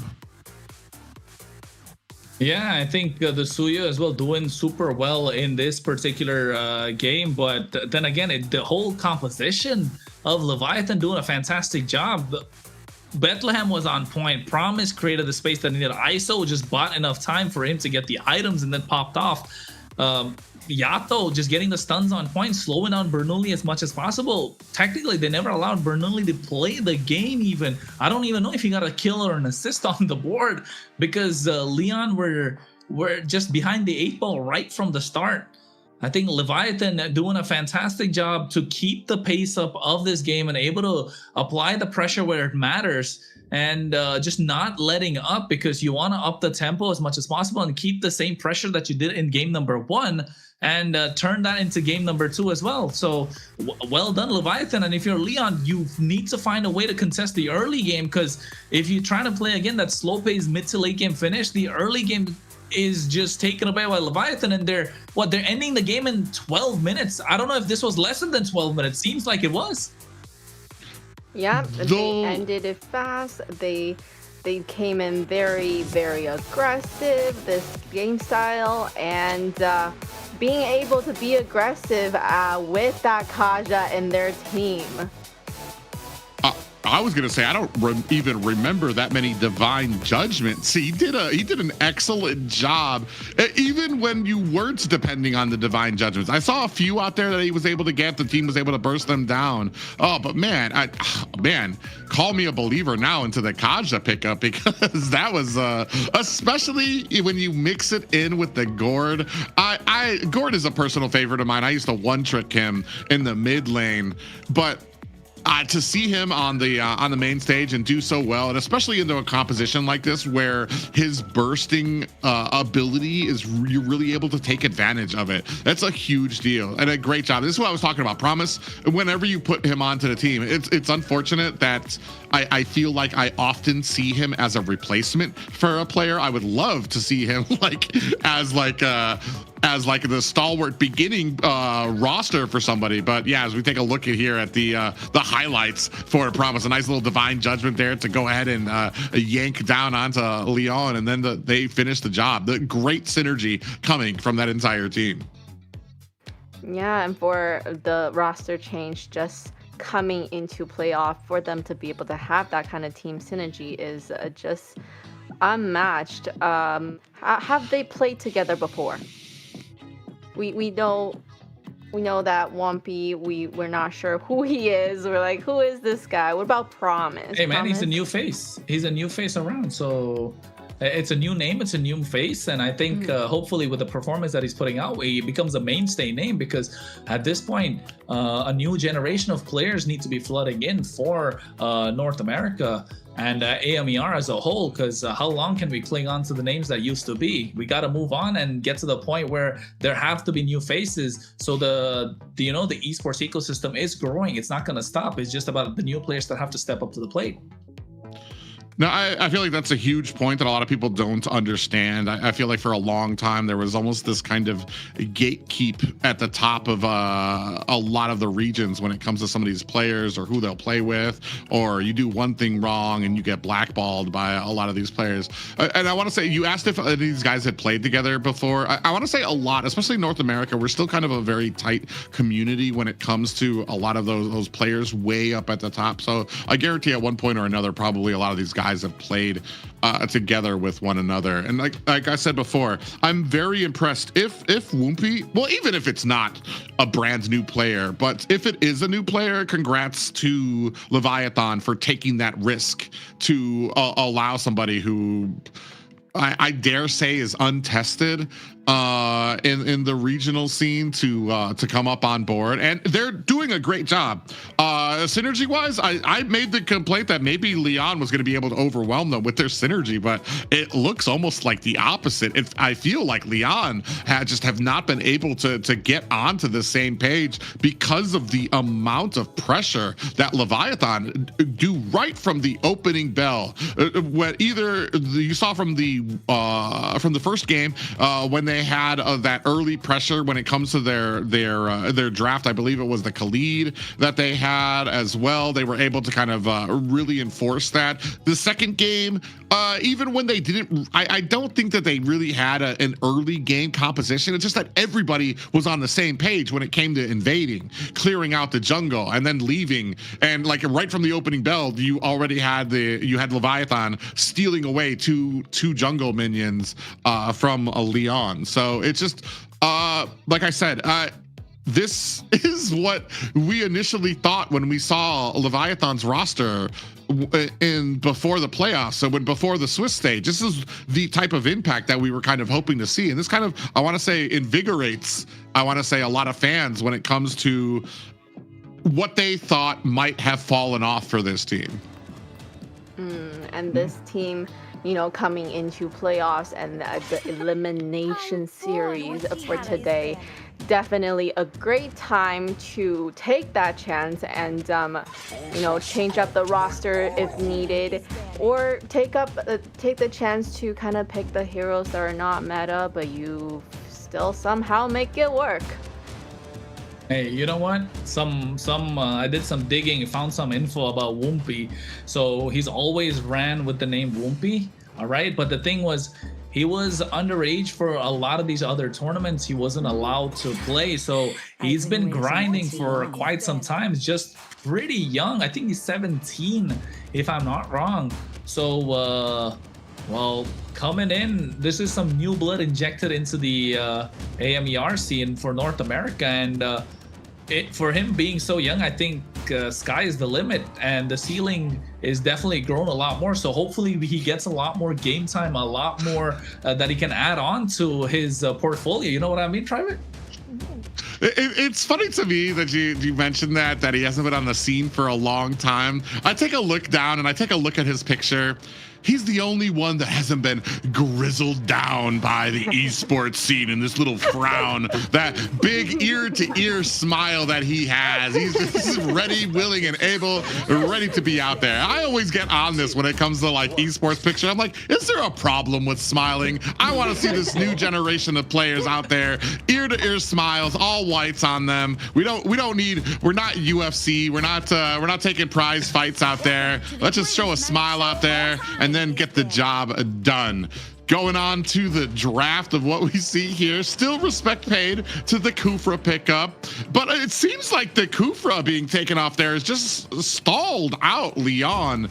Not just the Kufra pick, but I feel like Leviathan had just had some great answers back to back that Lyon have just been completely unprepared for. Yeah, talking about that, I'm just happy to be here. Smile on Woompy. Yeah. So I'm just interested, you know, what kind of heroes that he's gonna be picking for this stage. I think also they're just gonna have fun, right, at this point. So very interested on what other kind of combination we can come up with. I don't know, man. When Private mentioned smiles, I was looking at ISO and it's like, yo, smile is just dead on the inside, if you ask me at this point for him, right? So, but then again, like looking at what it's there on the side of Lyon, they get themselves a Freya. So I think Leviathan oozing with confidence and they don't care. And instantly as the Freya was picked up, look at the reply, the Phoveus. It's a straight counter to the Freya.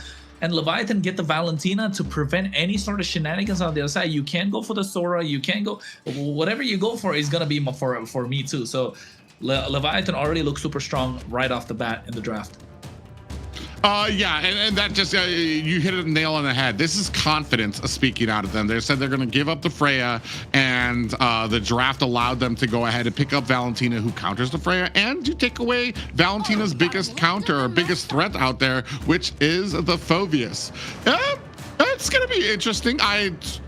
I've been saying before, I want to see how Lyon does with a good draft, and I feel like this is not a bad draft for them. The problem is their confidence kind of shot to the moment to where Leviathan have just been such a well-oiled machine from beginning to end. I don't think I remember too many opportunities in the last two games where I felt like Lyon had a leg up, or it's like, oh, they're actually turning this around. I feel like the pressure that has mounted from Leviathan, they haven't made a lot of mistakes. They have become very fast, very furious with a lot of the damage and the invades that they do. And there's been very little room in any of the objectives or any of these engagements for Lyon to be able to get that advantage. So it's gonna be very interesting to see how they can, how they do against this comp. I'm just gonna say something about the Cho pick right there. That is Promise main hero. So right now they're all. I am gonna show you my debut hero right now. So what a debut as well, right? For Promise as well as Whoopi. If they're able to get a 3-0 stomp in what's an elimination round for Leviathan after losing a series to Lyon in the Swiss stages, yeah, I think this is now all of a sudden we don't count Leviathan out, and all the standings and the predictions and all the talk about who's gonna be moving on into the next stage is kind of gone off the window. And next thing you know, we'll be talking about Alpha 7 who? I mean, we're not that far yet, but I think Leviathan looking super strong at the moment. And with the second phase of the bans as well, Hylos being taken off, Leomord's off the table, you're really looking to choke down the hero pool of Bernoulli, because they've got an early goal lane side with the Freya. You've got late game kind of locked down with this Alice. You got consistent damage throughout the board with this Kimi. You're looking to expand on the early game pressure that can keep up with this Cho in terms of rotation. I'm looking down at Khalid because they already picked up the Hilda. Glue is gone. Kufra is not present, so Raquel's not going to get his comfort pick. I don't really want to see the Minotaur come out from Raquel because you're giving away more early game pressure, and Valentina on the other hand can pick up the Minnow and Fury. So I'm only looking at the Khalid right now if you are Leon to be picked up in the roam position, but Leon banning on another jungler. Okay, Baxia's gone, so Leviathan Assassin again, Suyo's gone, Fanny, Joy's still good. I'm seeing Joy. here. Sorry, Whoopi's 3 other heroes, or 2 other heroes are Ling and Lancelot, so we don't know if we're gonna see that. But so his favorite heroes, right? Not 3, Ling. Forget about Ling. Ling and Lancelot. Ling is not showing up in this meta now. A Ling, I feel like, what is it? Broken Walls pretty much killed Ling standing. Yeah. There's like. Got nowhere to stand. Here we've got Expanding River. Beatrix going to be making showing out here for Leviathan. It's going to be very interesting. I don't know where you go if you're going to go for a jungle on the side of Lyon here. You've got a pretty tanky front line in the name of the Freya. You got Alice who can come in from the back line or even try to get into your back line as well. The only problem is Kimi and Freya are going to both have problems when it comes to Phoveus in the early bit of this game as well. And Valentina, I was trying to think when Valentina takes the ultimate from Freya, she doesn't. I don't think she gets the auto attacks and she doesn't really get any of the other abilities. So it feels kind of useless for her to be able to take that. Ooh. Looks like they're going to answer back, try to answer back with something that we saw earlier from Leviathan. I like it. Right, if you're gonna really don't hold back and pick all the heroes that you need to try to make this elimination stage. Joy. They're confident, man. They are confident. They don't care about the Kaja. Going into the Kaja, right? Okay. They don't care about it. This is Leviathan. If Leviathan get this game, like, we can talk about, you know, a little better seeding for Leviathan in this playoffs. Last words, Layla? Great.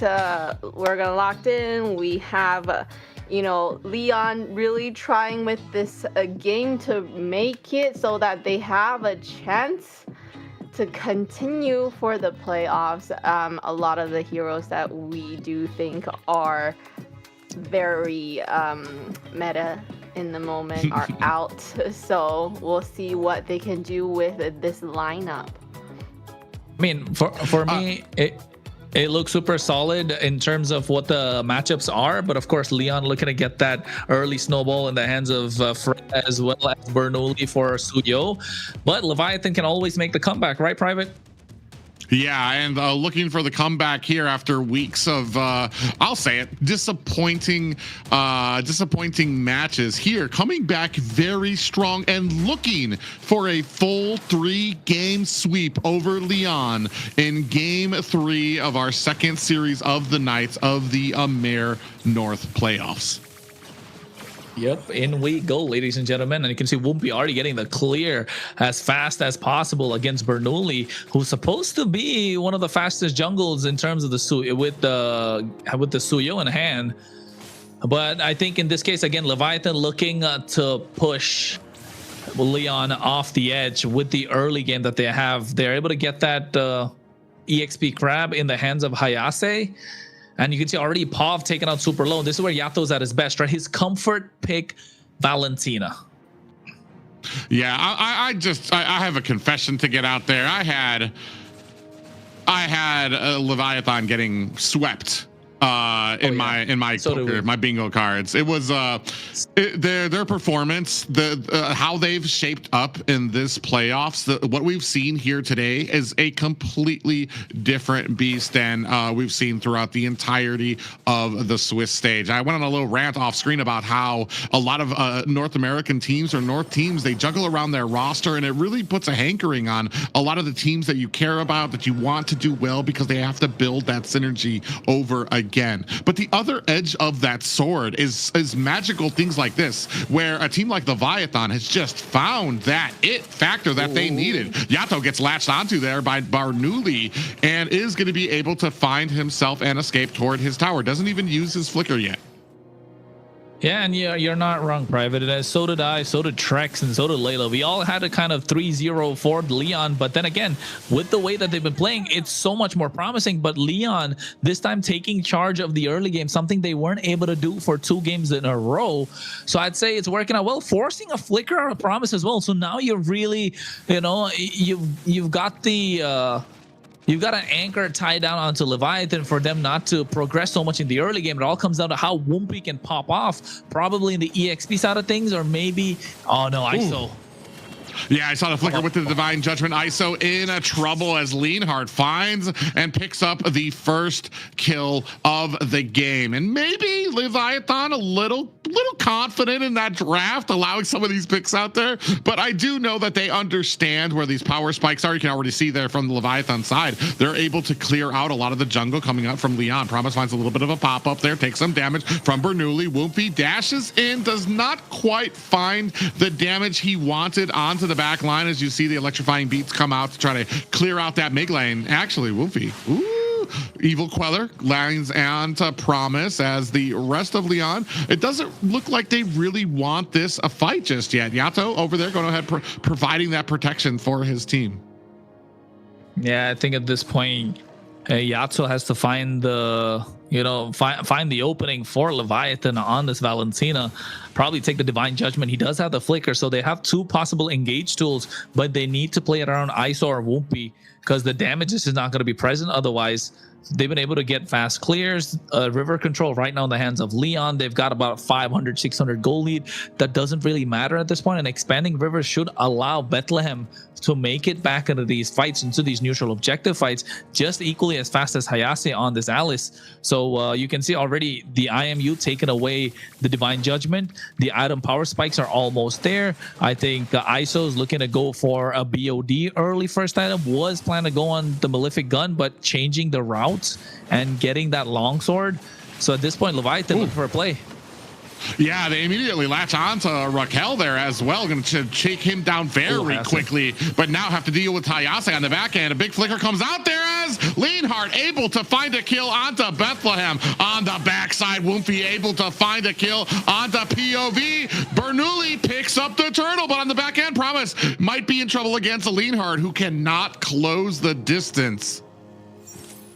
Yeah, 1-1 traded, if I'm not wrong, in that fight. But at the same time, Leon getting the turtle is not looking good for Leviathan. You can see a lot of damage coming out from Bethlehem in these fights. But if you're a Phoveus, you want to be in these extended fights, right? That's where the Phoveus kind of excels. And so does the Valentina a certain way. So does the Beatrix. But on the top side, I think they're looking to get down on Leonhardt. Yeah, they're going to be able to find that kill very quickly. And I kind of had the same thing in mind too. Bethlehem hasn't been a huge factor in a lot of these fights, and I feel like he was going to fall off when you start getting to that mid game. And we want to find a point where he's going to be useful. Ooh, Demonic Force does slam down, but Raquel able to create some distance between him and Leviathan. 2-3 right now, a small lead in favor of Leviathan. Mm-hmm. And you can see on the bot side, though, Bernoulli needs to get a push going.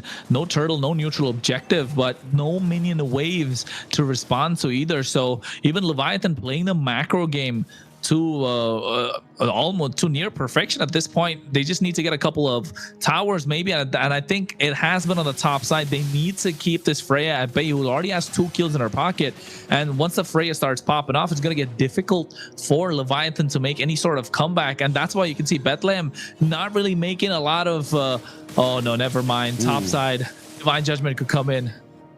Yeah, they were looking for it. 4 players actually go up there and they just don't find the target. I feel like Leviathan did such a great job reading the map, understanding what they see and what they don't see, and responding correctly. They didn't see the rest of Lyon. They're like, okay, let's just assume they're going to start coming for us. So they immediately backed up there. Oh, Promise dipping in and out, really dancing around. Divine Judgment, IMU coming out from Leviathan. Won't be able to find a kill onto Raquel as well. Leonhardt's going to have to use that flicker to get out of harm's way. Gets bounced back by Bethlehem. Is that going to be enough as Wolfie finds a kill onto Leonhardt? 2 down for the side of Lyon. Won't, won't, won't. That's what it was this time for Lyon. Won't be able to pick up a double, and they get 1 more in the hands of ISO as well. So that's 3 kills if I'm not wrong. And Leviathan doing a fantastic job, able to get the 3rd turtle of the game just when they needed to up the tempo. And now all of a sudden, whatever Lyon has done in the early few minutes, the first 6 minutes has kind of been rendered useless because Leviathan were able to maintain that goal lead. And now look at the way of the dragon. Oh, another ultimate comes out there. Raquel's gonna have to try to find himself the safety of the tower. Promise comes out with a flicker of his own. Might be a little bit too much for him as he finds himself an escape with that Jeet Kundo and that Cho. What a great engagement there from Leviathan, even when you thought Lyon had the catch. Yeah, I think Lyon kind of could have got that kill, right? Promise kind of lucky to get away with it. They get the tier 1 of the top side. They respond with another tier 1 of the bot side. So towers in the favor of Lyon, 1 gone on their side, 2 for the side of Leviathan. Bethlehem able to get that War Axe right now, so you know he's going to start hitting harder in these team fights. He's going to sustain a little bit longer. Promise, another way of the dragon. Yeah, Raquel taking a heap of damage. Gonna have to use that flicker, but still not enough as Bethlehem comes in from the backside. Ooh, POV in trouble. Electrifying beats coming out from Wolfie. Might not be able to make an escape. Evil Queller with some damage from Bernoulli, able to finish the job in reply as well. You can see the big pressure mounting at the mid lane, but Lyon able to clear out the minions. Whoopi is fantastic on these assassins, bring a little bit of flavor to MCT North, if you ask me. And Leviathan just doing a fantastic job so far. Lyon able to get that shutdown onto Whoopi in the hands of Bernoulli. Now they need to find a way to scale, and Bernoulli needs to get more kills on the board. Otherwise, it's looking dire because Leviathan have nice late game power spike with that Beatrix, a marksman in the late game. Pav, on the other hand, hasn't had the best game so far. 0-2-3, and ISO just getting that malefic gun.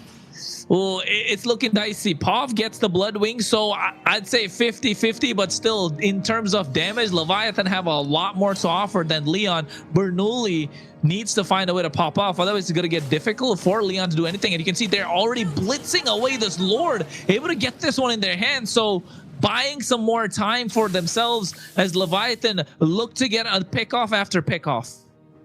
Yeah, but the thing is, Lyon, we need to be able to kind of make some plays here. I feel like we've been very, very passive in the early game where we were supposed to have the advantage. Promise on the back end, putting some damage onto Bernoulli, getting stunned, might be in a little bit of trouble, is still able to find that escape. There was this little point at the beginning where Lyon had the advantage, but they weren't pressing it. They weren't looking for engagement. They were free to just let the Leviathan kind of pass them by.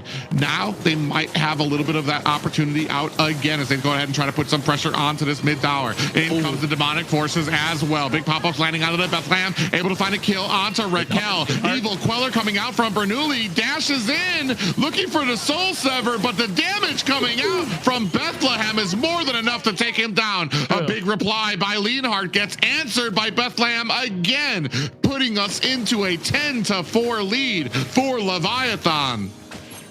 And this is why they let the Freya go, right? Knowing that they could pick up the Phoveus, which is basically a straight counter to the Freya. And the problem with for Freya against the Phoveus is when the Freya wants to pop off with a power spike, that's when the Phoveus hits his power spike too. And when he got that War Axe, you know for a fact Leviatan were looking to pick more fights around Bethlehem, who was able to sustain a lot more in these team fights. And he was taking a less than a quarter HP and was still able to make it out alive. Dreadnought armor to be able to tank quite a lot. Warrior boots even, along with the silence rope. So basically a force to be dealt with at this point.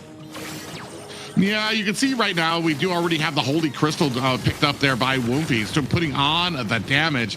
But we do see already Radiant Armors being picked up by Lyon to try to offset the damage coming out from Woompy. Respect being paid there for the new jungler from Leviathan. 4-10 still, as both of these. I feel like this isn't it. It feels like, oh, I was going to say, it's, oh, we do have a Divine Judgment goes on to Hayase. Big pop-up lands onto him, but there is no aggro coming out from the tower. So just a wasted ability comes out from the side of Leviathan. This is definitely not out of the woods for Leviathan just yet. There's no huge gold lead here, just under, not even under a K, like 500 gold difference, despite the huge disparity when it comes to the kills. I mean, yeah, there's a massive disparity when it comes to the kills, but at the same time, Lyon have been playing the macro game really well. They've got two towers on the top side, a tier 1 in the mid lane, a tier 1 on the bot side as well, and the tier 2 on the bot side's like barely hanging by a thread. And they definitely got the first Lord doing a lot of work, and now the second Lord seems like it's gonna be in their favor too. Yato getting that Divine Judgment earlier not only burned an ultimate but also a flicker, which basically didn't lead to anything fruitful. So if you are Lyon, this is the moment where you need to take down the Lord. The Freya's on the top side, so it might not be the best position, but you could get it started and find a way for Leonhardt to make it into the pit and then maximize what they can put out. Leviathan, having slowed down the pace of the game from game 1 and game 2, is helping Lyon a lot, and this is the kind of pace that Lyon like to play at. And you can see it's already gone past 12 minutes 45 seconds, 13 minutes, even longer than both the first and the second game went about, right? So I think getting the clear on top as well as bot side now from Leonhardt, and then they're going to convert this into a Lord after adding that lane pressure. Raquel scouting out these bushes, looking for the right pull, and getting them poked down is going to be crucial for Bernoulli to find that finish. Oh, you can see Bethlehem kind of getting baited out with some of those demonic forces. Oh, Promise goes in, even with the flicker, just misses the pop-up. Now he gets a Divine Judgment for his effort. Does have the immortality out there as well. Still going to be able to get away from the enemy team there. Big kick lands onto Raquel, putting on the damage with that dragon kick, but it's not enough. Whoopi on the back line, able to find a kick onto Bernoulli. Leviathan chasing down the rest of Lyon, who, underneath the tower, Divine Judgment comes out onto Hayase as ISO picks apart that mid lane tower. Oh, he had Renner on his hands. If it was Nibiru, that could have been a kill with the help of the Divine Judgment as well. He tried to get the Renner snipe on him, just not able to find it. They get the Lord for the side of Lyon. They're trying to blitz it as fast as possible, but Lyon making sure they're able to escort this Lord and maximize the macro ability on the map. They get the tier 2 on the bot side. I don't think it's going to be good for this Freya. Has to use the Valkyrie Descent to get out of harm's way as well. Tier 2 in the mid lane is going to be the next target for Lyon, while the Lord is still going to be marching down the top side slowly. So waiting for another set of minion waves that's going to come out in the next 10 seconds. So more super minion waves, the better for Lyon. Meanwhile, Leviathan needs to find a way to capitalize, needs to find a way to turn things around, and Whoopi's doing a lot on the map.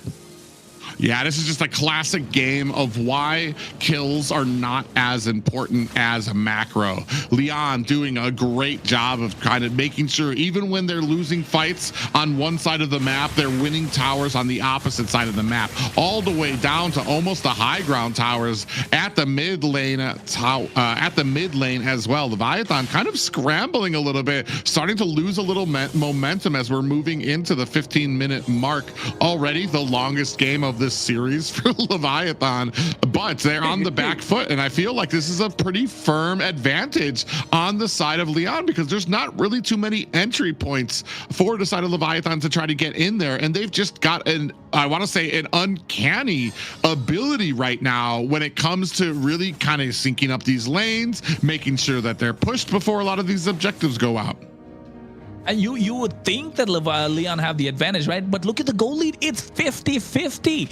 And that's one good thing for Leviathan, just because of the fact that they have a Beatrix, a Marskin that can pop up. Ooh, big engagement comes in under electrifying beats onto the backside, trying to put on the damage. Woofy takes a heap of damage coming out from the side of Lyon, but now being chased down by Leviathan, trying to focus down onto a target. They are not able to bring anybody down, and ooh, Bernoulli goes in against 5 members. What was that? Bernoulli, what are you thinking, man? This is not the Bernoulli that we know from Lyon. But right now, Leviathan, this is not a Leviathan we've known throughout the entire MCT record, the Swiss stage. This is a rejuvenated team. Again, this is like the 3rd time I've said it. Call me a broken record, but they've been so fantastic so far in the entire series. And if this is going to be a 3-0, it's a massive statement coming in from Leviathan. And you know that this is a team that can take it all. This is a team that can get the big wins. And with this newly added jungler breathing in life to this lineup, allowing the rest of the team to play like they'd want to. Yato looks like a different player right now. ISO is allowed to play the game he wants. Promise coming to the own position. We're looking at a Cho 1-0 and 10. And how many times did he get pulled by the Divine Judgment? It's something we've not seen. The Immortalities are keeping him alive. Right now, he doesn't even have it. He's able to find the right pickoff. The communication is on point for Leviathan. Meanwhile, Lyon are looking like a shadow of their former selves, where Bernoulli's not able to get the victories, not able to get the kills that he wants to, and Raquel, without having the Kufra, is not able to find the right pace for the rest of the team. The shot calls have not been on point. They have had this Freya that could do a lot of work in the game. It's just not worked out, and I think Leviathan at this point, with the help of this Lord, will be looking to push this game to a possible end like they have done for Game 1 and Game 2. We're 17 minutes 45 seconds in, and they want to pull the trigger, and all flickers are available.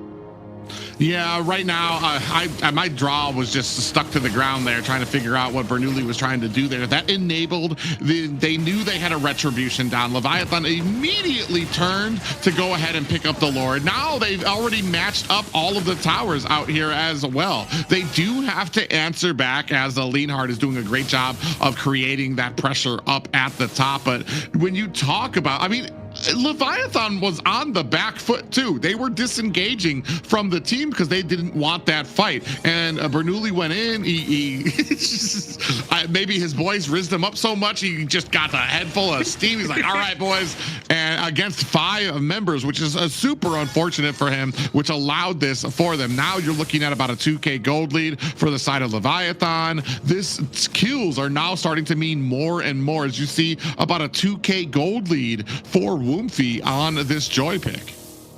Yeah, and you can see what was an even gold standpoint for both these teams now all of a sudden is in the hands of Leviathan. Divine Judgment coming through.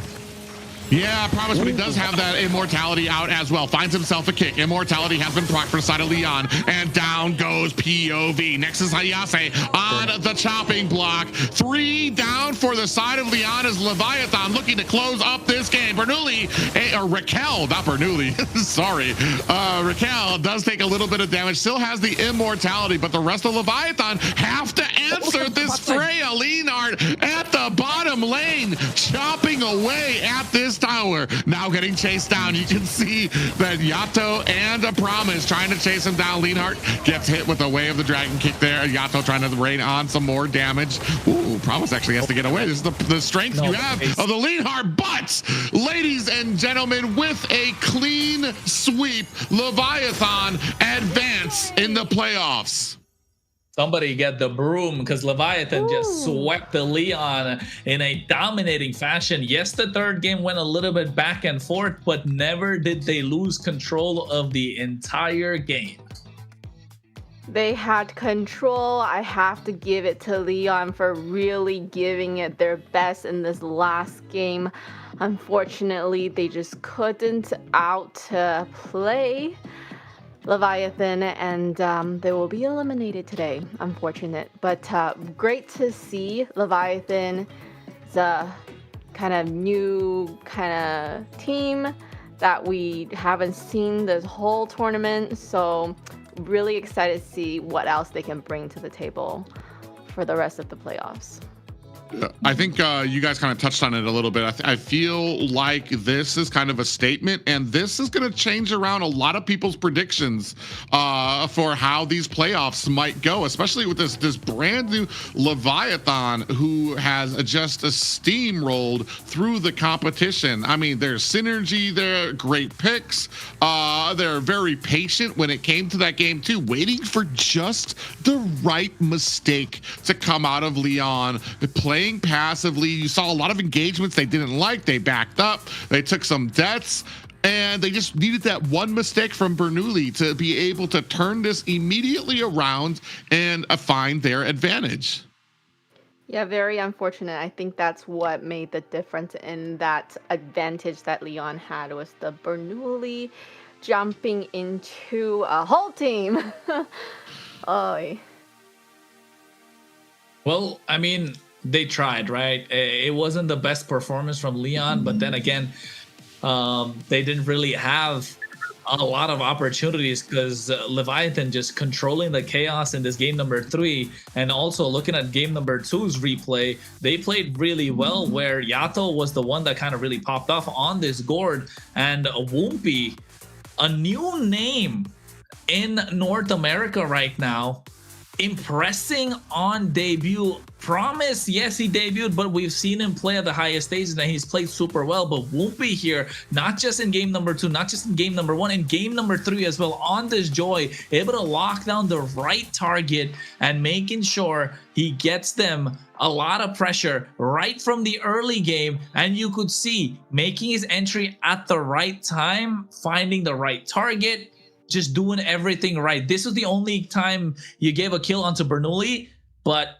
after that, they just weren't able to capitalize. Bernoulli went down 4 times after that fight, and picking a 1v5 in that purple buff area, I mean, we're not really sure what he was thinking. Like Private said, probably got, you know, got a lot of, what do you call it, adrenaline going in his favor, hyped up by his teammates, and all of a sudden he just sees the gray screen, which was never the right idea for Lyon. But Leviathan just able, even though they lost a lot of towers in the early game, not giving away a lot of gold. That's the moment, right? That's the moment. They didn't give away a lot of the they didn't give away a lot of kills. They didn't give away a lot of gold, and were able to hold their own. And once the opportunity presented itself, hey, they never let it go. And after that, it was just a one-way push down the mid lane, even though Leonhard tried to get the split in the end.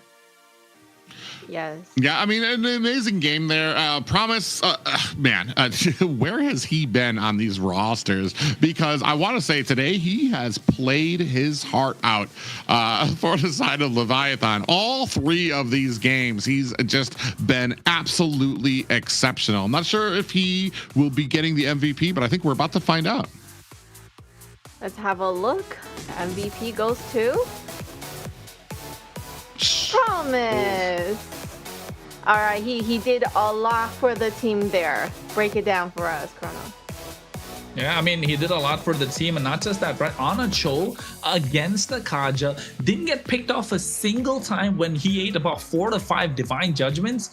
Yeah, and even the itemization, I love the itemization about how he went for the Chastis Pauldron in the early game, because you're kind of negating what the Freya can do with the attack speed, and then getting yourself that anti-cuirass, the immortality, just getting the right knockups of the Jeet Kundo and latching onto the right targets with the Way of the Dragon, the Flicker Way of the Dragon, into the Bennett's Rage, into a Divine Judgment pull from Yato, just making sure everything is clean and being the initiator for every single fight. Promise, showing a lot of promise for Leviathan in this playoffs run.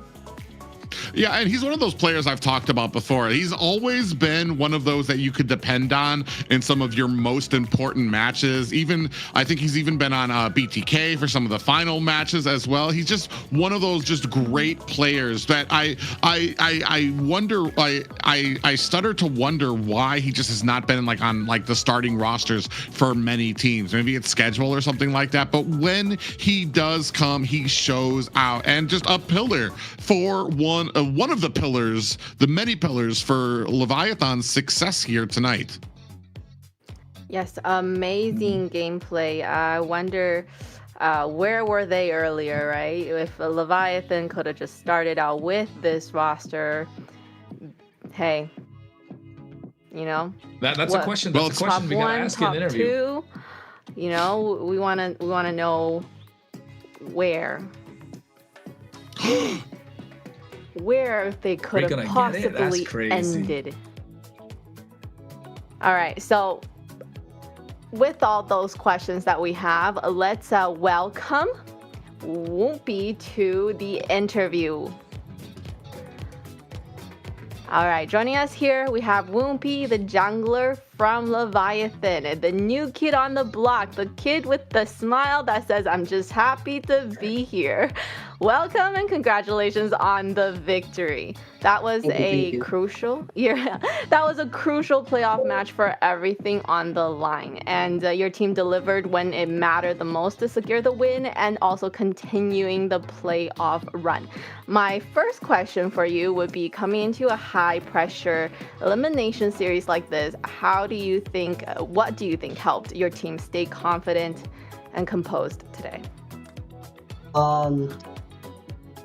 Like it's just my team is like making sure that they'll calm and everything, like especially Bodge. Like Bodge and I saw keep saying that just no pressure and everything, and Arashi as well. Yeah. So they're like, don't worry about it, just come and play. We got you. How do you feel about your team backing you up as a jungler? I feel it really good that they actually DM'd me, that they said that, you know, like, hey, Whoopi, come play for us and everything. And I was surprised because, you know, this is my first time being pro, like playing professional and stuff. So I was kind of excited and everything. I was actually kind of curious about that because I want to say you're relatively unknown. I've been casting since like 22 in North America, and I don't remember you at all. And I was very curious, like, what was it that they sent up the Whoopi sign, the Whoopi signal up into the sky to be able to call you down for that? And what was that like? Can you tell us a little bit about yourself? You're brand new to the North America, to the pro scene. So tell the viewers, everybody who's going to remember the name Whoopi, tell them a little bit about yourself and how long you've been playing this game and how you know a lot of these guys. Okay, so like, the first time I played this game, it was actually like season 1 when I used to watch my brother plays, but I couldn't play because I was, you know, little kids. And then I met my team Leviathan like just a year ago, like just, you know, like 2025, and they just saw me how I play good, and they just DM me to play a lot. Yeah. Well, Whoopi, you made your debut in MCT AMER. How are you feeling first up? Are you feeling good? Feeling happy?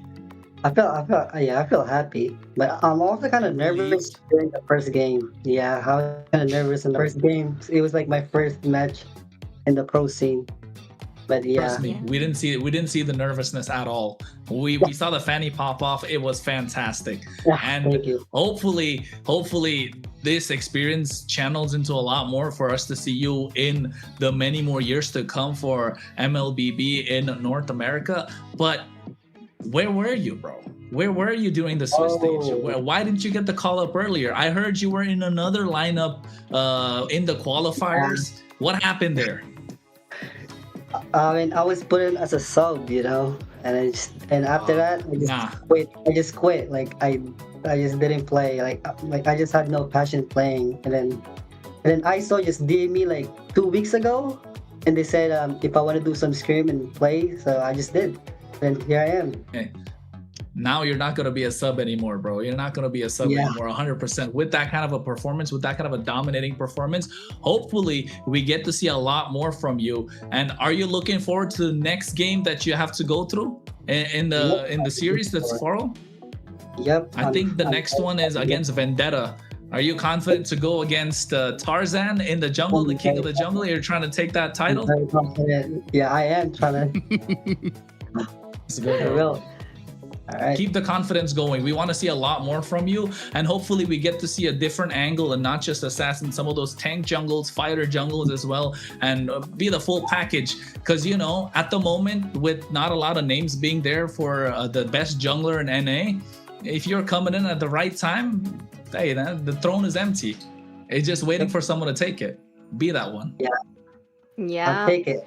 I'll definitely take it. There you go. There's the confidence. Woompy, your future, I feel like, is going to be brighter than your smile right now. Thank you. Once again, congratulations on the victory, and thank you so much for joining us today. Best Thank of you. luck to you and your future tournaments. All right. Thank you. Thank you.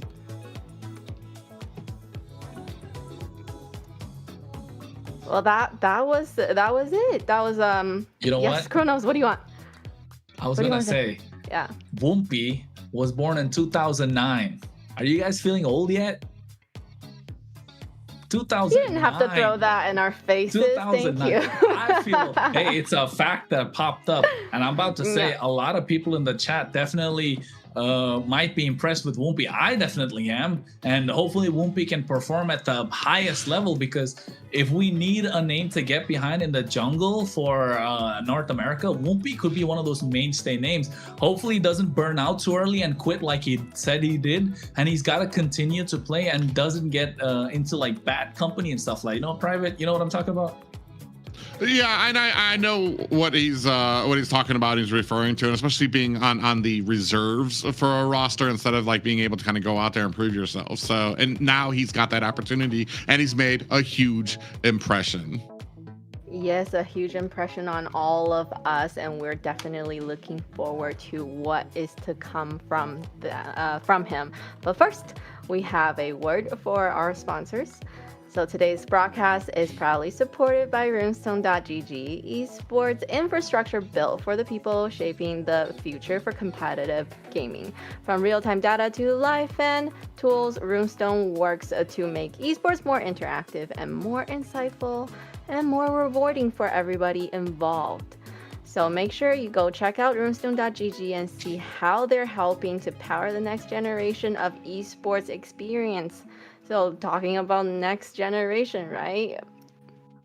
Woompy is definitely gonna be, you know, one of the names that to be mentioned in this next generation of jungles. And you know to what? come. I think we're gonna find out how good Woompy really is tomorrow. I think that tomorrow is gonna be when he goes up against Vendetta. Right? Lyon's a different story. Lyon have their own pace in which they were playing, right? They like to go for a slow pace and extend the game as much as possible. But against Vendetta, which is a team that plays their own tempo regardless of how fast the opposition has, how much momentum the opposition has, that will be a good test to see how Woompy plays in the jungle, and so does Promise in the roam position, right? So the true test is tomorrow, although there will be no eliminations tomorrow and they'll go down to the lower bracket. Vendetta against Leviatan looks like a matchup that could steal the show. Yeah, and it's definitely going to be one for the books, especially like I said, this completely turned around a lot of people's faces and how they thought that Leviathan was going to be performing, from something that could be etched as maybe a disappointing performance in the Swiss stage, that now that they, with just the change of two members, and I've been kind of going on this broadcast and even before the broadcast when I was talking with you guys, that sometimes the roster changes can be a bit frustrating to look look at, especially as a fan of North America and a lot of the teams and what a lot of these people are capable of. That synergy always being shaken up because you have to get into new roster. But there are some of those diamonds in the rough that when you find that perfect team, that it just takes off. And I think that's what we saw here tonight when it comes to the inclusion of Promise, who I've already known, and I knew he was going to do a stellar job, but Woomfy was that wild card for me. But I already knew from the first draft to see him pull out a Fanny, I was just like, oh, Debut. let's go. Let's go. Like I've been one of the big things. If you're going to be like a Fanny's got to be to pull out a Fanny, even especially in the current meta, you just have to be so confident with your ability out there. And you could see a little bit of those nerves maybe in the first game. He wasn't great. Like it wasn't like jaw dropping on the Fanny, but he still did very, very well. And that coupled by the rest of his team, which has been a common denominator that we've been discussing here with a lot of these teams here, especially at the bottom four right now, where synergy, team cohesion has been a huge topic. Leviatan, I feel like we don't have to talk about that. What synergy, team cohesion for these guys, they've got that in the bag. So, I mean, a great game. Great games all around here today. I am so excited for tomorrow as well. Yeah, so let's look at tomorrow's schedule, what we have coming up.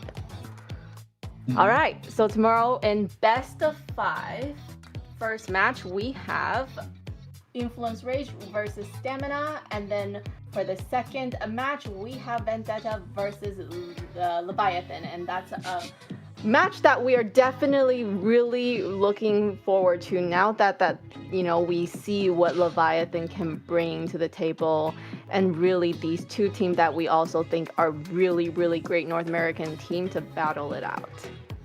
Yeah, I think Influence Rage Origins versus Stamina. Again, I think after looking at Woompi's performance, of course, we're looking forward to the second series, but also the first series, right? Influence Rage Origins have lost out to Stamina in the Swiss stage, but the way that they have found their footing, they found the groove, and this is an Influence Rage of new that's in the playoffs that can really go toe-to-toe against Stamina, and dare I say, even sweep the floor against Stamina. So Stamina coming off of a really strong performance will be amazing. But at the same time, this is the playoff bracket that we're getting to see right now. And Stamina, Esports, and Leviathan do move on to the next stage. But two Mexican teams, that's U2 Esports as well as Lyon, unfortunately bow out of the competition after having a great MCT AMER run. Yeah, and as you can see here from the knockout stage, I feel like it gets more and more exciting as the days go on. You talked about the history, Stamina, Dez finally coming online, finding that synergy that was kind of lost with his teammates. They kind of had a little bit of a juggle around there as the matches progressed. Like I said, game 4 was that type of synergy is what we need to see always coming out from Stamina. That going up against this newly invigorated Rage Origins is going to be a huge match tomorrow. And I think we've already talked about until we're blue in the face about Vendetta and Leviathan and how exciting that match is going to be. And it just keeps on getting more and more exciting here in AMER North. Yes, and because it's not single elimination, tomorrow it's gonna be interesting to kind of see what that first match of pretty much a brand new team going against the Vendetta, right? So we'll see how they match up, and then they kind of probably feel each other out and kind of see where they are at. And I'm really excited to see who moves on and potentially be top 2.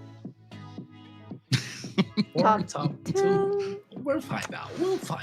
As the days go by, we will find out. But sadly, although there's a lot of excitement on the board, it's also a sad time because we lost out U2 Esports as well as Lyon to the competition. But that's the nature of the beast. That's how it goes. And sadly, we're looking forward to them in the next season. However, along with the sad news, we do have some new blood injected into the competition with Whoopi being present. So a name that we can all look out for, not just today, maybe for the many days and seasons to follow. But yes, I think the competition is getting intense, and from with it being double elimination, yes, there is a second chance, but I mean, do we really want to go down to the lower bracket? All right, so that is it for today, guys. We had such an amazing matches today, some surprising things that happened with Leviathan that we definitely did not expect. So make sure you follow our socials so that you don't miss what happened today. There's gonna be lots of highlights that are gonna be up and updates. Make sure you're following MLBB Esports across all our platforms. And I just want to mention quickly, during the diamond drops, you have to go to this one, okay? The MLBB Esports, the official channel. It will be diamond drop in the YouTube and TikTok platform. Yes, Kronos. You know what? There's like barely like 5 people watching there, to be honest. So folks, if you wanna, you know, if 5 people are there, all 5 of them are gonna get diamonds, man. If you wanna rack up those diamonds, make sure you head to the MLBB Esports, because that's definitely gonna help the NA community grow a lot more now that we have a dedicated channel for MLBB Esports. So yes, get there. Kick, Twitch, X, Instagram, Facebook, YouTube, TikTok, all that good stuff. Right, Private?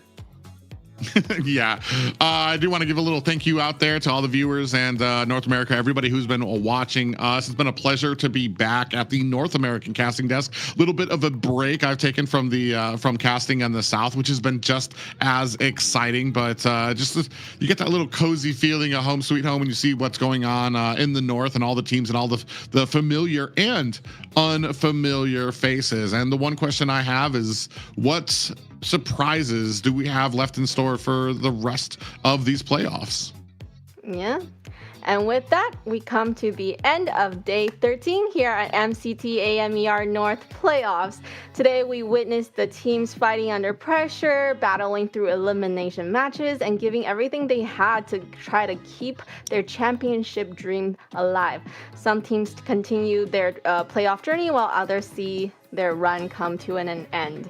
So I want to give a huge thank you to our players, our team, production, and of course all of you for watching from home and being part of an incredible first day of the playoffs. And of course, I want to thank you to my amazing casters, Kronos and Private, for joining me today. I'm your host, Layla, and on behalf of everyone here at MCT AMER North, thank you so much for watching, and we'll see you tomorrow back here for some more exciting playoffs. Good night, everyone.